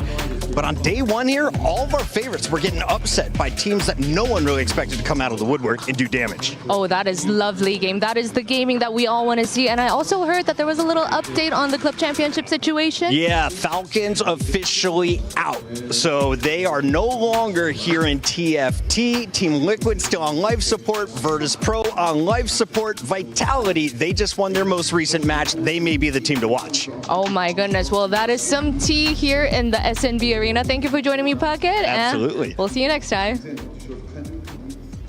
Pousar, tem smoke pra usar. Tá picando na verde. Não usa essas bang agora. Tá ali os dois. Tá sem capão. Tem uma smoke boa pra usar, Albinhas, tá? Peraí, tem que smocar. Vou smocar. Eu vou bangar uma neles lá. Banguei uma neles lá. Ele tem que vir, mano. Pro esquerda 3x1, 3x1. Onde vida? Tá com onde vida aí? Meu caralho. Vamos, porra. Maçã mesmo. Rock rocks up on the west side of this circle, wiggles around a little bit and finds themselves the victory after being able to secure Rondo within their grasp. Joining me, we have Avenger, we have Toffees, we have Godspeed to talk about this one. Avenger, Rock, getting themselves an important one to start off their groups. I mean, it's huge, right? It's a little bit predictable in terms of what we see with the land ratio and what the teams are doing. But Rock took that southwestern side where they knew it's very likely it's going to move there. And again, the majority of the teams, they're on the north side, they're on the east side, they're fighting. But they took space, they took control. Yeah. They managed to stay 3 guys strong all the way to the end, and yeah, took it to Sharper towards the end. Godspeed. Yep, I agree. And the fact that they had a much better game. I mean, the first 2 games in Arangel, they were caught in the blue very late. They rotated in late, basically blind, and that cost them pretty much no points at all. But in this game, they kind of took their time. They did get fortunate with the shift. And then, as Martin said, they were able to take control. And then their timing on the third parties was great as well on that side. I think when I watch Rock, one of the things I love about them is their attitude as a team. They're always happy to be here. They're always considered a privilege, but they're also a team of grinders. These guys have been around BL since 221, RBN since 19. We're talking teams. In the sake of BL, he came from EOS Guri to Pachao to Rock. Like, these are guys who started at the bottom and have worked their way up to try to get to international sequencing. 2 years together for BL and Syntastico. They found RBN. They brought him in a year ago. They said, what do we do to sort of make that next step? I'm not claiming that they're ready to be a top 10 world team. However, the fact that they do seem to pull out these late games, the fact that they improved continuously at PGS tells me that whether or not Rock becomes a world champion doesn't matter so much as the fact that I love that they are continuously improving and committed to the game. Well, they got a decent kill score with it as well, right? 22 points go their way. That's going to put them in good stead to get day number 1 rolling for their group stage. Sharper Esports, 11 points. I think we had our criticisms about how quiet they were maybe in this game. I know that we just want to sit around in the compound like that one was there, Avenger. But for the most part, 5 kills is more than I thought they were going to get after they had to make the transition. position. Yeah, they had to leave once they had to leave, right? They stayed in that gas station for quite a while there. They didn't really flex out and really push out, try to get points where they could have. I would like to see a little bit more aggression from them. Again, we only need to get them into the top 16, right? So that's really what they're looking for here. Impressed with Rock, though. I gotta say, the way that they stayed together as a team, the way they play together is really what's been succeeding for them here in this game. To bring both those together, we got Rock, the region, but also Sharper Esports sort of disappointment in that game. The team that I think really disappointed us here, Godspeed. Who was it? Come on. Toyo was, they were quiet. I was basically yelling. I mean, they had such a good position. They were in that central kind of mountain on the south. They could have flexed out and gone for kills on Falcons. The fact that Falcons even made it in against them and Rock was confusing, but yeah. Tough stuff. We can talk about it in a few moments, though, as we head over to Bella, who's over in the arena. Hi guys, it's Bella. I'm standing with 17 Gaming Xiao DD and our translator Lisa. What a game. You took the first chicken on Arangel and you came into the game with all 4 players alive. What was the key to making sure that you have all the players with your alive till the end? 好的，首先恭喜你们在第一把艾伦格就吃下了鸡。那其实你们打到最后还是能够保持一个4人满编的编制。那这个其中有没有什么秘诀可以跟我们分享一下？没有，那把第一把其实我们是车很少，然后我们决定是2圈飞了个伞，然后就圈一直在往我们脸上套，就没有什么秘诀，运气好。Okay, so just come into the second circle, we just found a E pickup and we just got into a very lucky position and basically we're just lucky and get the circle. You were lucky, but you were playing smart. You were able to apply pressure on both Navi and Full Sense simultaneously. You even shot over Navi and aimed at Full Sense. Can you walk us a little bit through the decision making for that play? 是的，就是在决赛圈的时候啊，也是对阵到了 Navi 和 Full Sense， 感觉当时好像决策是先没有选择打 Navi， 先去打了 Full Sense 那边的枪械。那这个决策是怎么做出的呢？其实那把是我们没有先打先，我们两边都打了，就是坐山观虎斗，让他们打就行。Actually, we don't have any priority. We just let our components to fight with each other, and we just watch them fighting and find the opportunity to compete against them. Watch them all crumble. All right, thank you, Xiao DD, and good luck to 17 for the rest of the day. 加油! Say bye. Well, we all know 17 is looking great, but wait a minute. Bella and Lisa doing the same tournament? What's going on here? This is wild stuff, Avenger. Yeah, it is. It's good to see getting the translations in there, getting them on point. But yeah, good to hear from Shawu. I mean, 17 again. We're talked as being one of the contenders here to maybe, or the favorites basically to take it home here. Sure. Them to have such a strong start on Arangel, back to back here. That's huge for them. But I mean, we're talking about you only need to get top 16, right? If they start getting enough points here, it's going to be a little bit scary for some of the other teams that they potentially could lock out once we get to day 2 for their play. I do think there's a good lesson to learn of confidence is quiet, insecurity is loud, and when you look at 17, they just come in. They were very happy yesterday, very they had the wherewithal about them, Toffees. I think that they know that they're one of the favorites. I think they know they're the favorites, and when you look at the roster, 3 of them have been together for 3 years at this point, playing at this level, always getting these high finishes, and I think they've hit a point in their career where they're like, sometimes I just don't come to work ready to win if it doesn't feel like it's the biggest deal to me, right? EWC feels like one of the biggest opportunities you will ever have, and so you can tell when they walk in, they're comfortable because they know each other, they know their system, but they're excited and they know this is a win that will set them on a path the rest of their life. The only thing that really trumps it, I guess, for PUBG PC, how things go, is, of course, PGC at the end of the year here. And then when you look at all the players and teams coming in, Godspeed, to try and deal with this, of course, they know the prestige of this tournament is very high, along with the prize purse as well. Yeah, I mean, the prize purse alone is just why it's so incredible. But again, just the competition and the level, and really just the way they're treated here, right? This event is pretty much every player's favorite. It's one of our favorite events as well. Well, let's take a look at the overalls. We have got ourselves 33 points for them. Rock, though, jumps up. into 33 points as well off this one game, Toffees. That's so rock, man. You're loving it. It's so rock. That's the thing. That's what they did at wasn't PGS. right? It was like we kept forgetting about it. They'd show up and they'd be like, oh, hey, we're here, guys. You're like, oh, well. But it comes down to the late game. They make these crazy choices in the early game. They make these sends that don't make sense to me. But if they can survive, if they can get in, their fights seem strong. Yes, but what worries me if they do, which, I mean, if they go down this road and continue to get points, even not many, and make top 16, they're going to get punished much harder when they go into the Grand Finals lobby. And that's what actually worries me, is that lobby is going to be much more difficult. Yeah, now bottom 8 here, obviously it's still very tight, only halfway through the day. 3 more games to be played here, so but still you need to be putting up points here. We're talking about, again, this hypothetical cutoff for the top 16, 55, 60 points ish, around that, maybe even 65 depending on if someone is farming at the top right. So I agree. You need to get your day started. You need to really start kind of closing things in here. Bad start for China as well, it feels like, right? Except for 17, yeah. who's number 17, but when you look at two teams, I mean, the fact that Game Start Win got number 1 from their qualifiers, and then is having a bad start to all of this as well, Toffees. These teams have got to really kind of tighten the bolts. I mean, I think if you watch the entire year, the Chinese region feels like it's been a little loose in terms of their international play. So yes, I do think they need to tighten up. I also think ALGL is a surprise to me. 3 games in, 14 points.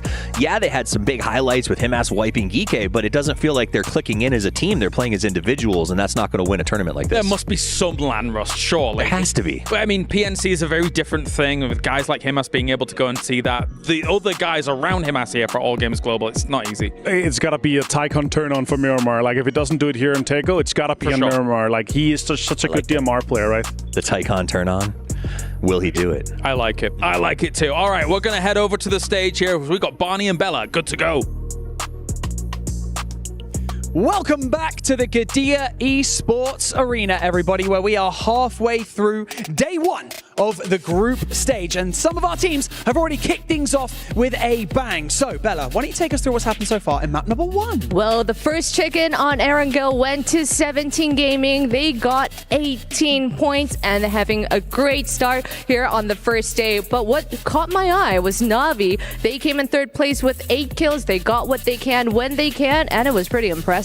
It was indeed, wasn't it? 17 Gaming continued to impress because they got down to that final fight on map number 2. But one player alone, Xiao Wu, was up against a full team Falcons, and so all hope looked lost. But Xiao Wu almost pulled it out of the bag, knocking 3 of them. But Shrimzy saved the day and secured the first win for Falcons on map number 2. What about 3? Well, there was a little bit of a shuffle on the leaderboard on Rondo, but Rock Esports came out on top with 12 kills. But again, Sharper Esports was doing what they wanted to do. 5 kills, impressive plays, and we actually don't know how the day's going to end, so I'm excited. Where are we going to next, Barney? Well, you should be excited because we are still, like we already said, only halfway through day 1 of the group stage. So much PUBG to play, and we've got our next map on the horizon. We're off to Tego. Casters, take it away. Thank you so much. And yes, we've got a change up in maps and a change up in casters. Matchroom and Paperthin taking you through the last 3 games of today, and it has been a kickoff right out the gate. I mean, 17 Gaming coming in with some dominance, staying at the top of the leaderboard. These guys are not playing around, which is odd, given the fact that we've seen them far more relaxed at this event than I think that we've ever seen them. Yeah, I mean, this is a team that should be playing with a ton of confidence. I mean, they won PGS 7. We know how good they can be when they're in their best form, and they're confident, they're cool, they're calm, they're collected, like all the things you would want out of a team of their caliber coming in here being really strong. The team that we see here on our screen, though, is kind of a tale of 2 different stories there, because you've got BB team who won the follow-up PGS 8, and they haven't, they've been okay, but it hasn't been a great day for them by any stretch of the imagination, so you're looking for them to start to pick it up a little bit. Well, I mean, BB team usually gets most of their points based off of consistency, right? Getting into the later stages, finding kills, and this has been a much wilder start, it feels, in these first 3 games. We're getting kills very early. We're seeing a lot of very, I guess, like Circle 2 skirmishes. It's been absolutely crazy. I'm curious to see if this is going to continue through the entirety of the group stage, but we've been chatting enough about what could be happening. It's time to talk about what's going to happen as the map is ready. So let's go ahead and jump into game number 4. Yep, it's time to Tego. Very excited to see what our teams are going to bring out on this map. see if there's any more early game scuffles like we've seen quite a bit, especially on Arangel. Quite a few, contests over vehicles and some kind of tertiary drop spot locations where a lot of teams want to flex out and grab like that single compound that has that extra vehicle or something like that. So this is a map, this is a plane path when you guys get to see it, that also is going to lend itself to potentially something like that happening. You never know, but... Well, we are looking at a bit shorter of a tournament whenever we look at comparison to normal PUBG tournaments, and I think that that's putting a lot of pressure onto these teams to play more aggressive, to fight for their territory, and in some of them, it's kind of come back to haunt them, causing early game casualties.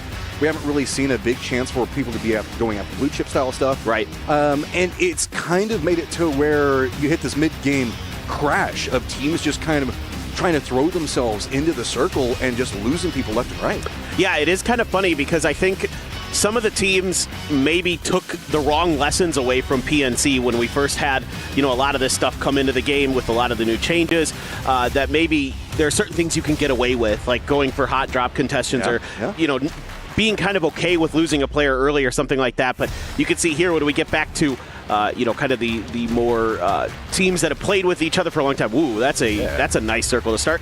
But when you get these teams that have played together for so long and they are much more sound in their decision making, especially when it comes to punishing stuff like that. Speaking of, I do see BB team. This is not the team that you necessarily wanted to see in an early scuffle. Bestelak looking for that M24 hit. Oh, he just missed. Okay, Sharp, can you get out of this? Looks like BB is going to kind of let that one go. Again, not a squad that really wants to take too much skirmish, but they don't have an option. Philfirst is entirely surrounded here. The entirety of the stop-off has happened, so 3 different members. Besto is going to have to try to find some way to open and protect his teammates. Philfirst is you're on no life already. Yeah, this is very difficult now. BB kind of has to hold their ground. I mean, Philfirst is the one you're very worried about here for BB team. He's sandwiched in between a bunch of Sharper players. Even though it has been kind of a rough day, maybe that Rondo got them going a little bit. Bestelak trying to make a little bit of noise, seeing if he can get any reactions from Sharper, but they're holding their ground, and Exquisite is taking his time. He's southeast of this as BB starting to make the rotations in. I see Full Sense kind of crashing in a similar direction. Nate goes out, goes too far. Philfirst already has the push coming out for Jedi. Going for some picks around, goes for the spray. Does manage to take him down, so Philfirst is out, and that is a big part of the damage dealing component that we can look at for BB team. Already out, so best of luck. Got to go ahead and hop in the vehicle, and while they do have themselves a pretty centered position, it's already hot. Yeah, I mean, again, BB team is doing fine in terms of points, but seeing how well 17 is doing, even Rock and Falcons, I was kind of hoping maybe a little bit more, but this is definitely not the start they wanted. Good escape plan, though, to make sure they got at least one player out there. But now Full Sense has crashed in here. They smell blood. They want to try to take it to Sharper. Sharper retreating back to the safety of some of these southeastern compounds that kind of divided this particular area in half, essentially. But Full Sense is going to maybe go for a 2-2 kind of split. Leave 2 here to just hold the line, make sure Sharper can't push into them, and put 2 up on a hill. This is a strong position in the circle. That's no surprise, given how much of it's going to be water. Remember, we are very far to the south. So we've got Songam in play as well as Hosan Prison. That's going to be where we see the Falcons at. We also do have kind of that swampland that's going to be eating up some territory just to the west. Hosan up into the north that everybody's going to be trying to dodge out. So it's going to be this hilly area just to the center that a lot of these teams are going to be kind of scrapping around, trying to figure out where exactly that they want to go to. Now be making their rotation in. They're going to be up to the northeast and again kind of on that same similar pathing where everybody was trying to put priority into the compound that Sharper's at. Yeah, it's kind of a difficult situation already in the center of this circle. There were a lot of teams here early, so getting real estate is going to be difficult. So teams on the edge, going to have a tough time potentially if they can recognize the fact that it's going to potentially be a little more congested, that a lot of the territory is going to be already claimed. A lot of the compounds are already going to be claimed, so you might have to opt for some, edge fighting, which for teams like 17, they've been very potent at. Teams like T1, I'm a little bit more concerned. I feel like I've seen them kind of crumble in a few of those edge fights that they had okay positions in. Oh no, but if it's they're fine. I'm sure nothing could go wrong. Yeah, no. It's like the chances of it happening are so low. Oh God. Oh yeah. It's the end. Like I don't like this. I don't like this. Please no. Everything's fine. Everything's fine. Don't worry. Yeah, it's okay. We've all been there. So my worry with Sharper, though, is while they did get this compound, they really haven't had a chance to loot much. And I'm curious if they're going to have enough breathing room with as many teams that are around them. Every single building that they try to go for is going to get punished, so it's going to make it very hard. And it means that they're going to have a pretty low economy in this fight, it feels like. No, you're absolutely right. I mean, you can see there even, Jedi showing up to the party with a Tommy gun, which not bad at all in a situation like that, but, it's kind of interesting to me how much Exquisite was able to grab as well on his solo position that he was in, and what he was able to bring, if anything. Maybe loaded up the car with a few extra goodies for his team, but just depends on how that all shook out. Gen G going to be one of those teams making a late rotation that's going to have to play edge, but there's so many teams still left out on the northwest side of this. I mean, Rock is gatekeeping the double-decker bridge that's just to the northeast of Hapo, so it's going to be tricky. And speaking of Gen G, taking a fight here. Tycon down, but Imas does manage to get some shots back onto him. So it looks like they should be able to get the res, and this is going to be a bit messy as we even have similar team colors all stacked on top of each other. Here comes Bean, though. Wants to provide some type of support. Moss, though, has himself that Panzerfaust ready. Oh, good nade coming out from Flame. Moss has to run for cover. Wow, the timing here for Gen G, really nice to get pieces in place to do some damage. And man, Flame just found that knock on Himas. He was down so low, somehow able to sniff him out. That is crazy good utility usage here from Gen G. They know there's another player here. Destroy. Wants it. He wants to get that kill, but it is so hard to push around that wall. Now we're going to see Destroy play around this. Oh, get spotted out. Flame continuing a reign of terror onto AGAL. This is crazy. I thought this fight was going to go not great for Gen G, frankly. There is no world in which I thought we could see a Gen G and AGAL fight and it was going to go in Gen G's favor. It just felt like momentum, play style. AGAL just usually has that. Tycon, though, still up. Tries to go for the spray on Flame. Doesn't get it. I think he might be predicting with this nade, but I think that once he runs through, I don't know if it's going to connect. Yep, nope. And he's got to worry about Falcons. They've got an angle into this fight. They already got one of the knocks on the Haisaki there, so things very difficult. Going up the stairs, you're getting lit up by Shrimzy. Down to half health, has to go for the prone, so the res may be difficult to find up on the roof for Tycon. We know what he's capable of individually. We'll never forget that 1v9 he had on Miramar. That was one of the craziest moments in PUBG esports history, but he is in a very awful position. I mean, he's sandwiched between Gen G and Falcons, and yeah, he's dead. Okay. I mean, points for Falcons trying to creep up, pressed back in with Rock and 17. You can see Rock now officially in first. Did manage to pick up one kill in that bridge camp. You got the Expendables and change the game that were up around them, but Expendables going to have to wait for change the game to rotate in front of them. Rock has a bit easier pathing. Falcons not quite done with their harassment yet, but this is probably going to calm down. Falcons do have where they dropped at into this circle gives them a lot of rotation options right next to the coast. So they're going to be playing very safe in a very strong position for quite a while and has a chance to farm quite a bit out of it. I'm just curious to see, are they going to opt into that? Are they going to opt into trying to play for a better position?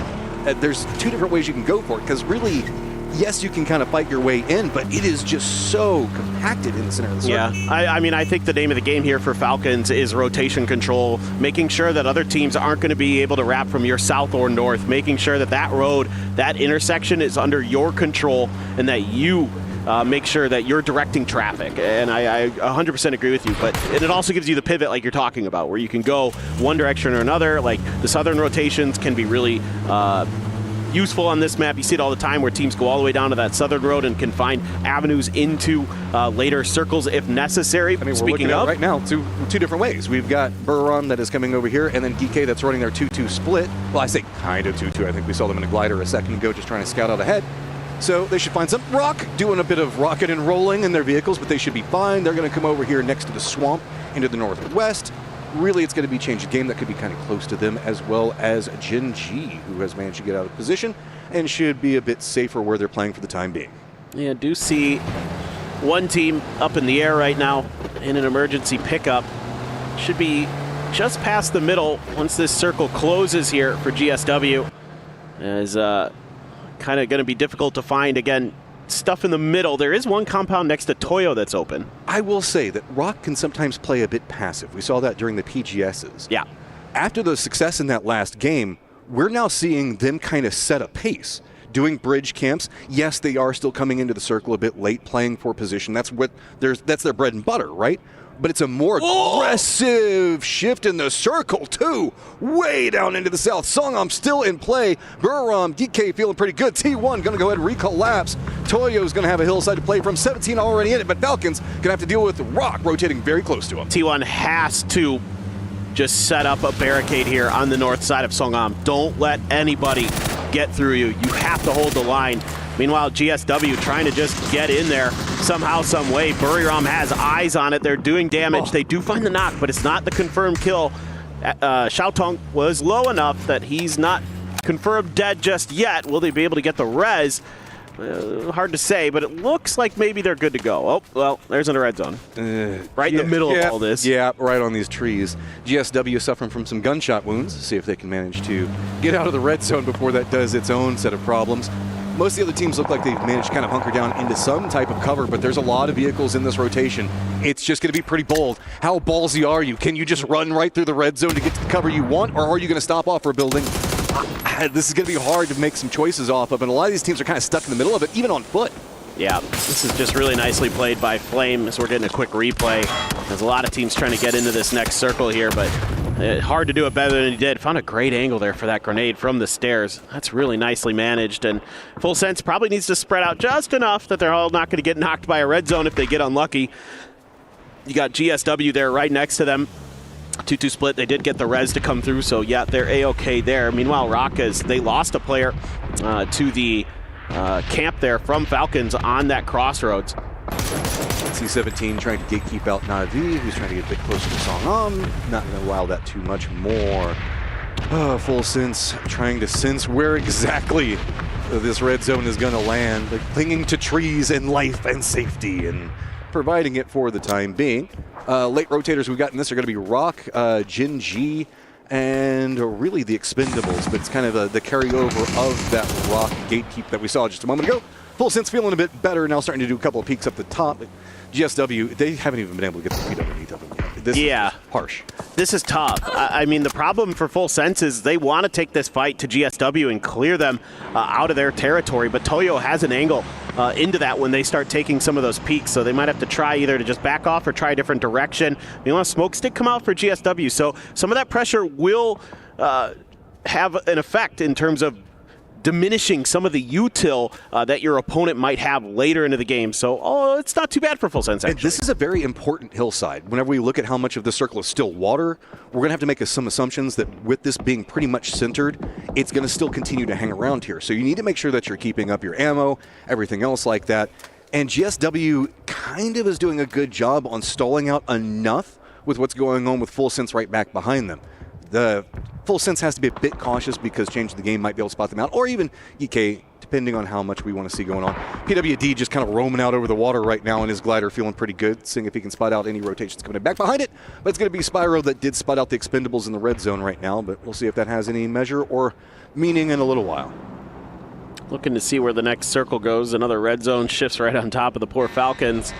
As do hear a res coming through. I believe that's the Expendables, if I'm not mistaken. Yeah, circle's going to keep that hillside you were talking about in.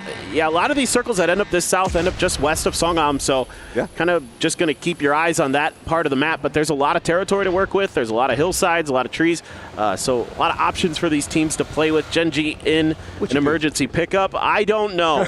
Yeah, I would go coast, but you know, they're probably going to try to go center or something, but there's just not much available. Already taken, and Falcon's just going to kind of sneak in and just find a compound for free and feel really good about that. Glance up, everything's fine. Everything's fine for right now. Don't worry about it. Let's see, Jin G, where are you going? Looks like they're going to be dropping right on top of GK as well as Rock's RBN. That's going to be rotating right in front of all of them. So big crossfire, Jin G tries to make landfall, and Flame down, Beam down. It's all coming apart. Yeah, I mean, they had to gamble with something here, and DK was holding the line and saw this from a mile away. Wow, Tosi nails a grenade right onto Quizzy's feet. So Tosi now going to keep pressuring. Did get the spot there, trying to hold the angle. Didn't win the fight. Diffs him. PWD just slams into the ground. It's like, I'm here, guys. I got the back. Okay, Orca, you're the last one up and surrounded. What more can you get? BB team does get eliminated in rotation. Orca's already been spotted. Lots of damage onto him, and this just feels like this is about to be over. Even they, does it bounce in? Go the right angle? No. That's a tough angle to get a nade to squeeze into a window there, and sometimes they hit that window ledge and just bounce the wrong way. So tough moment there. Orca is going to get the knock on the Spyro. This is still doing damage. Biel snuck around back behind this one, so Rock running a very wide split down to the south. I think he might be eyeing to see if he can pounce onto this, but I mean, Geeke is pretty strong right now. With Spyro being down, Biel might be able to sneak in, steal a kill out of it, and that could pump the brakes on anything that Geeke wants to go after for Orca. Orca just needs to hold the line. If he gets wind of this, he should be maybe hearing that vehicle from Fantastico. Hard to say, but if he gets an idea that the third team has showed up, he just wants to try to direct them over into Geeke as much as possible, try to keep himself alive. And Geeke recognizes that. They're trying to make an aggressive push, and they're doing some serious damage with those nades. Smoke walls are providing some cover. Orca outside of the building now. Quizzy's going to be coming after PWD on the other side. Looks like they know exactly where he is, but he just has to run back to the building. There's no other options. Does get the knock onto one. Is he going to go for the flush? Yes, he is. So going to come at a cost. Orca now just trying to spray back in, see if he can slow down anybody else coming after him. And now reinforcements show up in the form of Rock.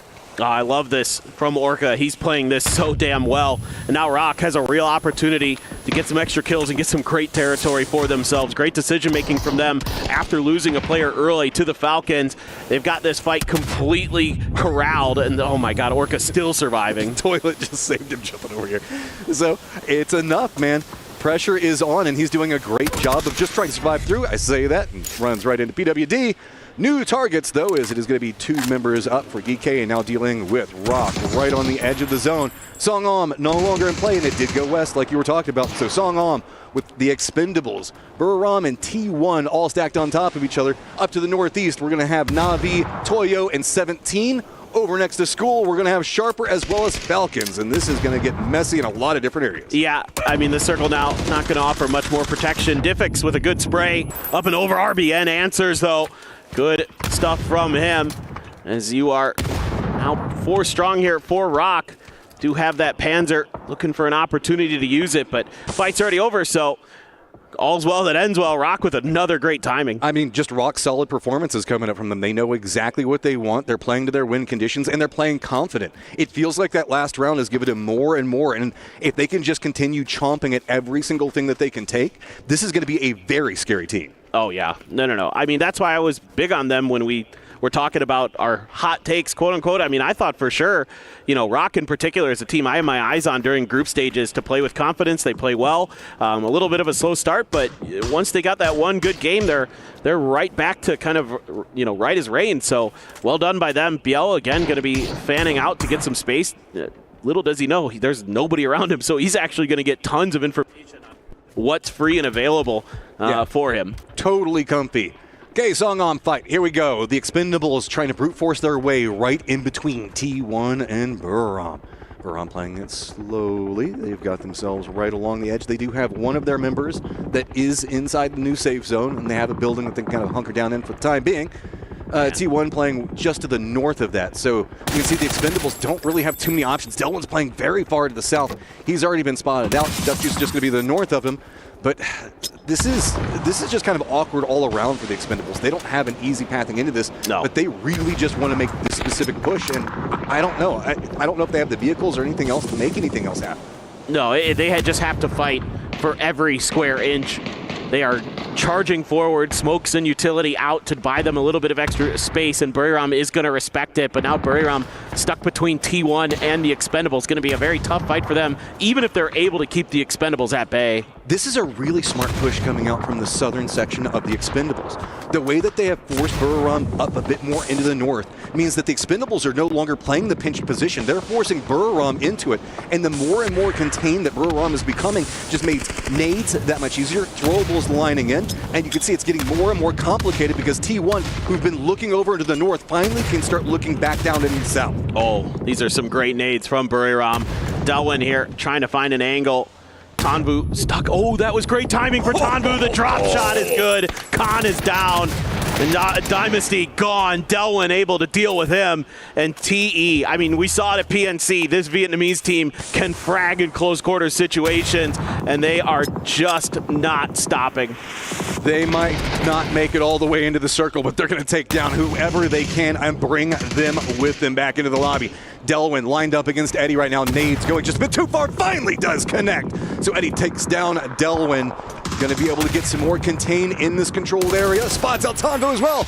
Goes for a couple of shots. Doesn't connect the way that he wants to. T1 did leave Ian back behind, so is kind of supervising this fight as the new circle did pop. It is more to the west. This fight cannot continue here unless they get the finish or they just find some way to separate away from Ian. Yeah, I mean, this is all but over. I'd love to watch T1's perspective right now because they're taking a fight against a couple different teams. But Tanbu here could outplay his opponent. No, just barely. Edie, the longtime veteran for Buriram, gets it done.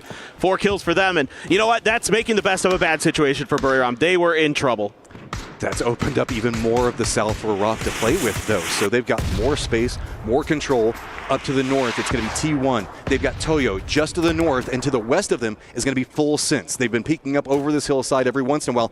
Sharper is making a push more to the west of this into Full Sense's area, but that's being corralled by where the Falcons are playing from. So it's Falcons on one side, playing inside of a compound with some walls around it, and T1 has this high ground position that they really want that Toyo is presently occupying.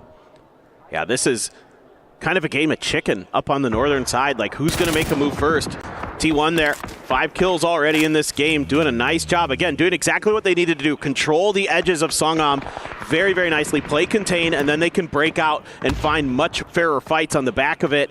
We do have Buriram, 1 player left in the blue. Can't see him on the map, but Edie just going to seemingly wait this one out a bit, see if he can find a moment to maybe backstab T1, do some damage to them, but T1 being very, very cautious here, taking their time in this fight against Toyo. Falcons on the other side of this being far more aggressive. Kickstart's already left the compound. He's moving right into Sharper's positioning. See if we can get some sight lines in on him. You can see Sharper in a lot of trouble. Full Sense doing a good job on the fence, but here comes the Falcons. Kickstart does get some damage on Belmont, forcing him away from that angle. That's going to open up more for Binya on the other side of this to get the shots. It's a full-on 3-team crossfire all onto Full Sense, and somehow they're managing to hold up for the time being, but it's coming at a cost. Slowly and steadily, each one of their members is starting to fall. Yeah, this is a great timing now for T1. They noticed that Toyo was busy looking in the other direction. They had some free knocks available to them, so T1's like, you guys are fighting, we're going to come push your backs.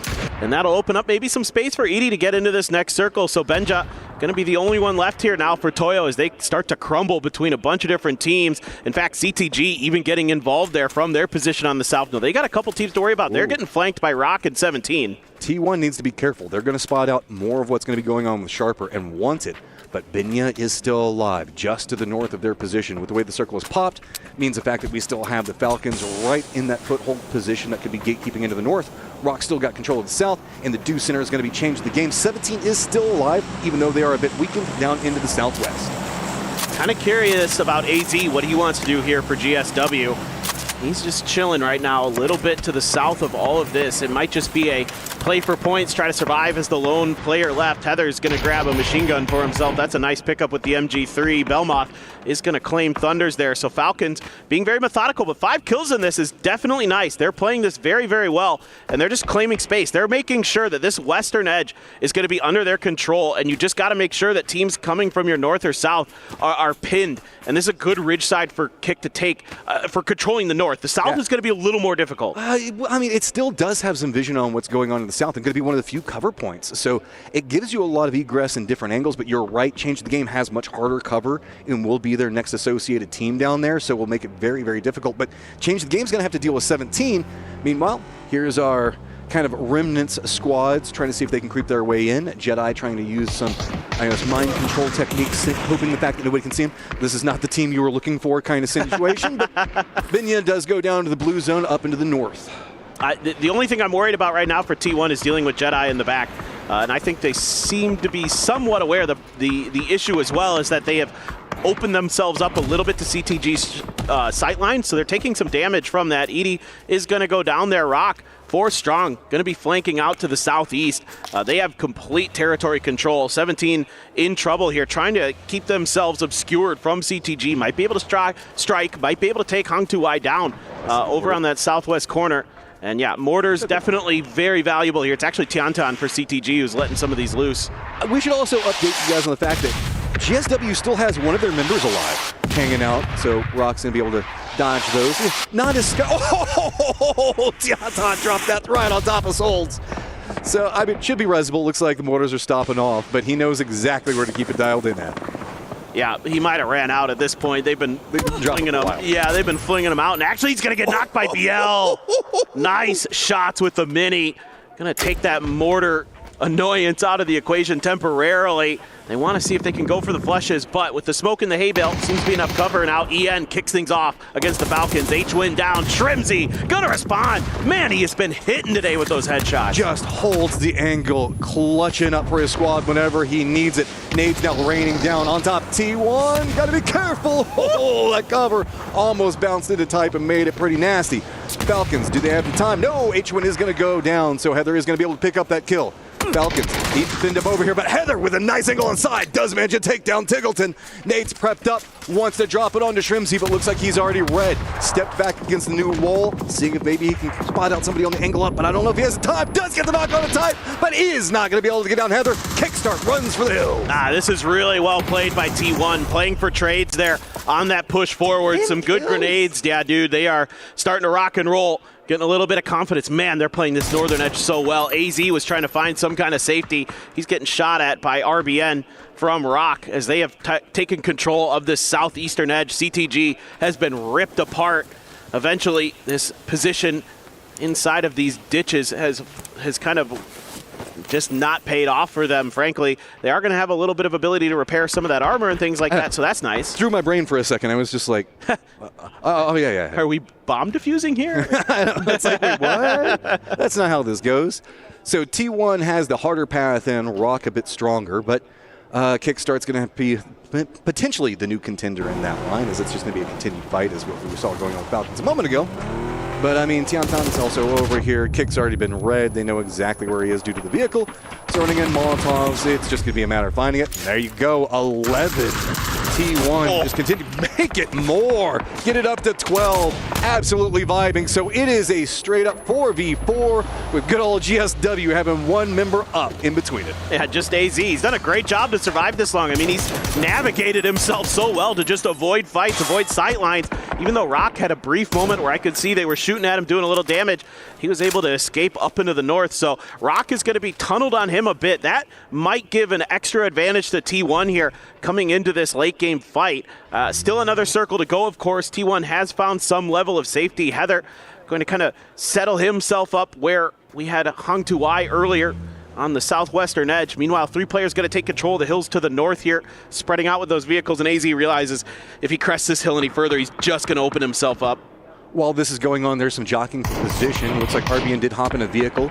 He was going to head up to the north to see if he can get a bit of a containment angle onto T1, but they already had 2 members that they had shifted over there. So it looks like he should be able to stop that out. Actually, AZ's still alive. He's trying to sneak his way in. Finally goes down. He really wanted to try to see if he could get his feet inside that circle. But Rock really backs up against the blue zone as the new one pops, stays pretty centered, but Type already sending it in once to get control over center. Yeah, that's huge. Ian has to be super careful here, though. He's just trying to get info. He's doing a little bit of a duel, and he gets some damage in, but now he might be opening himself up to Santastico's angle. And now Ian realizes it has to fall back because if he sticks around any longer, he's going to give himself away for free. So Type up on the roof, going to be able to put some hurt down on top of Rock. He's in the circle, they are not. And you got some good information from Ian on their formation. Smokes are going to have to come down. So for Rock, you're going to have to make a decision. Do you try to play for the house? But Raining also going to take an aggressive angle here right on the side of this trench. And he is going to be able to dig in and keep Rock barricaded potentially. These are some cyberbullying angles if they can hold them. But the problem with it is the fact that Ian and Raining, neither one are in the circle yet. And if any of them go down, this is unresable. So you're specifically leaning into the fact that we think we can outshoot you. We think that we can take these 1v1s. We think that we can make sure that we can suppress you all the way down right up against the zone wall yet again and keep the pressure on. But Rock is doing a good job of just reacting. They're making sure to play into safe positions, regrouping as they can. But the more and more compacted that they get means the fact that nades could rain down on them at any given moment. Yeah, so I think for Rock here, the option is to just crash at Type and take this spot. I think this is the best play they can make. Type, though, is on it at the end as well. Doing a great job there. 2 kills. Finally, RBN is going to find Type after he was lit up. Heather there trying to do it again, but Ian is going crazy. Fantastico, the last one up for Rock. Looking up into T1. Can he take these fights? 1v3 right now. Back up against Blue Zone. Nothing to be done. And T1 picks up the round. That is so well handled by T1. Their zone control of Songam, their control of the northern side, biding their times to take the fights on the northern edge of the circle, rotating through, clearing their edges, and then fanning out and boxing Rock out of that next circle. Absolutely brilliant. This was a story of two teams' confidence. You could see it. Rock, early game, bridge camping, playing along that southern edge, taking firefights, third partying. Meanwhile, T1 opting into wide splits, holding down angles, not being afraid of any team, and just stepping up against them. And this is going to pay off well. They're going to feel really good off of this in the group stage because we're competing up against Falcons, 17. That was kind of the name of the game at the start of the day, but it's starting to shift. Oh, T1 took a good fight against the Falcons as well. I mean, that was a basically fair 4v4, and T1 just won it outright, and Type has been really, really good for T1 today. He has been fragging out. This guy is an up-and-coming young superstar from Korea. I mean, he just has been able to be old enough to play at the global level within the last couple of years, so this guy is really making the most of it. Problem is, 17 Falcons, they want it, man. They're going to come back, and they're going to be swinging on Miramar.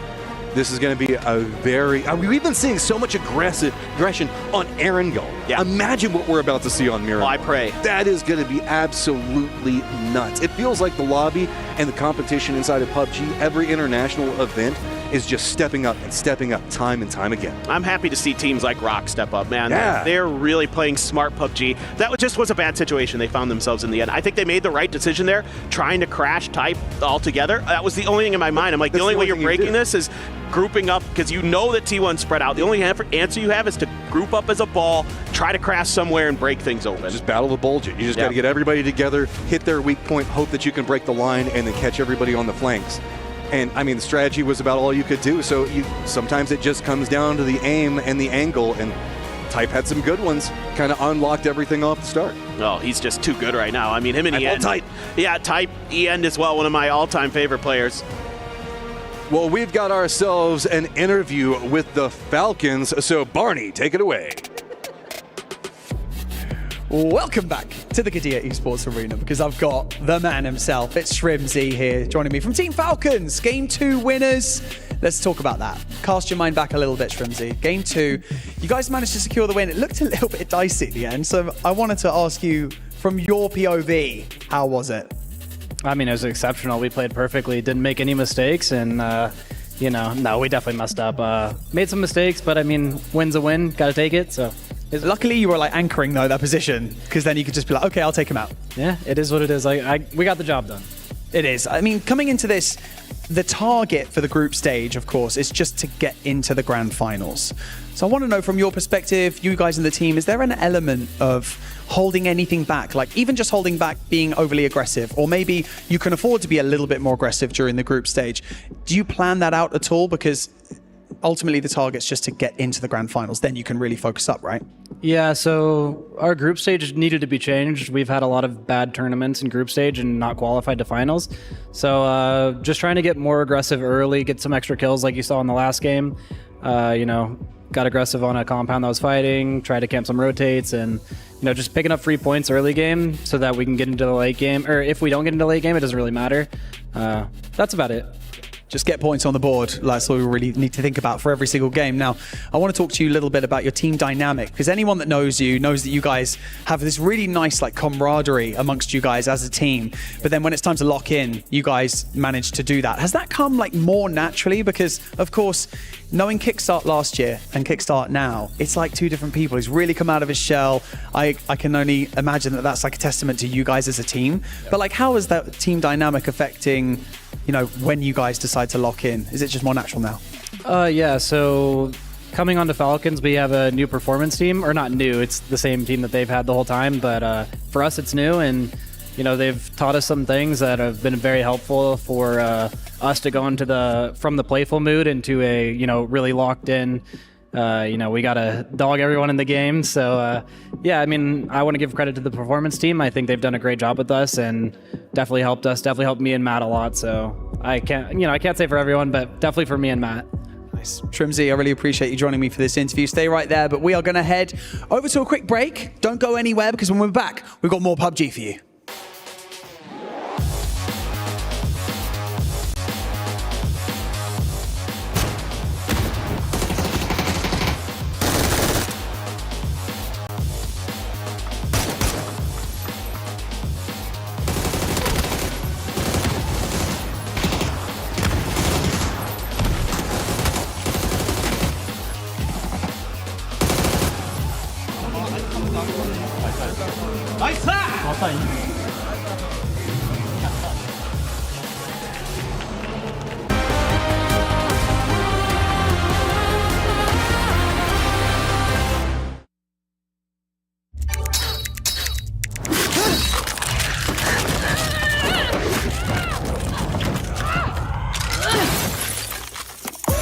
Reach your impossible, Lenovo Legion.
강도 하자. 하나 더 기절. 왼쪽 각. 확인. 왼쪽에 다시 장군 뒤에. 4번 쪽. 확실이야. 4번 하나 몰라. 확인했어. 하나 내 쪽에 있어. 하나 내 쪽 라스트 확인. 놓지마. 터치 해보든가. 3번 뒤 아니야? 3번 뒤. 터치 내가 딸게. 천천히 하자. 천천히. 터치 내가 딸게. 아직 3번 뒤. 나이스. 잘했다잉. 잘했다. 이번 봐. 잘했다. 잘했다. One of the oldest esports organizations in the world gets themselves a chicken dinner. T1 walks away with a big win and a big move here for the boys from South Korea. Joining me to talk about this game, Avenger, Godspeed, and Toffees overall. And looking at how that went down here, Godspeed, that's what peak performance looks like. That is exactly what peak performance looks like. I mean, they went into that final circle with 12 kills before they even cleaned up the team. Something I want to note, though, AJL, they went out early again. Very sad. Big sad. That's just sad. I can tell.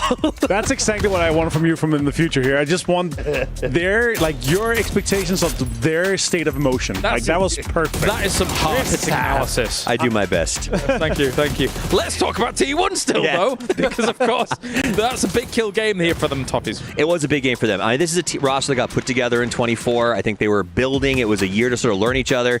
They dropped Zenith, they add Heather, and I think that was just a massive pickup. So Is this the year for T1 to go the distance and win a PGC? I don't know that I buy into that, but I do see the idea of this is a roster that is getting progressively better, progressively stronger, and making good choices, and this was an indicator of that. I think missing out on the direct qualification from power rankings by just a few points, Avenger, definitely would have lit a spark under them. We obviously know that from talking to Sonic at PGS 7 and 8 that they were very concerned about how things were going to go into the future. Yeah, honestly, when you look at this, like, this is what this roster is exactly capable of, right? You're able to frag out there, staying 4 guys strong for such a long time, even though they're taking so many engagements. 16 kill win here, 26 points. Again, we're talking about the 60, maybe 65 points cutoff for our top 16 here.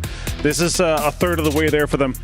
But Rock again here, Godspeed. They're doing it. Yeah, they found another good rotation in the south, which gave them even more consistency. And then more importantly is their timing. Their timing on these third parties has been impeccable, and it's what's been able to give them the room that they've been able to work with.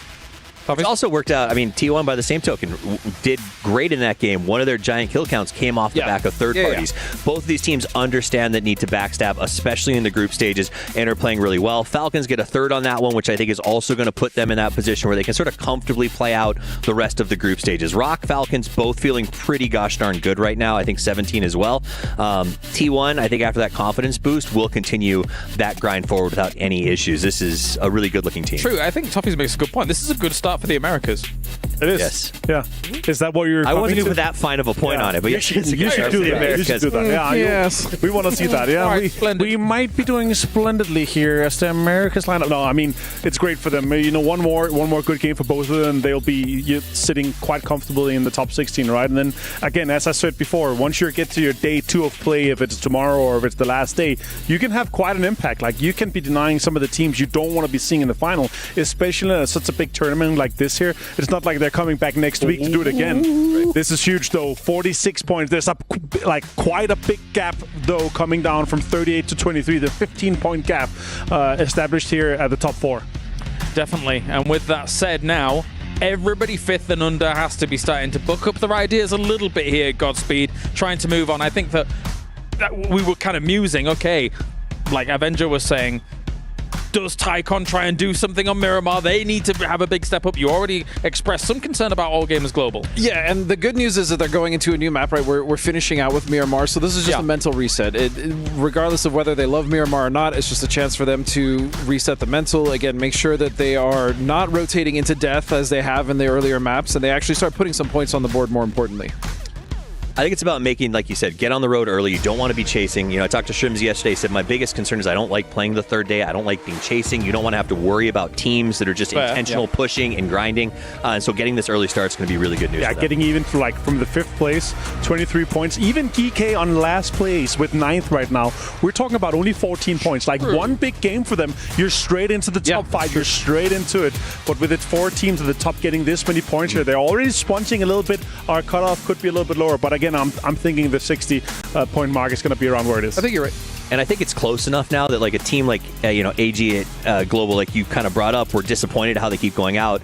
It's still close enough that a team like that could come out, throw up one just insane game when we get to Arangel or something like that, and be right back in the hunt. So I do like that. After 4 games, is that the disappointment that stands out? Not necessarily All Gamers Global, but the fact that GK, which we know that roster, they won Europe before PGS 7 and 8, did not have DiffX there, and still qualify for the PGS 8 final anyway, Godspeed. Yeah, and I think it is disappointing, as you said, because now that they have DiffX and the fact that they aren't able to perform the way that they want to, again, coming into Miramar with that reset, I'm hoping they're actually able to find the footing, because as Martin said, they really only need one big game. Because it's early enough, even though it is only a 12-game qualifier, if they get a 20-point game, that immediately shoots them up into contention. Yeah, I mean, again, for GK, they're a team that's capable of doing so, right? But you can't have that many bad games. Like, you're 9 points in 4 games here. We know that these guys are definitely capable of having these massive games. We saw Quizzy, he absolutely mowed them. But the third-party timing, as we pointed out here from Rock, like, it was a perfect third-party. They were able to clean up. You're not even able to get the chips and revive or anything. So, yeah, once we get to Miramar here, I'm hoping to see big things here from the team with the shapeshifter on. I mean, I think the big one for me is to see a tough performance off the start. Diffx finally back is going to be a stressor to them. If you bring in the superstar that you're like, this is our, we're going to be finally hitting, and then your first day is, I don't want to say a disaster, but not what you hoped it would be. For sure. I think the mental of going back as a team and being like, okay, well, what is the problem then, is a tough place to find yourself. A little bit of stumbling for sure has happened, and we need to see that cease now. But thank you very much, gentlemen. It's time to head over to the commentary team here to bring us Miramar. The Dusty Dunes are on the cards for 2 more games here, so let's get it done. You heard it straight from James. America's Korea. Yeah, and China too. I mean, a 3-way tie for second place. Yeah, Let's dude. go, man. It's great. I mean, this is exactly what you want to see. Some of the heavy hitters in PUBG Esports coming out swinging, having really good performances, and then you got Rock. I mean, a team that just is, like the desk was talking about, playing very good games these last couple of games, really starting to find their groove, find their decision-making, all those things coming together. Even Gen G kind of surprising me a little bit. I mean, I know they won the qualifiers from Korea coming into this, but my hopes, frankly, weren't super high for them. Well, they're not having a bad day, really. They're like, they're having not a stellar day, but they're putting themselves in position to where if they can continue up this pacing, they could probably qualify. Question is, whenever it comes to Gen G, it feels like they qualify, but then they're like 15, 16 every single time in the grand finals. So while group stage is good enough, when are we going to get the Gen G that is the historic Gen G?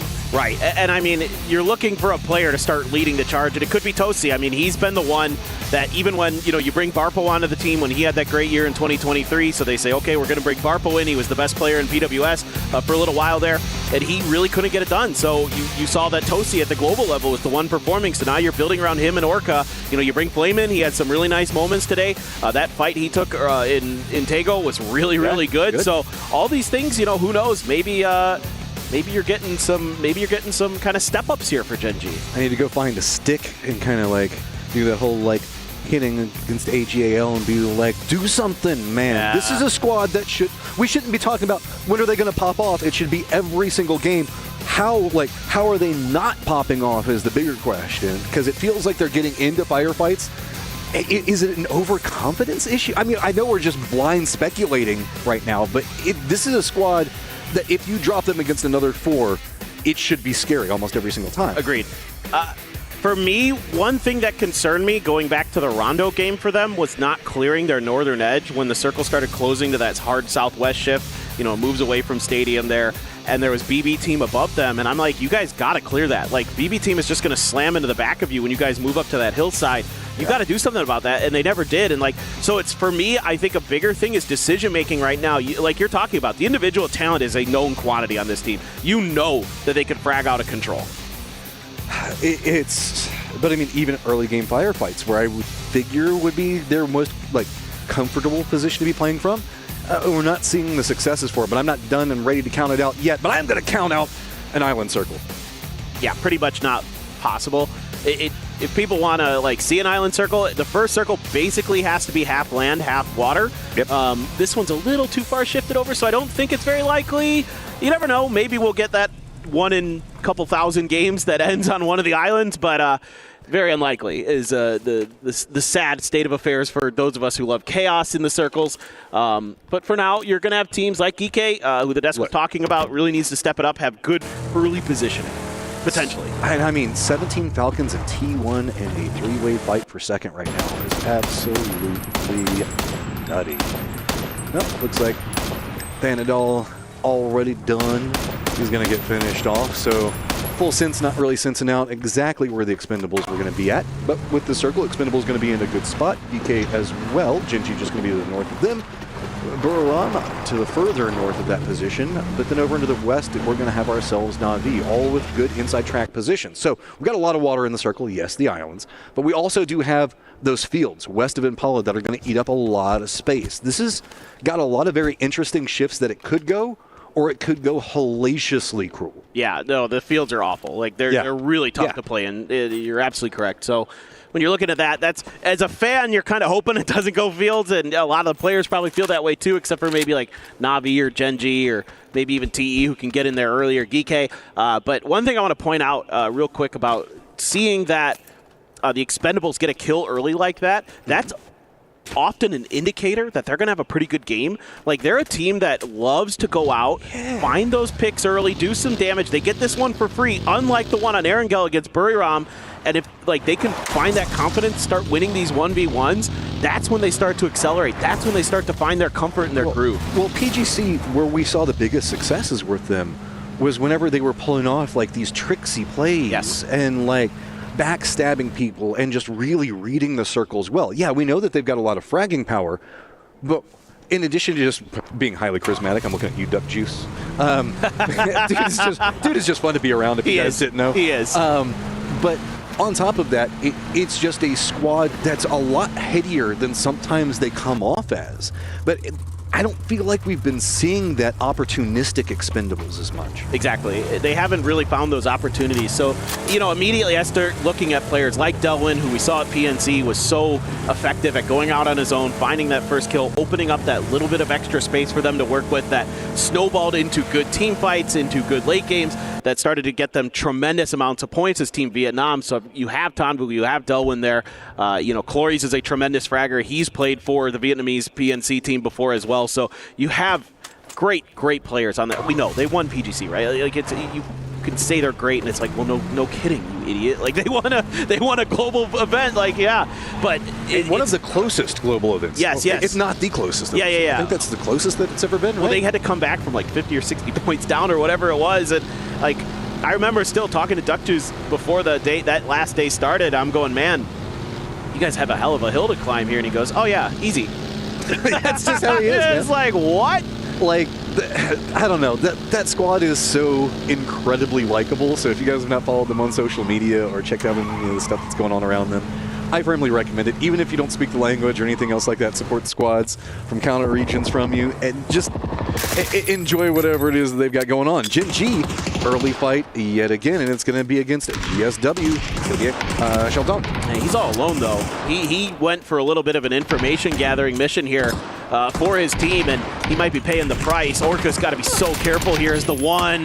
Might give Xiaotong the opportunity to go for the flush. The rest of Gen G wasn't in a position. That's a bit of a misstep here, I think, from Orca. He could have waited a little bit longer for the reinforcements to get there, but felt confident for some reason that he could take this fight. Now, they're still going to win it because of a good grenade from Bean, but you lose a player there, and now you have to be thinking, well, is the rest of GSW going to come in here and crash us? Are we ever going to get ourselves the opportunity to go for the revive? Because if we do, we got to go away from this currently safe, somewhat centralist position. I mean, it's interesting whenever we look at Gen G because there are some there's no nice way of saying it. There's some blatant weird things that happen sometimes that cost them pretty massively. But presently, they're in 6th place, above the Expendables, above BB Team, who just comes out, and then all the way down in 13th, one of the strongest squads that we can think of, AGAL, just not really finding anything yet. So we're in a weird situation with Gen G where it almost feels like they're figuring out what's going wrong, but they're not quite at the stage to firmly cement in their play style or what's causing the issues. Agreed. But they're on the right path at least. Yes, it is getting better. That is for sure. I mean, Lakelo does a good job with those boys. He's been a long-time veteran of PUBG Esports, so he certainly is capable of kind of getting them in the right mindset, getting them in the right direction. And we've seen that to some degree, where they've just kind of they're always hanging around, they're always doing well enough to kind of find themselves in final lobbies. But like you said, when they get to those final lobbies, that's where they usually crumble. So that's where I want to see them start to step up if they can get there. Toyo on the move up to the north. They got Buriram just to their south, and then Gen G kind of repositioned just a little bit further south themselves to get a little bit more central circle here early. But Toyo just going to have to do some scouting. Not much going on around them unless CTG does something a little bit crazy. Yeah, most teams are already inside the circle. Most of the Falcons about to cross in, make it into the safe zone. Rock down around Los Siones about to do the same thing. Sharper way down to the south around Puerto Priso most likely is going to be their pathing.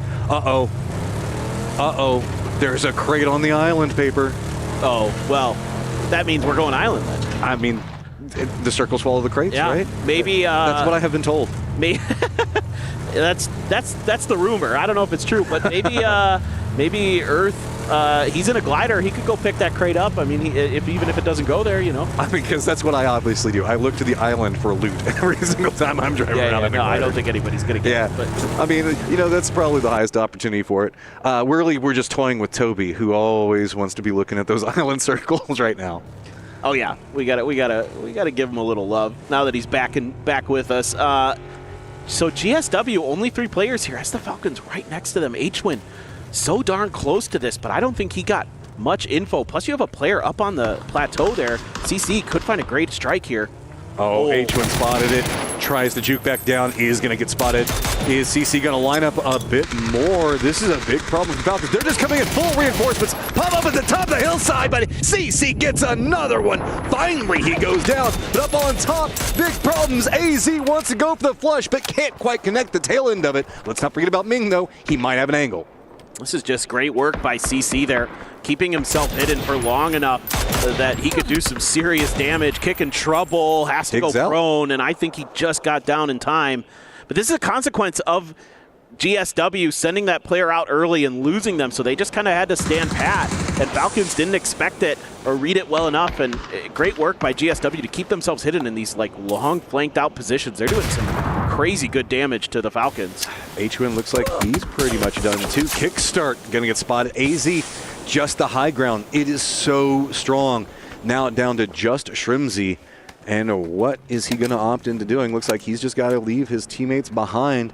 Play for safety, play for points. I mean, they're doing pretty good on the leaderboard right now, so not feeling too bad about it, but salvage what you can. And GSW, opportunity shoots them up quite a bit if you look at it. 3 points is a big difference down from the position they were playing at, now sitting in 11th place, tied up with Toyo. Yeah, this is great stuff in a, you know, man down situation early in the game. To find points like this, that's got to give you some confidence that you can do some damage as this one goes on. I'm going to assume, yeah, I was going to say the crate is not going to dictate our circle this time around. Navi, look, Twitch chat tells me things and I have to believe I'm sorry. it, right? I'm sorry you read that. Okay. Sorry, I didn't mean to cut you off there. No, you're fine. I was just going to say Navi's popping an E-pickup, but it might just be an info gathering little situation. T1's going to drive right down the half pipe there and try to figure out where they can go. This one is looking more and more likely that it's actually going to be that field ending that we were kind of concerned about. So you got to get real estate early here. So there's a couple of points along the half pipe that you talked about that can be played, like most notably around the ramps. There are some opportunities, but it does not feel good. So curious to see what teams are going to go for as far as where they find strengths at. 17 is going to be the gatekeeping team, a bit ahead of what we're going to be looking at with Sharper. Well, I say gatekeeping, they're kind of moving as well.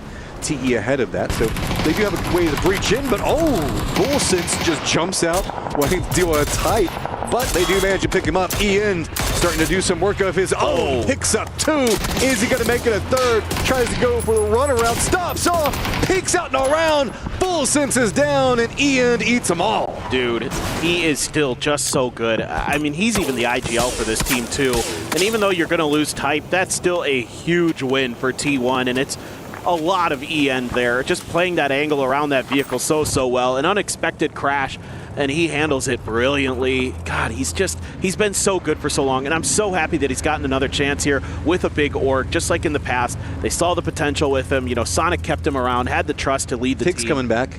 As a heads up, it looks like we did see the blue chip come into play. Shrimzy did find it. He couldn't get the other 2 members because they were down and slowly bleeding out. Is he going to the island? I mean, crate's there, bro. Heck yeah. That actually, hilariously enough. It could be big. Well, the funny thing is the glider is near him for Sharper. So. Oh my God, could you imagine? I assume Earth is going to see that. Earth might have even seen the No, he's the looking crate. at the other side. Look, you can see You're the right. little arrow. Yeah, he's not you're even right. looking direct. I mean, nobody's expecting it. Did he grab a boat? What is Earth doing out there? I don't know. But no, he's in the glider. Isn't that what we saw? Yeah, he should have been in a glider. Yeah. But he like stopped right at the coast of the island. Anyway, whatever. It's not that important. No, this is highly important. He did get the boat. He stole the boat, so Tig's not going to have the boat that he thought was going to be there. Oh my God. If that's intentional, like if he saw Tig and he's like, nah, I'm just going to steal the boat. There might be another one out there. I think there's a couple that spawn out by that island, but that's so funny. All right, yeah. This is going to slow things down a bit. Shrimzy's way over on the other side of the circle entirely, still being kind of harassed by AZ in positioning. BB team still kind of grouped up. They're going to have Sharper that's going to be now encroaching in right back behind them. Most of our other teams have kind of settled into the fields. No big pushes yet. Really, it's just Sharper wanting to kind of bully their way into Impala. Yeah, they've done a really great job with this late rotation of Sharper, using that glider nicely to get some info, able to regroup with a boat, able to find themselves some kind of territory. Now, it's not easy to fight out of there.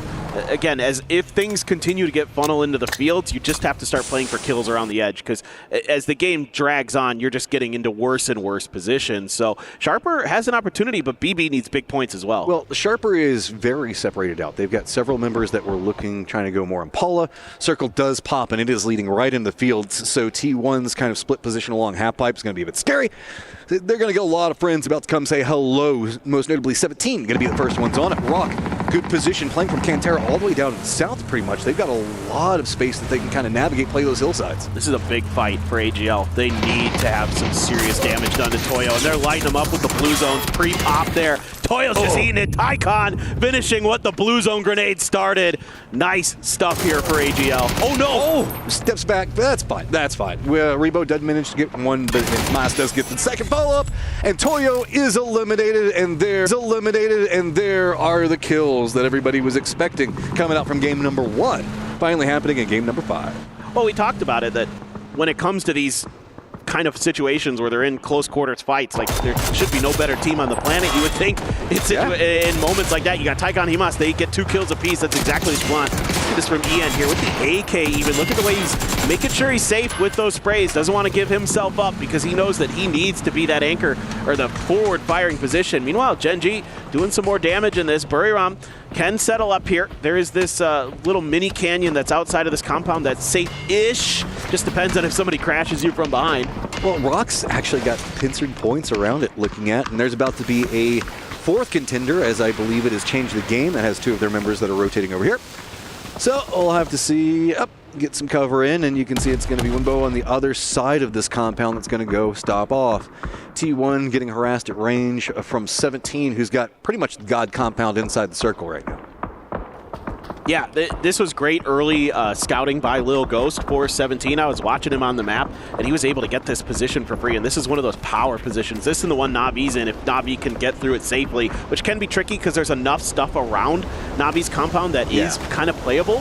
And meanwhile, CTG here, I thought for a moment they might use this dust storm to try to sneak their way into Navi or Buriram's positions, but they don't feel comfortable to do so. But regardless, 17 Navi looking like they're going to have really good late game potential as long as they can lock things down. So Sharper's made a rotate, but it's kind of slowed down a regroup between the Expendables. Tanvu's just going to be over to the east. The other members are going to be more down in south. But Sharper is going to try to use the sandstorm to kind of creep by, getting very close to BB, running right in between all of them. Are they headed towards the second part of this split that BB's got set up? They're going to spot him out there, but they're going to have to pump in a lot of damage. Just jumps into a vehicle, trying to use it for cover hits. I don't know. Is that how you make new cars? I believe so. I think Pansy would have something fun to say about that one. But this is just Maldoc trying to break that BRDM. Now, the 7.6 guns will shred those things pretty quick. So you can see already on very low health is that BRDM. It is in danger of being blown up very quickly. So Sharper has to make a decision making now, and it's right into T1. I don't know if this is the decision you wanted to make. Jumps out, and it's just a ton of bullets already lined in. Does get the knock onto Raining, but that is going to be all she wrote and should be reserved. Oh, man, T1, they even got the res here onto tight, so this is crazy good stuff for them. It was Raining who actually just drove out of the circle. I saw him driving away as 17 was making, what in the world's going on here? 17's crumbling. Well, they're outside the circle, so they were trying to make a run into this angle. They get caught off. While this is going on, T1's trying to regroup. It looks like the Expendables might be trying to make a path into them. DK is already wrapping around the very far north. Rock also has to make a push in by themselves. BB just doesn't have very many options, so they're going to play the northern section, but they're going to be wrapping into Buriram in just a second. Stop off before they bump into them. Rock will have the high ground on them in just 1 second, but but with everything that's going to be happening all out and around, there's not too much more that can work with. BB just going to take a ton of damage, but exchanges in bullets is getting knocks on Brewer Rum's side as well. That's even exchanges there. T1 starting to crumble underneath the Expendables, who drove up into their backside right after Sharper. So a couple big battles happening here on the map, but this one very crucial for BB to get further. And Navi wants some of this too. They're starting to peek up and over. A grenade from Hakatori is going to finish Edie off. So that's 1 point there for Navi, but I think they saw Rock coming up on the hill. Yeah, H1's back too. So Tiggleton died out in the blue. He wasn't able to get back. But Shrimsy got some revenge. I saw off screen. He did some damage to GSW as they were trying to drive in. I mean, take one down, pass it around, get you a new Falcons player. I guess is the way it's working right now. Okay, Rock, you've got the high ground, but everybody else is in the low ground, and they don't like you right now. And so every peak is going to get pretty punished. Shrimsy does get the flush onto what was, I believe, one of the Rock members, but H1 is going to go down. Navi kind of caught up with more what's going on around them at the time. Heather for T1 did move in very close to the northeast. They were wanting to see if maybe they can kind of survive out here for now, but 17 also going to encroach in from the southeast, as this is the compound where all of the party is going on. Yeah, Falcons do eventually fall. Shrimsy doing a great job this game, just salvaging anything he could there for them. So that was a really difficult situation they found themselves in, came out of it nice. Fantastico, let's lose. There's so many players right there. If that grenade is on, they are dunzos. There are mortars raining out as well, but I think the grenade, it just did splash a little bit of damage in there, it looked like, but not quite on the point enough there. BB able to get back to the safety of their bus and their smokes for now. Remember, this is pretty much open field, so everybody is just kind of hunkered down in that path right along the road, or you are around this compound. Rock is just to the west of that, in the high ground, looking down at everybody rotating. They can harass. They have so much control. So the team in first place, having control of so much of the circle already, really the only team they can't harass is going to be Navi that's in compound. 17 trying to make a desperation play, but it is going to be Aries that does spot him out. I'm curious what the Expendables want to do there. They're just going to try to fan out in the fields and just try to play for the late game here. Circle is very much in favor of doing that. You kind of assume that everybody on the west side is just going to beat each other up. There's so many teams that are stuck around Navi's compound there that really you only have to worry about like Gen G. Essentially, until that fight kind of concludes over on your west is the Expendables. So they are really doing a nice job navigating this game. They did wipe out T1 previously, so they're in a position where they could get pretty deep into this one. This is a pretty scary road. We've got the Expendables down to the south and AGAL up to the north. DK is going to be very close to them. Gen G and the compounds in the middle could get a lot of attention. Tycon already knows exactly where DK is going to be at. Blue Zone Aid's going to come out. Not probably going to force them out of the compound of safety for the time being. Fantastico? Hello? Well, yeah. I mean, hitting mortars? The nades didn't work, so the mortars worked. Yeah, why not? Why not? Go to plan B, which was way better than plan A, it turns out. Yeah, sometimes it do be like that. Man, oh my God, he's getting the flushes too. This is so brutal for BB team. And now you got one player, very low health, stuck behind the bus. But let's listen into Rock here for a moment. 어디 소리 들리지 않았냐? 3번 쪽, 3번 1번 쪽 여기가 나비가 Quer pegar minha DMR, Ele pode ter rilado um agora, não? Não, faz só. Eu tenho uma nade, mano. Vem cá. Mano, qualquer coisa dá pra vocês descer. Dá pra nós parar aqui e cravar nele, não, Bel? Vocês descer assim pra matar os dois. Vamos tentar mirar ele, Tá lá. Atrás do Justo. Vamos, vem, desce. Bora. Bota a DMR, primeiro. Okay, what are you going to do? Looks like it's going to be sent it down the hillside. Can we see some BB revenge, or is the car going to be enough cover? Looks like it is going to provide it. They do manage to make landfall right over there next to Bestalock. New set of nades coming out, going to make Bestalock have to run for the hillside. But remember, Gen G is going to have vision on a new angle. AGAL as well, but they're kind of caught up looking at GK right now. This is just kind of turned into a catastrophe for everybody over here. Bestalock is going to go down. Fantastico finally does spot him out as the kill count continues to climb for Rock. And Navi now realizes that they've got a weakened Rock top team here in this lobby, and they have a chance to just knock him out of this game for now. They've already gotten one knock there. Sosa stretching out.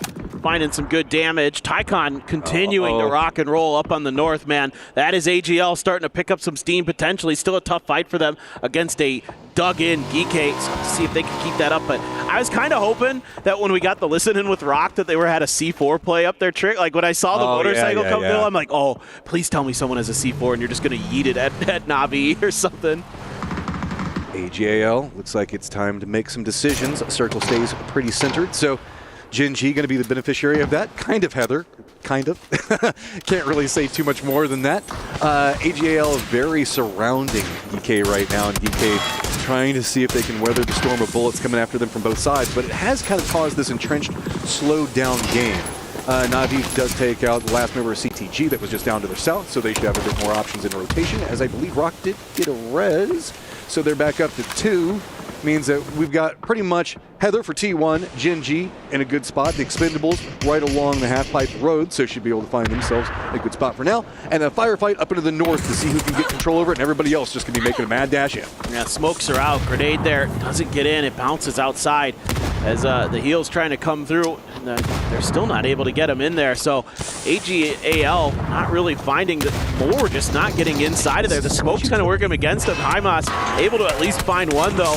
Spyro with an MP5 trying to do some damage there. And Tycon will go down for that. There's no backup here. Spyro still holding on. He's just entrenched, and he's slowed down the pacing of everything.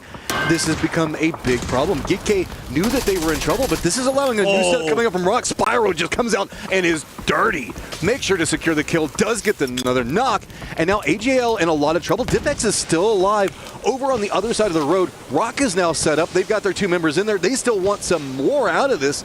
So now AGL, who is setting the pace, blows a ton of utility and doesn't get much out of it. Heather, though, does manage to use some utility pretty efficiently, doing some jukes around, tries to get some more, but does get the knock on to extends. Theorist finishes him off. Oh, man, he just barely missed there after that first seat swap. He could have had 2 quick ones and maybe done more damage, but now the Expendable is going to try to use that opportunity to make a move. Flame has eyes on it. Flame's got some damage down, almost gets the knock on a Delwyn. Another couple good shots landing, but isn't able to connect enough to get a player on their knees for the Expendables, and they're trying to reposition. They're trying to use those cars to block off Gen G's angle. They're going to fan out a little bit west, see what they can claim while Navi's recouping. This is an interesting kind of wrap choice that they're going to use, because there is a couple of little divots, as you can see, that's going to be along this hillside that they can kind of sneak in. They know how some of the movement's been going on over here. They've been watching it for quite a while, so they know exactly where Navi's going to be positioned. Up to the north, it looks like K is going to try to make a pretty desperate rotate as well. I think that they managed to get through it for the time being, but Rock has managed to spot them out. Does get a knock onto one. Na'Vi is just trying to stay alive for the time being, and the Expendable is just going to start a continued tear over here, it feels like. Santastico has spotted out. Looks like he might actually be coming over here doing some reinforcements. Glorious doesn't even care. He's going over and getting, like, loot right now. He's like, nah, you guys got this. Yeah. You guys are doing enough damage. Oh, perfect timing. You got this. Perfect timing there, right? As Sosa was trying to throw some util, and the Expendables just dislodge Na'Vi, no problem at all. Gen G hanging on to the edge of the circle here on the east, just trying to play gatekeeper as best as they can, but this has opened up space here for the Expendables. Maybe Tosi hitting some good shots, taking Duck Juice down momentarily, but the Expendables have claimed these hay bales that are on the other side of the road, so Gen G gonna have to fight their way out. Some util in their hands. You can see there, Bean still has a frag, still has some smoke, so they've got some toys to work with. Okay, what do you have in the tank, Gen G? You've got the compound, but you're up against PGC champion and present leaderboard top of the guy right now in Rock.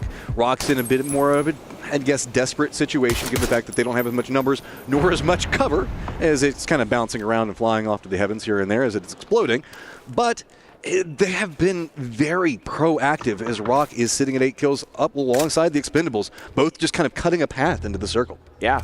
Honestly, that van explosion is pretty nice for Santastico for now. That gives them a pretty nice angle on top of the Expendables, and it's helping that Gen G's putting some pretty good damage down too. So, you know, it's a tough position to be in as the Expendables. They took a great hit against Na'Vi, but, you know, trying to find these reses, having to use a lot of smokes to make any kind of positioning happen. And you know, Cloris is in the circle, sure, but, you know, you had to do these reses on the backside. Gen G's going to be very tunneled in on you. Yep, there you go. Bean as well finding damage, and that's going to be their go signal to try to make their strike. Got to be a bit careful. BL might have some vision. And Bean's doing a good job on providing cover, enough for them to at least cross over into the road. Can they step in secure? The Expendables, though, are reacting so fast. They're shifting directly back into this, but trying to set up some utility. Looks like they were maybe trying to throw a nade and get caught with their pants down. Yeah, that's tough for the Expendables. Gen.G playing this extremely well.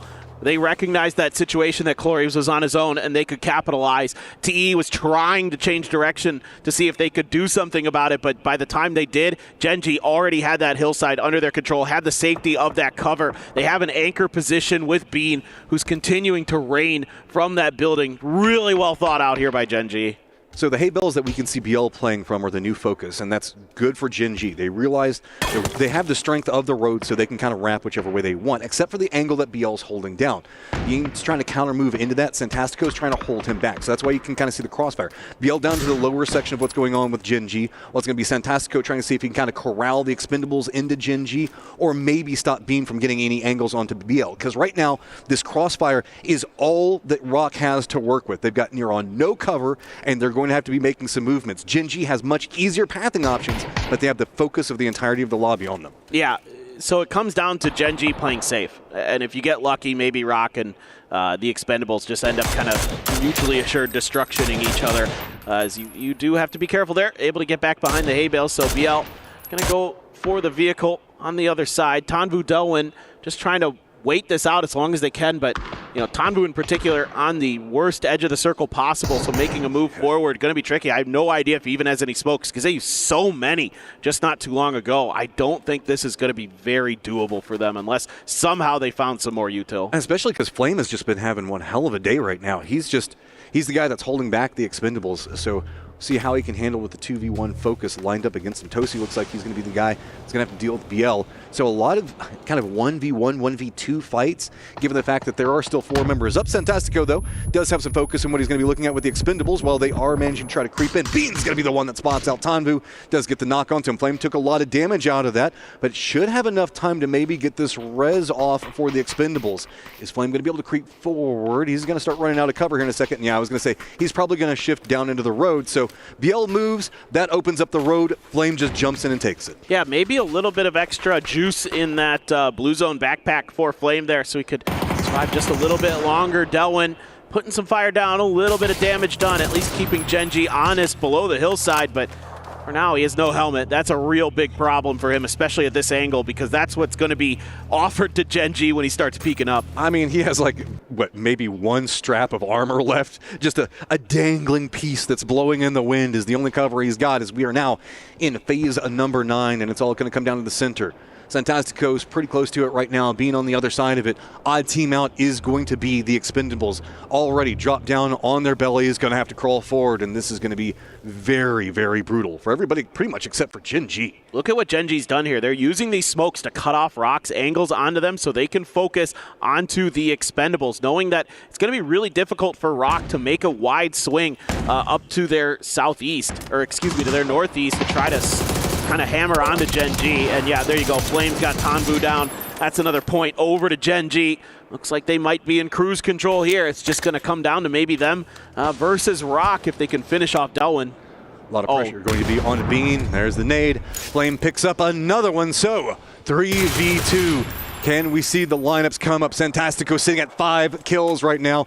He has been absolutely rocking this lobby. Flame on the other side, though, starting to feel it. Throws out all the nades right into Santastico's face. He braves it. Counter utility coming out, but BL is going to go down. Tosi now leading the way. Santastico gets some damage on a Tosi, but there's a follow. Santastico takes down Bean. We've seen this before from Santastico, what he can do in these moments. He's hit big 1v3s before.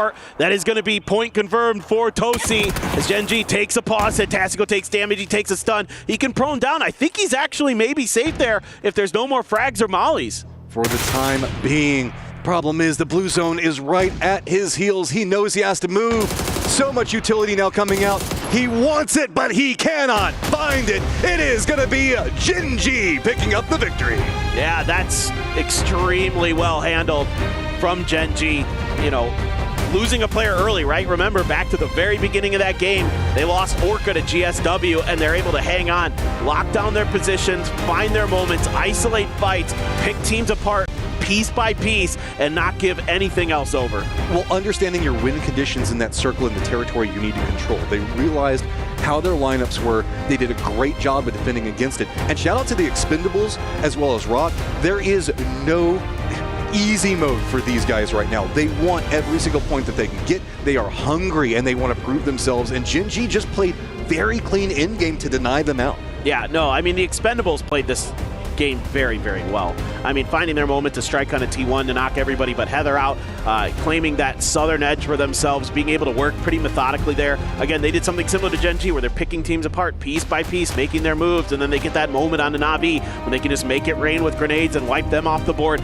That's the Expendables you want to see, that smart, calculated, aggressive style. Well, that's what we're talking about, the opportunistic team. You know, the one that realizes this is our moment to pounce. This is where we can jump. We can third party this, finding so much inside of it. And Gen G finding more and more strengths, seeing if maybe they could be that team that so many fans are waiting for them to be. We're going to take a quick break while we get everything ready for our last game of the day.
Hi guys, I'm here with Tojo, and I'm standing here with Capitan. Well, with that Tego circle closing in on you, what was running through your mind when like the multiple teams were just coming at you all at once? Yeah, it was really difficult. We expected that the circles comes to us. That really doesn't matter. We tried to do a good fight in between two teams. We did a good fight to have a good ground to play, but we tried. We placed, I think we have 3 points in that game. It was already sad, but we are going to get more in the next games. Do you think maybe playing more aggressively on that last bit would have helped your case a little bit more? Yeah, that was the idea. I say it. We need to play aggressive for that team in the edge to have a better ground after that. But I have a mistake there. I died like very bad, and my team tried to kill them, but we didn't. Oh, well, better luck on your next matches. All right, thank you, Capitan.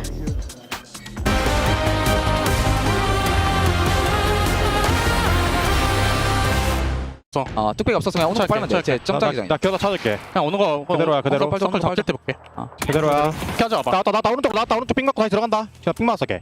삥 넣었어. 삥 먼저 안 내밀어도 된다. 준아 그냥 너 해. 과감하게 해. 너 이겨. 삥 깔게. 안 보인다. 단차가 있는 거 같아. 단차. 오른쪽에 있어. 밀접 오른쪽에 그대로 있어. 나 움직이는 거 못 받는다. 기어 나왔다. 4번 쪽으로. 나이스. 헤이. 가지. 몇 개야 얘들아? 예. 잘 먹었다. Gen G on the dunes gets themselves the victory. Where's Clinton when you need him? That's a great win for them to be able to take it against all the opposing teams over in those fields. Joining me, Avenger. We got Godspeed. We got Toffees. He's looking through his notes. I'm not going to him just yet. Where's Avenger? That's Gen G looking cool. Yeah, big games for Gen G here. Obviously, being in the Korean qualifier, was able to make moves, and it's good to see them coming in here. It's honestly quite a hard combat to come out. It's called tire pop for a reason, this compound, but the way that it kind of worked out for them, and with them having the whole ridge to kind of work on, that really set them up for success in the late game. Also, it felt a little bit like Expendables with 4 could have taking this home here. What do you think? You could have definitely argued that they could have taken it. It's almost like Clories didn't even care. Right? Yeah. Didn't even care. That being said, to bounce off what you were saying, Gen G worked that ridge absolutely beautifully. They went all the way to the south and they went back up to the north to kind of clean up the fight that was happening with the AJL. So it was just, very well played. It sure was. No. We need an emotional statement. Gen G has to be happy with that. But yes, Rock, I will also say, frustrated to have another second place come down that pipeline. They're qualified. They're going to be happy with their performance. But I was also very impressed with Rock in this game yet again. Surprising us. It's like that guy standing behind. You don't expect the person in line. You turn, Rock, you're there again. Every single game, Rock is popping up behind you. Like, what are you doing down there? Where'd you come from? Pops out, no. Old man. But every single time they're there, they're putting in points. They get 9 kills in this game with another 15, and it's done in this way that you don't even notice until it's too late. I mean, this is important, right? As much as Gen G gets the win here, and great for them to bump up the standings, the day has been Rock's day here, Godspeed. They're constantly at the top. It's like that first kind of foray into success today just sparked something in them that has seen non-stop success. And it started terribly. Game 1 and 2 on Arangel was not good for them whatsoever, but once they hit Rondo, their rotations I've noticed actually every game they've stayed on the west side of the map. So I don't know if that's a conscious decision where they drop every time, but they've stayed on the western edge and they've controlled the western edge every single time, and they've done it to perfection. It felt like there was a spark moment at PGS as well for them, Avenger, when you kind of saw how they were playing things out. We saw kind of flubs here and there. Mr. Sentastico himself. Ooh. Yeah, and also I think 5 kills for him in this game here, right? The way they had to control the high ground. If there were more than 2 that pulled up onto PP team there, they could have had a better game here. They had to lay low kind of towards the later stages of the game, right? But still, fantastic game for them. We also got to say it's good to see All Gamers Global to kind of pull up and get double digits here for the first time. Was it a Tycon turn on? 4 kills? What do you think? I give it a Tycon turn on, or at least a Tycon turn up. Is it starting to look better, right? Yeah. And we talked about ALGL, one of those teams that can turn it up, get a big points, and get back in the mix, and here they are with a good game. So yeah, I'm willing to say Tycon turn up for you there. It's great. Yeah, it's great. All right, stop it, you guys. I've got the overalls. Let's stop these guys as quickly as possible and see how everything's shaping up so far, because Rock is flying high. This is kind of ridiculous, actually, for day number 1 here at the Esports World Cup. 61 points. T1 jumps into that second place with 46, and 17 Gaming since the beginning of the day has slipped here somewhat, Avenger. Yeah, they fall to 5th. That's kind of insane. And yeah, congrats to Rock for being in the finals here. It's not the team that you're kind of going to be expecting to be making a hot drop situation or forcing someone out on their last day of play, but still, it's an exciting team that, going into the last 7 matches of their Esports World Cup group stage, they're going to have a lot of space for them to kind of turn up to. It's not fancy, it's fundamental. And I think that's the way they approach this game in blocks. They sort of block it out, they play this section in a certain way, and they kind of move through their system. The problem I have is that it is very systematic, and there's going to be a point where the rest of the teams, when they start to lead and look at these guys, are going to say, there's the system, I can break it down. The big thing is I don't think they're going to be able to keep the amount of control they've had on their edge in the next lobby the way they've done here. They'll still be good, but they're going to have much less space to work with. That said, again, this has been a developing year for them, so they will learn through the School of Hard Knocks and bounce back. Looking at the bottom half of the leaderboard, there's some shocks here for me a little bit. I think a BB team, a little bit in the struggle bus right now, is not feeling great. GK Esports, I think, surprising with Diffx back. Again, we talked about in the last segment, another game where another struggle. I've got 2 surprises down here, and it's GK and BB only. The other ones, not so much. Like, even though, we have Buriam, a team that had really big moves in APAC, it's a really difficult lobby to come in here and really dominate. And that's why I feel like Rock, they're thriving in a setting where it's very chaotic and they're taking control on an edge where it's like, okay, we can fight one team and kind of move slowly towards the next kind of stages here. But once you get to the grand final, like teams are going to turn into beast mode, and that's going to be extremely difficult to keep on holding on to the top 4. DK did have a good last game though, so yeah, that's fair. So it was good.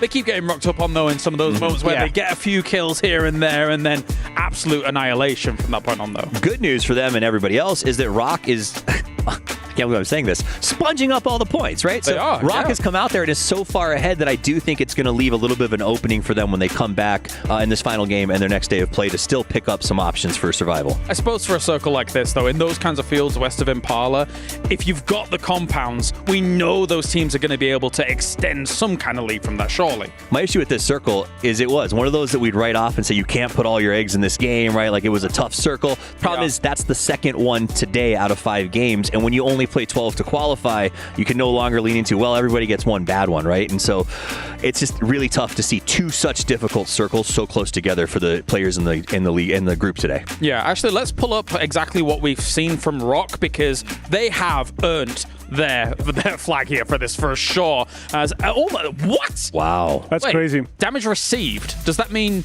damage done? They've been shotsed. But that's kind of insane stuff coming out from them. Well, it's the impressive thing as well is not only do they have the control of the space, but they're getting the kills. They're actually hurting so many teams away from the position that they're holding that not only they're picking off kills, but they're forcing teams to play in an uncomfortable way, which, again, for a team like Rock on an international stage is very impressive. Yeah, it's 36 kills for them here in 5 games. Really impressive, obviously, with the amount of points they're coming in. 61 total, so like obviously placement points is coming their way. They've been consistent, but yeah, 36 kills. As you look at them, it's easy to go, man, look, they're easy going and excited and they're getting each other hyped up because they're winning. I can tell you from personal experience, they're exactly the same when they're losing. And I think that's what this team has been doing well, is their communication. Even when they go out early, they're sitting in the comms, they're encouraging each other, they're being positive, and that's a very big deal. And I want to say, listening to their comms, even though I don't understand it, it was very calm. You could tell that they were all very calm. The comms were clear and concise, and I think this is huge to build their confidence moving into the finals. Yeah, definitely. Being able to hang with the big dogs. Of course, we did see them at PGSs, and they were playing in those lobbies quite handedly, especially when it came to PGSA. But now, here on a stage like this, the gravitas that does potentially press down on you here, Avenger, is kind of scary, and they're thriving in it. Yeah, I mean, if they're able to keep this cool, calm, and collected here, the 15 points last game, 13 points the game before that, and 22 in their win. It's like 2 second places and a win out of 5 games. They also had 9 points in their first game. Like, absolutely insane to do in a stage like this. But again, we talked about it at the beginning of the day, right? It's going to be a very chaotic day. Everyone has to kind of get in here and feel, because they know it's one of the biggest tournaments of the year. It's the biggest in terms of the club championship and everything. There's $650,000 for first place. Like, that's life-changing money. Yeah. And I think the stress that puts on these teams can be challenging. I'm worried about Rock being in first place as they move forward, because now everyone's looking at them. They're going home with that pressure of being watched by everyone, and this is a new feeling for them. So I do hope they get together, their manager, their team, their coaches, say, okay, let's just keep it together. Let's not worry about anybody else. Let's not do anything. Let's not get too big for our britches, because I can see that pressure being very crushing for a bunch of young players who haven't handled it that often. Technically, for teams who are just playing their first day of groups, technically, out of them, is it a BB team and a Geeky that you think can come back in day 2 and be able to kind of blast out, considering the quality of Group C? What were you thinking, Godspeed? I definitely think if they go back, and they will go back, they'll watch the tapes, they'll see what mistakes they made, and then they'll try to take advantage once again of that new chaos coming in, because it's a new group coming in, and they're going to have to be able to get the points that they need. In order to do that, I think they're going to have to fix a lot of mistakes, because, as you said, DK and BB are currently struggling. I mean, I'll put it out there with a hot take. I think BB team, yes. DK, no, I don't think so. They feel lost to me, unless DiffX goes home and figures something out and the team has a powwow that changes lives. Right. But right now, not the way they look, no. Avenger? GK is playing tomorrow. BB team is playing tomorrow. Falcons are playing tomorrow. Rock is playing tomorrow. It's a lot of teams that are, have a high impact that's going up against teams that, if you have a bad day today, one good game from one of the C teams, that's going to put them above in the leaderboard. That's an insane amount of pressure. All right, thank you very much, lads. It is time to head into the last game of the day of Group A and B, going head-to-head. I've got one question for you, Paper. Yeah, what's that? Are you ready to rock? Yeah. I tried so hard. I tried so hard. I'm ready. Well, I mean, look, I'm having a good time. I come in here. Korea wins back-to-back games. Things are good. It's all you. I know. What can I say? I'm just the lucky charm for these guys. All I can say is, wait, what, did we do something like that was like these doctor notes with like some, I don't know, hot takes or something? You know, like we were that? pretty on the mark with that. Fist bump. Yeah, good job. Let's get that. Okay, so last game, Miramar, and that was a mean circle, dude. Like, yeah. It was very difficult to play whenever we get down into the Impala field. Specifically, that area is just so... I don't have a nice way to say it. Sucky? There's no other way to deal with it. It's gross. It's really gross if you're not the team that has the ridgeline to play from. So kudos to Gen G to make sure to secure it. Also, kudos to everybody else that was having to play around it and make it into that very hard tail end of that game. But it is now time. Only 3 days of groups. And remember, we rotate out different teams, so you only get to play on 2 days. So this is going to be the halfway point for group stage after we are done with this match. Yeah, pretty crazy to think about, but it is fast and furious. Like, the desk has been talking about a lot. You've got to kind of come out here and play consistent PUBG. You can't really, give too much out there. You got to have good days. And so for teams like Rock, they're into the grand finals. That's great, but a lot of teams, want to get as many points as they can in this last game. And see what kind of situation they can find themselves in for their second day of play. And this is all around a pretty interesting setup that we're looking at, because you have to kind of take what's given to you, but then also take whatever else you possibly can. That's one of the reasons we keep talking about opportunistic teams that we keep expecting from things like the Expendables or AGAL. We're starting to see flashes of it. I didn't think it was going to take 5 games to really see AGAL starting to find more and more kills, though. Yeah, and I think AGL's probably kicking themselves a little bit from that last game with not landing that util into that trailer like when they needed to, because they could have had that position a lot cleaner, a lot sooner, been able to regroup, kind of get themselves maybe positioned for a better late game fight against, say, Rock or something like that. Maybe found themselves in that late game. Instead, they couldn't. And then they just crumbled. So we're seeing flashes from them, but we're not seeing consistency. And the start of the day was very 17 heavy, and it's gotten a lot more quiet as we move forward. Hey, did you guys like that last circle? We'll get a bit more west for you, and pretty much the same thing this time around. Rip. So this is, well, you already know the lay of the land. We're not going to break that one down again. Yeah. Toffee said, I respect Toffee's because he was saying, he stood by and like, I don't know if EK can do it, if they can manage to bounce back and get that many points. It's a strong squad. We know that EK is, like, this is, Dipex has been a core component of so many fantasy rosters for so long. Yes. Picking him up, because he's just always a smart pick. We saw a very interesting set of plays whenever they were kind of stuck around AGAL and kind of were the thorn in the side that caused them to finally have to relent and lose multiple members. It's going to be very hard for GK to really kind of rally back together. It's 17 points right now. One big game could get them there, but it's going to take a massive mental. Just you got to lock in and just be like, okay, everything's got to fire together to make this happen. For sure, and you've seen it before. It happens all the time where a team has one bad day and then pops off another day. That's totally doable. But or has a great day and then kind of collapses on the second. Exactly, but you don't want to put yourself in that position, right? You want to give yourself a strong finish here today to go into your next day with as many points as possible. Of course, like that's a platitude. You're just saying that because it's true, but it is surprising to see GK that far down. I think they can bounce back. I assume that they'll figure it out. They're given another opportunity here with the circle to try and do some damage in this game. For Falcons here, trying to not get stuck in the weeds early like they did against GSW. They're comfortable with 41, but like you said, yeah, you can have a bad day. You can't afford to at this event, but it does happen. So, Falcons still some work to do for sure. And there's an odd pressure on the Falcons. They'll all say, oh yeah, it doesn't exist and blah, blah, blah, blah, blah, blah, blah, blah. But this has been like, Riyadh has been the location where Falcons as a team have been the most consistent. Yeah. And they will say until their dying breath, oh, no, there's no pressure on us. The team, the org is not going to be putting pressure on them. But there's going to be some internal pressure where it's going to be like, this is our event. We have to make something big happen here. And yeah, 41 points feels good. Tied up with Gen G. Weird sentence to be saying right there. But this is a squad that we know has a bigger upswing specifically at events like this. And I'm curious to see how it's going to progress moving into tomorrow. Absolutely. I think there's probably a few little things to tweak here and there for them, but overall I've been pretty happy with their game plan. I mean, that last game was just... That's a weird outlier. It was a weird situation. It's an unexpected trap that GSW set up because of what happened. What you mean? GSW, totally a better team than Falcons right now, right? Yeah. 17 points, yeah. Nobody saw his face. No, but he I mean, totally believes that, I promise. Stuff like that does happen. I mean, it's part of the game.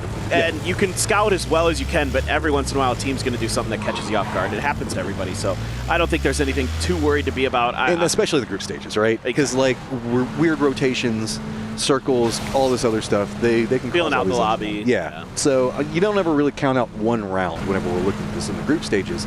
It's whenever you start seeing consistency across different maps of, I guess, underwhelming performance is whenever we start to get that worried. For sure, exactly. I mean, it's like when you have like one big game on like Arangel and then you're quiet the rest of the day. That's when I start to get concerned. Whereas Falcons have been relatively consistent. What team are you conceivably talking about I that don't just did really well on Arangel?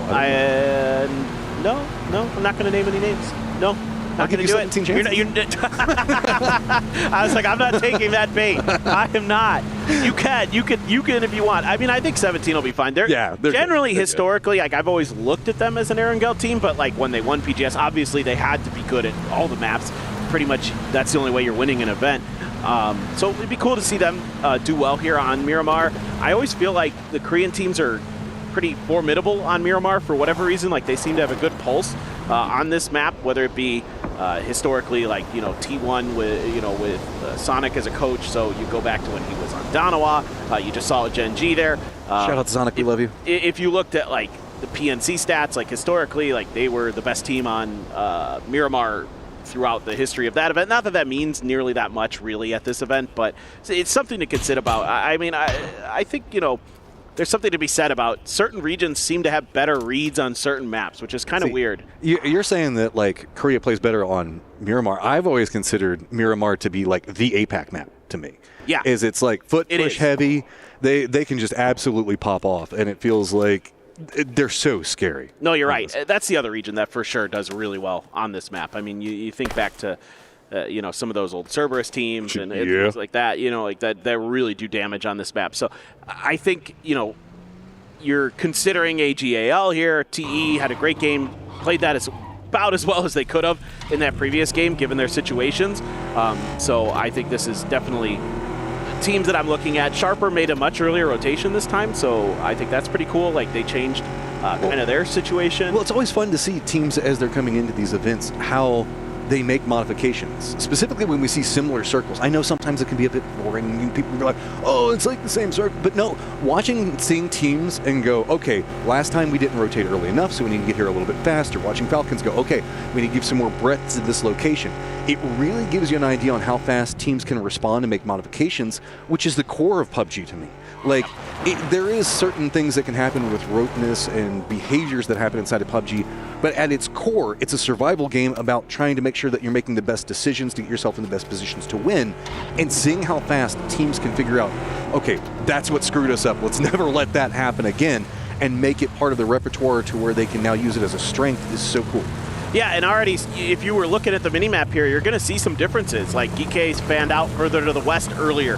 Obviously, that's partly because the circle's further shifted west earlier, but they're making adjustments. Gen G has fortified that line against GSW a little bit sooner to try to prevent someone from getting in there early to cause them a little bit disruption. Even though they win that last game, they don't want to lose Orca early. That's not consistent PUBG. That's not going to get you, you want to have that 4-man up into that end game scenario if possible.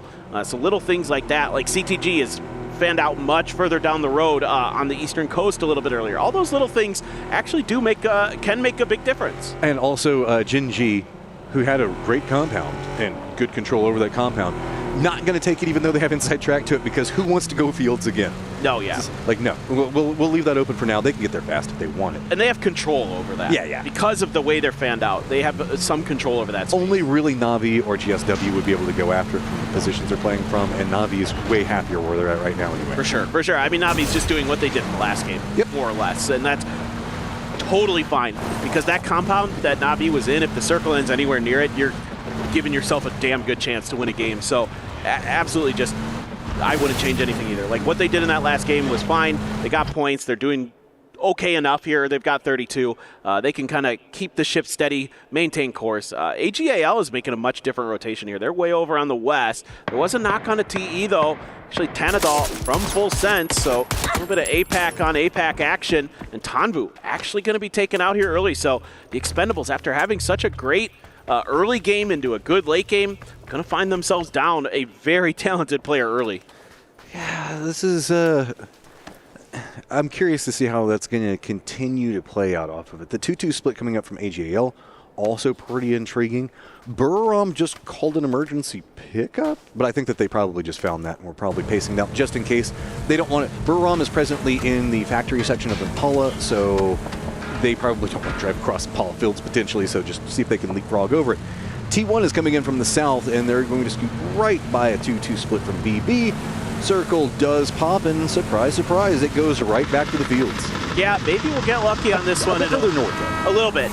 Maybe we'll get lucky. It'll go like northwest towards Minas or something. T1 trying to get... they're trying to go to the exact same place they did in the previous game, right? They're trying to get to the half pipe again early, but there's a lot of teams already making rotations around that. They're taking not much damage. Their vehicles maybe a little, but other than that, they're actually maybe going to get there. Look at Navi is cutting off ahead of them, denying out the compound that Gen G was playing from last time. So that's kind of caused T1 to do a stop-off. Gen G is now shifted into a 2-2 split. And again, it's the modifications from what we saw inside last game. It's so cool to watch how it plays out, specifically even on the map. Yeah, this is very much a tactical, strategic game as much as it is an individual, mechanics game. Buriram there, I don't think they ever gotten that pickup because they're driving out towards CTG, who's contesting some of this space ahead of them. Tian takes a little bit of damage, and he's just going to back off momentarily. Buriram's got to be careful. They don't have much control of this zone, and yeah, they're trying to back out.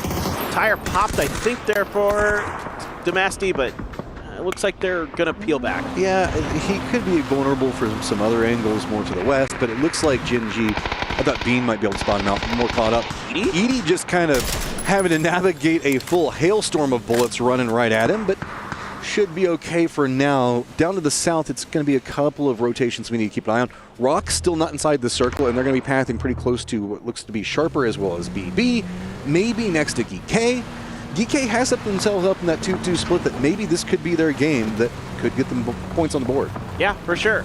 Those can be great positions if the circle does end up shifting down that direction. So again, you're kind of gambling a little bit, but you have to. In PUBG, you're playing percentages, you're playing odds, trying to maximize points where you can find them. Falcons with a big 2-2 split of their own. That's a big 2-2 split. It is huge, but they've got no one really near them. I mean, you have AGAL to your south, just to this compound, but you're not really heard it here first. Paper just called AGAL no one. Oh. Well, they're really spread out. I'm just making jokes. They are very spread out. They're like spread across 2 kilometers or like a kilometer or something. Yeah, you're right, though. I should clarify. When I say that, I mean, it's pretty unlikely in my mind that something is going to occur. Not that there's not teams there. Sorry, just putting words. No, it's okay. No, you're fine. No, I'm sure there's someone in chat who was like, "Well, I can't believe he said that." And I'm like, "No, you're not picking up what I'm putting down." They also have 17 that's right next to him as well, so I'm just doing it to make a joke. 17's got Cantera right now, which is going to be really big in the circle and actually give you some rotation options, but also has some vulnerabilities just due to the fact of how hard it is to control every single side of it. TE is doing a long wrap around. As we're watching Rock, how are you going to bully your way in? Or are you even going to do that? You can't technically stop here, as this hillside's going to give you some cover, but man, it is so far south. I'm not going to lie, this is a very tricky position that Rock finds themselves in. I mean, trying to fight your way to the north from this position is tough. Well, I guess they could try to wrap around the Rock of Impala itself if they wanted to touch a little bit of blue zone, but then you're coming to Buriram, a CTG. 17 actually also going to call an emergency pickup. Nobody wants to deal with the fields after the last game. Be like, no, we had one, we're done.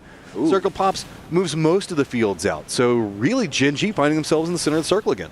Yeah, so Gen G has a choice to make. Do they try to collapse onto Bean and take that very central compound, try to lock that down?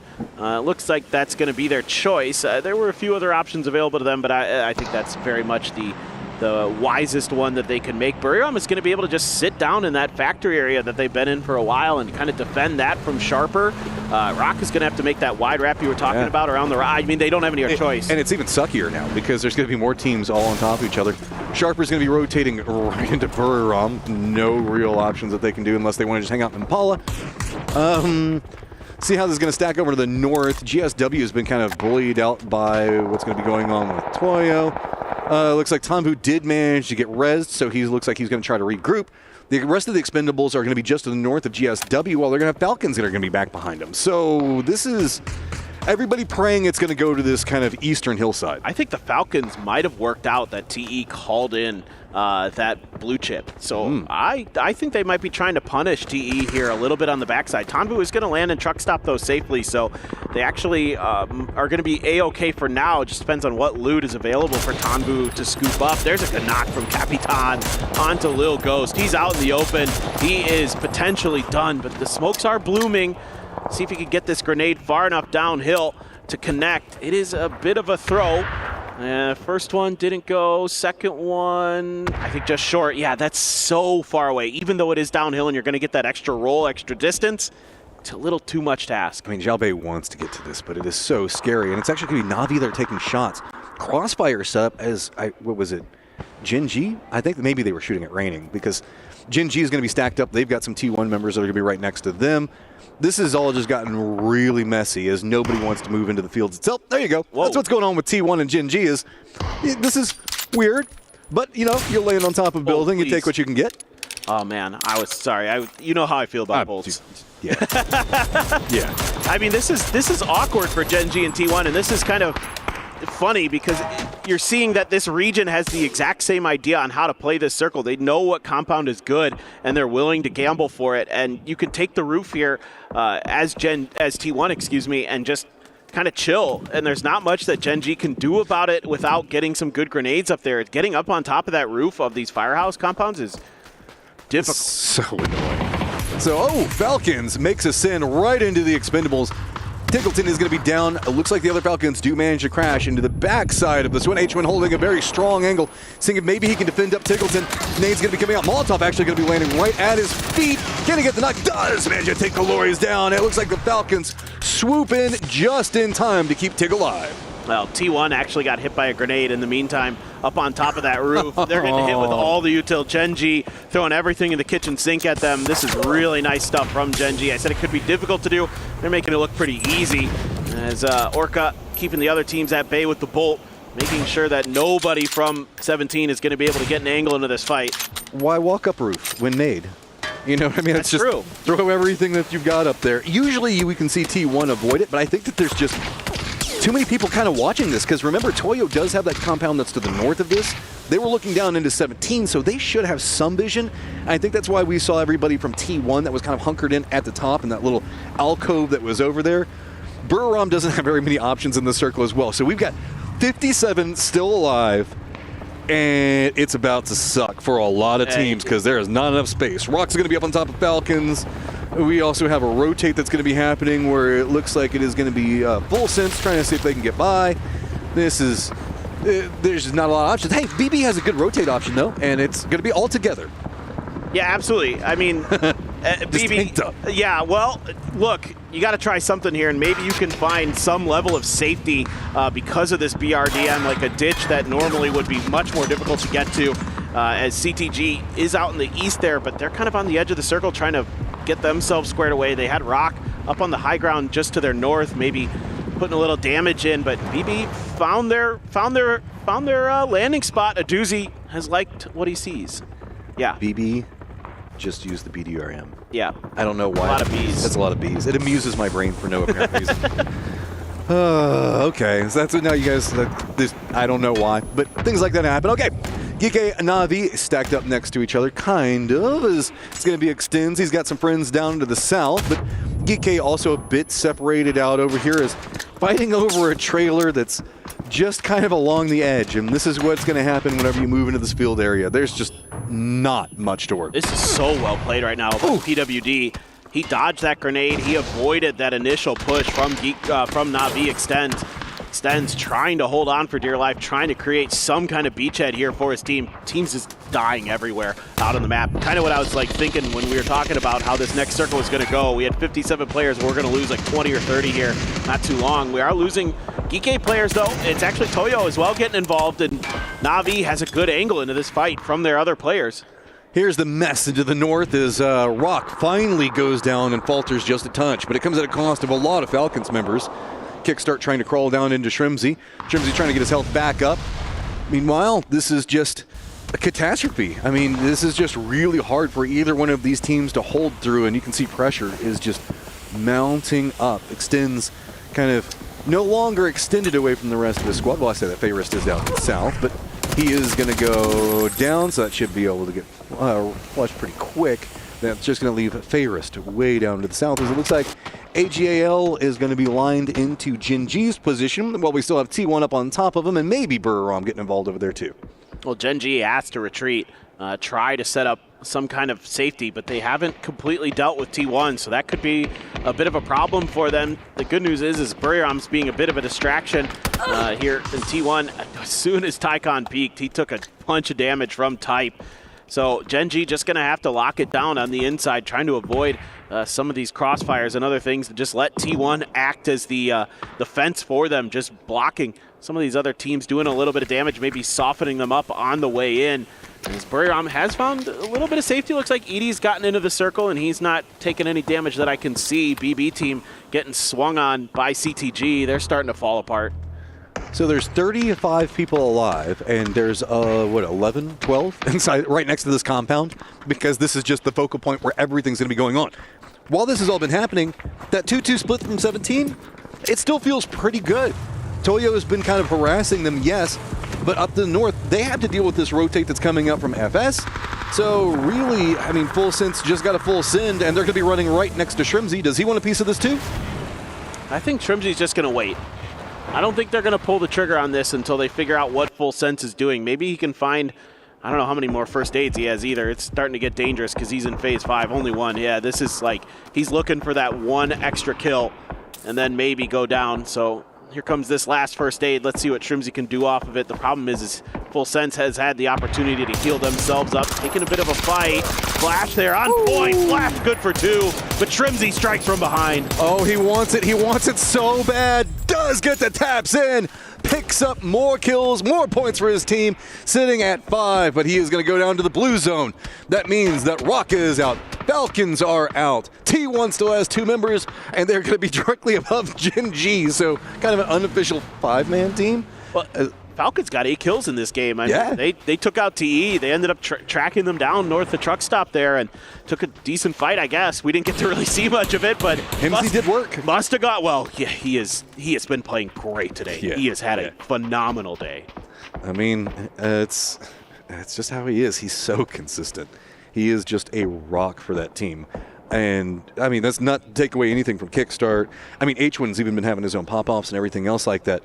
It's just, whenever you need a point, whenever you need to get that last shot on a player, Shrimzy just makes it happen. He is Mr. Reliable. He has just always been so damn good. And just truly a pleasure to get to watch him play, to be frank. AGL, they got some work to do now. They have to decide, do we try to wrap around Gen G? Do we try to just fight through them in T1? Look, PNC is over. It shouldn't be on AGAL to have to push into Team Korea right now. Yeah, right? They're just all on top of each other. Well, I don't know what other choice they really have. That's it, yep. 17, this is quite an interesting split they have. Hey, Himas. There you go. There you go. That could be the opener.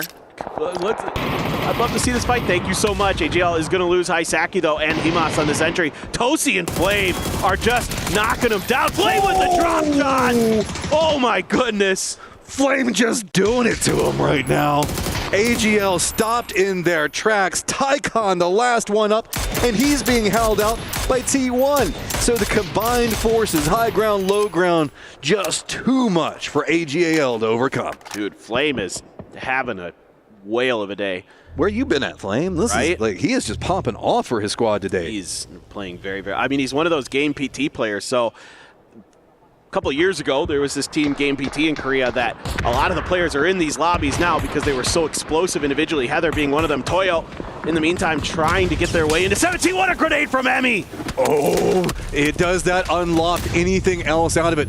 The Southern duo still trying to grasp, but actually it's T1 that's taking shots into Toyo, not allowing them to get too much more. Jin Ji picks up the kills on the 17 members, steals them away from Toyo. Oh, that's heartbreaking for Toyo, man. They were doing such a good job there. They were going to get themselves into a nice position in the circle, and they don't get those 2 extra points. That is absolutely brutal.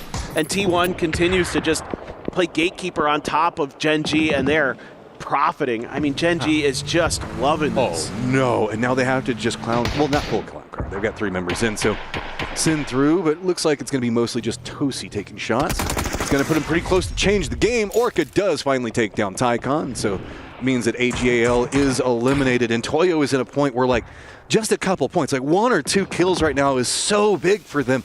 Every single steal like that is just going to feel so bad. Finally, they managed to pick up another one, getting more space, starting to climb up and assault that leaderboard, trying to creep up against Buram, but Solo's still just clinging to life.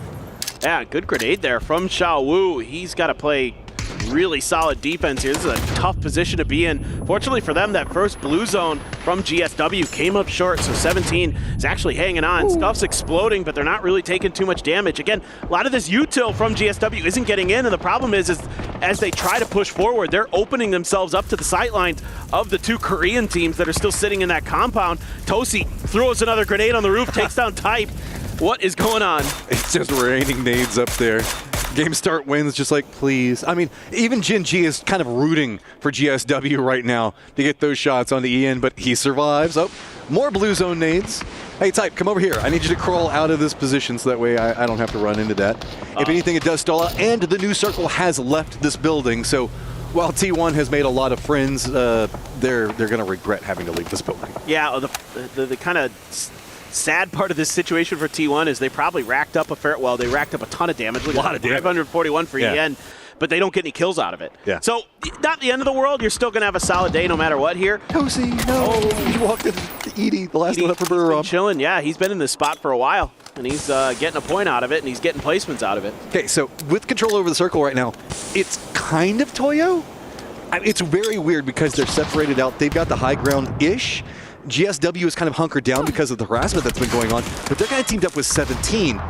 Jin Ji, T1, Buram all are trying to wrap in over into this like eastern corridor, but they're just having to scrap against each other because this hillside's kind of locked it out, and Edie finds another knock. This man is a problem. Dude, EN just jumped off the building. He's like, all right, I guess you guys have given me the opportunity, so Flame now I think might have heard the parachute pull and is just waiting to see if he can catch EN, but EN taking him on in a square fight. Edie's like, yep, my job here is done. Thank you very much. EN done. Flame, disgusting.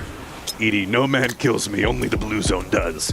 All right, so Toyo lined up with 17 as well as GSW. Big potential games for Toyo GSW. 17 if they can rack up a ton of kills, even though they're kind of in a Toyo GSW sandwich right now, could also put them back into a very contingent spot at the top. Well, you're kind of hoping that Toyo and GSW just end up kind of fighting each other here, and you're in this position where because you're in the middle and they both have hills to play with, they're going to be doing pot shots and damage to each other that way, and you can maybe break out. Another blue zone comes up short of this shack, so 17 is also being gifted with a little luck on their side in terms of the teams not quite being able to judge their util placements properly. Toyo now has to set up with the smoke wall, trying to cut off GSW's angles as best as they can, trying to force that fight between 17 and GSW if they can. 6 kills right now for Toyo. Can sometimes play a bit passive. CC just has to brave the bullets. See if he can get the nade in onto 17. Capitan does get the knock onto 7-7. So Xiao Wu, the last one up for the time being, feels like he is going to be hunted, and he is correct. Toyo already stretching down right now, finally being a bit more aggressive. I know it's a squad that we can sometimes pick on for being a bit too passive, but it is going to be GSW that picks up both. AZ putting in more work for his squad. This guy is trying to make sure that GSW qualifies. Yeah, he really is, and they finally found their moment with that wrap from Toyo with that knock that they also found onto 17. He was able to finally get an angle into that door to bounce in a much easier grenade So well done by them. Good patience and had just enough utility to pull things off. But now with a 4v3 versus Toyo, they had to commit so much there just to get 17 out of this spot. I doubt there's a ton of util left in there. I mean, you can see CC has 3 stuns. No idea what it looks like for the rest of the team, but it can't be great. I like this, though. GSW has been playing the low side of this hill, opposing ridgeline, because Toyo's been kind of holding the high ground for so long. GSW keeps kind of like they were messing with 17 for the longest time because they also had to deal with what was going on with T1 up on that high ground. They were locked in point. CC keeps stretching up to the north, kind of opens up that high ground position a bit more. But you can see Toyo's already kind of right in. They're waiting for it. But I love the fact that you can see that GSW is at least trying to prod different areas of the Toyo defense to try to figure out where it's going to be weakest.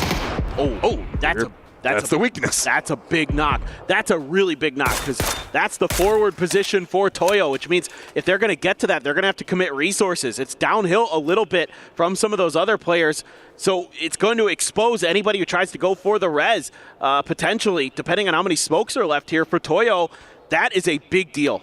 This pretty much puts us into a locked 3v3. Rebo, I mean, Binya, he can kind of run down that hillside like you're talking about, but it just doesn't feel good. There is more cover-dependent points for Toyo, but they're more separated out. GSW does have the Wolfpack capabilities to where they can stay closer to each other, to where if something goes wrong, there's benefit. But center point control right now is definitely Toyo's. You cannot argue that. But GSW, they've been kind of fighting their way back out of this one. I mean, they were the aggressors into 17. They just got that knock.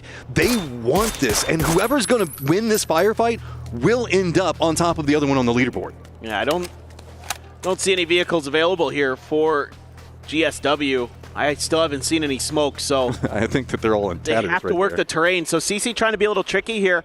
You know, kept Emmy pinned down behind that rock, and now he's trying to see if he can maybe wrap underneath them and see if they can find in a little bit of an extra angle, but these shots have to be good. I love the fact that they're trying to use sections of the hillside. There's firmer cover set up from Toyo, and Toyo might have had an opportunity here to maybe go for the res on a Rebo, but he's kind of creeping more into the north, making sure that he's trying to at least use his down time to scout out, make sure that nobody's encroaching up there.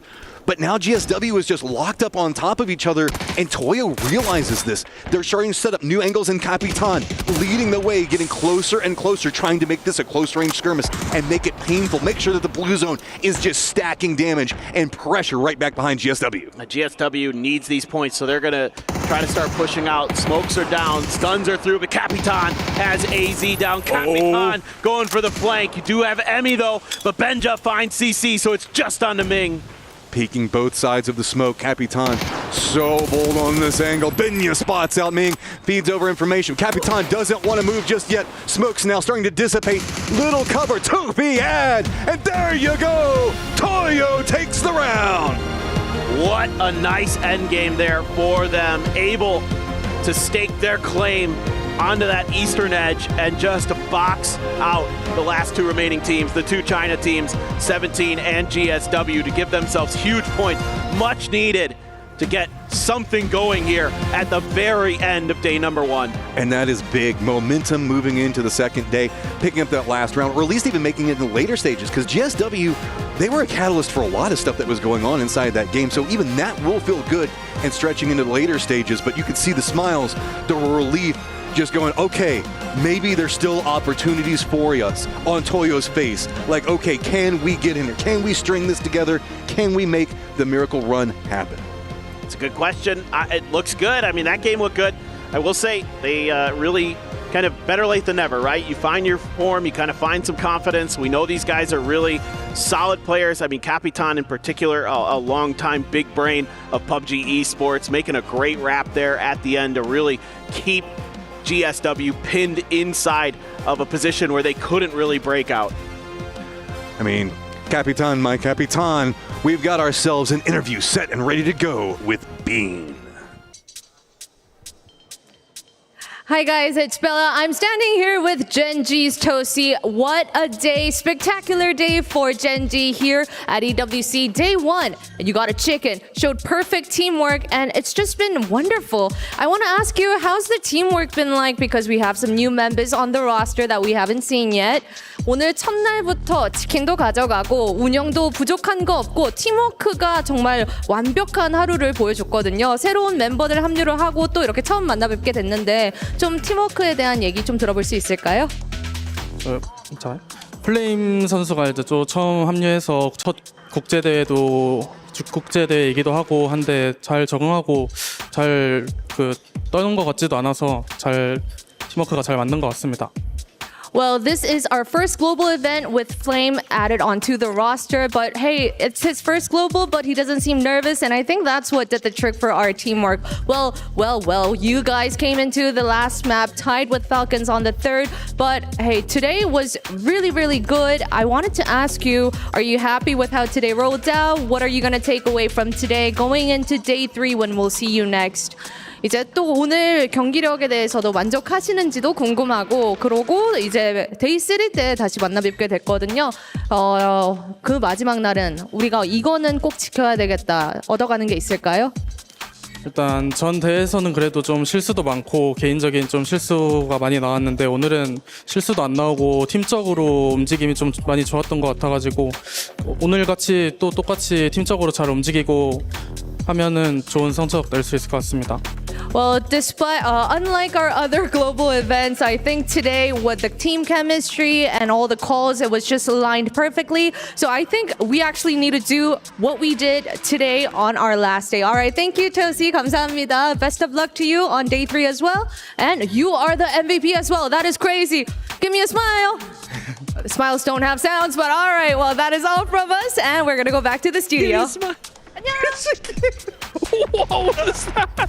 Smiles don't have sound. Smile without sound, will you?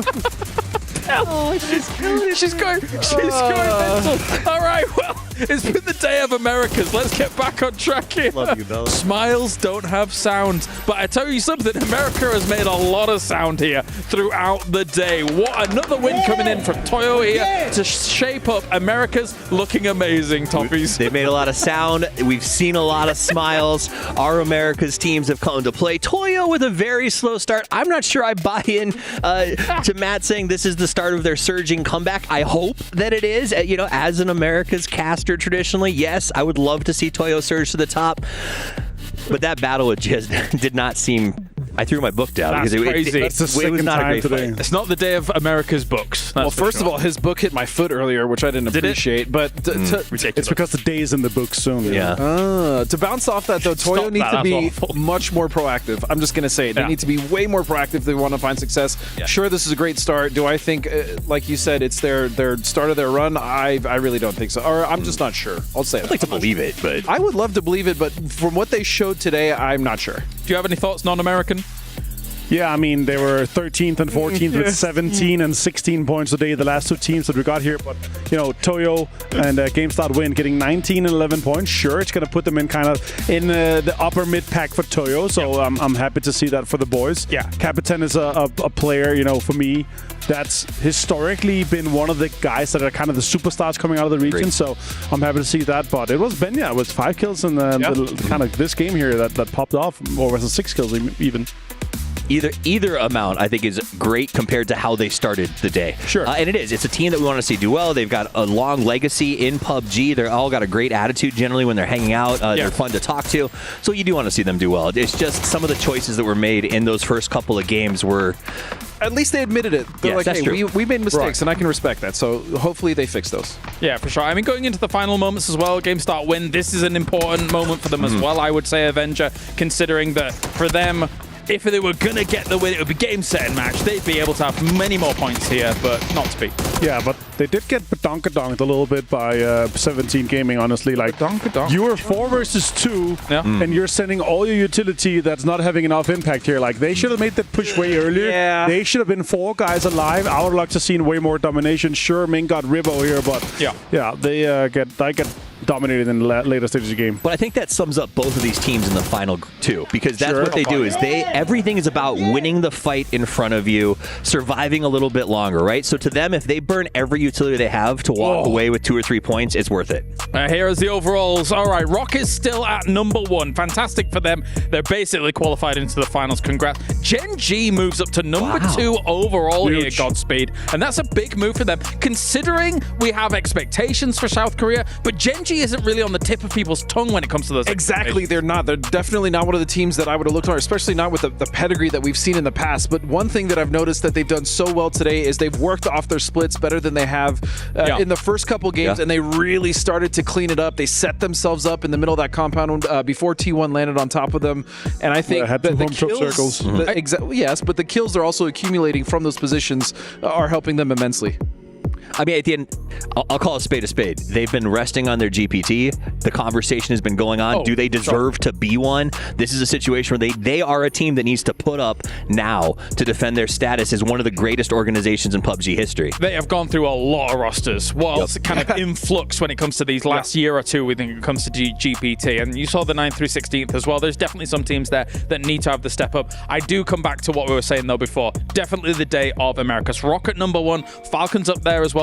Toyo's been able to launch themselves back up as well. For 17, the story was of the first 2 games, and it really didn't feel like much more materialized, Avenger. No, only except for this last game here, where obviously they're able to get a few points, sure, but still, it's the Arangel games, massive amount of points, the kind of style that we like seeing here. Yeah. It's kind of falling apart in our wildcard maps, also not really coming to fruition here. But then again, we have 2 very similar circles. We're expecting the same teams that have the same priority into those circles. Gen G is one of them to get a lot of points here. 17 maybe should have gotten more, but they weren't in there, and they weren't in there early. Well, we have the Gadia top players as well from the day, so let's check in with everything that's gone down. I'm really hoping Bella saying smiles don't have sounds is in here somewhere, but Himas with all of those shots coming in. Great to see this play coming out from his toppies, but All Gamers Global still needs more on the board. Yeah, I do think after watching that last game, Martin's on the track that this Tycon turn on may be happening. The synergy could be clinking in. Yeah, exactly. They are a Miramar. In the same way that 17 seems to thrive on Arangel, it does seem like All Gamers Global work better on sort of the terrain style of Miramar. It lets them be a little more aggressive and get away with some stuff. But also, again, they're getting their feet back under them, playing as a team. I'm not writing them off. I think tomorrow, when they come back, they're going to be strong. Godspeed. I don't think you can ever write them off, but it's not even just Tycon either, or Himas, right? It's also Haisaki. Like, they all need to step up, especially now with 6 games down the hatch. They really only have 6 games left in order to make sure that they qualify. Again, one big game, one big win can swing that in their direction, but as we've seen, this lobby is kind of chaos. Yeah, I'm not going to hark too much on it, but he had 7 kills today, Tycon, all on Miramar. 0 in the full prior to that here. Tosi, though, had 9 on Miramar. What a standout performance for Tosi. Wow. I do think a lot of teams, to me, it's a little bit shocking how many teams pivoted in that halfway point in the day, where a lot of our teams that were dominating on Arangel just fell off on the back half of the day, and it flipped, where teams that started weak were all of a sudden coming up strong on Miramar. I don't know if that's map related or if that's just, hey, all of the lights and the cool stage that moves, getting used to it. You know what I mean? So I don't know, but I find that fascinating that we saw so many teams kind of shift as the day went on. We have our Sony MVP of the day, but before we go to it... Damn! You were setting it up. Nice try. I wanted to get some predictions. I think it's Tosi. I think it's Tosi as well. Well done, Toppies. That was an amazing prediction. Let's add some stats to that. 14 kills here for Tosi, though. 2,100 damage for the 6 games today. 9 of them on Miramar. But I will say this, though. Flame, also 14 kills. Very impressed with his performance coming in here. Dude, in that last game, Flame absolutely popped off, especially towards the end of the phases there. I mean, he just melted. I think T1 was on his list, as well as multiple teams that had tried to crash in up on the south. So, yeah, Flame was nuts in this game. Yeah, he was hot. He was smoldering. There was nothing you could do to put him out. But I do think that 1-2 punch, Tosi going along with him, and the fact that they just seemed comfortable on this map, no matter where that circle went, they were rotating pretty well. Is, again, exciting to see as someone who has been watching PUBG since the beginning. Gen G is one of those brands where you're like, we get why you're GPT. You know, we expect great things from you. Well, even Bean. Yeah, exactly. Bean in the last game was also fantastic, right? And so we need to see that from Gen. We need to see all 4 of those members start to really come to the plate, and I think they have, at least in the end of the day. I think that's the challenge for Gen G. They're one of those teams that all 4 players have to be hitting at all times in order for them to succeed, right? ALGL, I could argue maybe 1 can have a bad day, 3 can go off. Or 2, yeah, sure. Yeah, Gen G has to play 4 the whole time at the top of their game, and I think that that's what we need to look for when they take the field again. Avenger, final thoughts? Yeah, I mean, with Gen G, let's just wrap it up here. With Toshi and Flame being like the 2 guys today, Bean was the top fragger in the Korean qualifier. Like, he was, yeah. When they all turn on, like, I have pretty big expectations from them, what we saw so far, but we have to remember, it's group stage. You just need to get top 16, and the chaos that kind of involves in group stage, it's going to completely change once we get to the grand final. Well, thank you very much, boys. It is day number 1 in the books overall. Some great thoughts here and some surprises for us for day number 1 of our group stage. Let's head over to the stage to round things out for the day.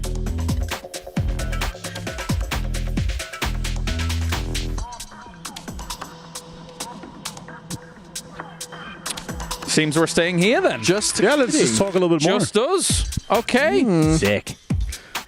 You look great. Take a look at Groups A and C. I forgot that was first. That's tomorrow. That's great. The teams are playing tomorrow. Oh, it's A and C, not B and C, right? It's A and C. That's all right. Crazy. Yeah, so let's talk about C as well. Of course, as DM Freaks comes in, that's a huge name. And you get to see Team Liquid back on LAN. Toffees, are you excited? I am pumped, right? Like, this is a roster made up of guys that have been watching play forever. They're grinders, they're elder statesmen, and they have had the best year I've seen in a very long time. Last year, missed PGS by just a little bit, and I think this is their chance. They're going to come in with a chip on their shoulder, something to prove, and a club trophy to chase, and they're going to be fire. And I think for the issue for the teams in Group A, the teams coming in Group C are going to be a nightmare for them to deal with. If they're already having issues now, that's going to be something that we really need to look into coming in tomorrow. Avenger, final sure. thoughts for again? Yeah, I mean, I said one more final thoughts. I'll just say the same as I did before. No lie. I'm excited for C to come in and playing tomorrow. Right, there's some teams that are within striking distance, 1-2 good games that you can take over them on the leaderboard, right? Yes. Which is really what the impact is going to be about. But then again, like you need a decent game. You just need to get top 16 and kind of evolve with the chaos that you are. Get a little bit of points, as we heard Shrimsy said today. Make sure that your average per game is just in there. Don't get those 0 and 1 point games. Stay 4 alive, and you're going to have great games. All right, well, that was a Groundhog Day moment there. We've got Avengers' final thoughts for the day twice. You guys are so lucky at home. I know. Congratulations to you guys. And of course, thank you for tuning in for today. Tomorrow we are back, same time, same place. We get some huge names entering the Battlegrounds tomorrow here for the Esports World Cup. We'll see you then. They say they're never getting in my way, and even if I make mistakes, I will always season through, 'cause I don't wanna play your game. I had enough, I'm burning up so hot I just break your chain. You can never stop what's building up inside of me.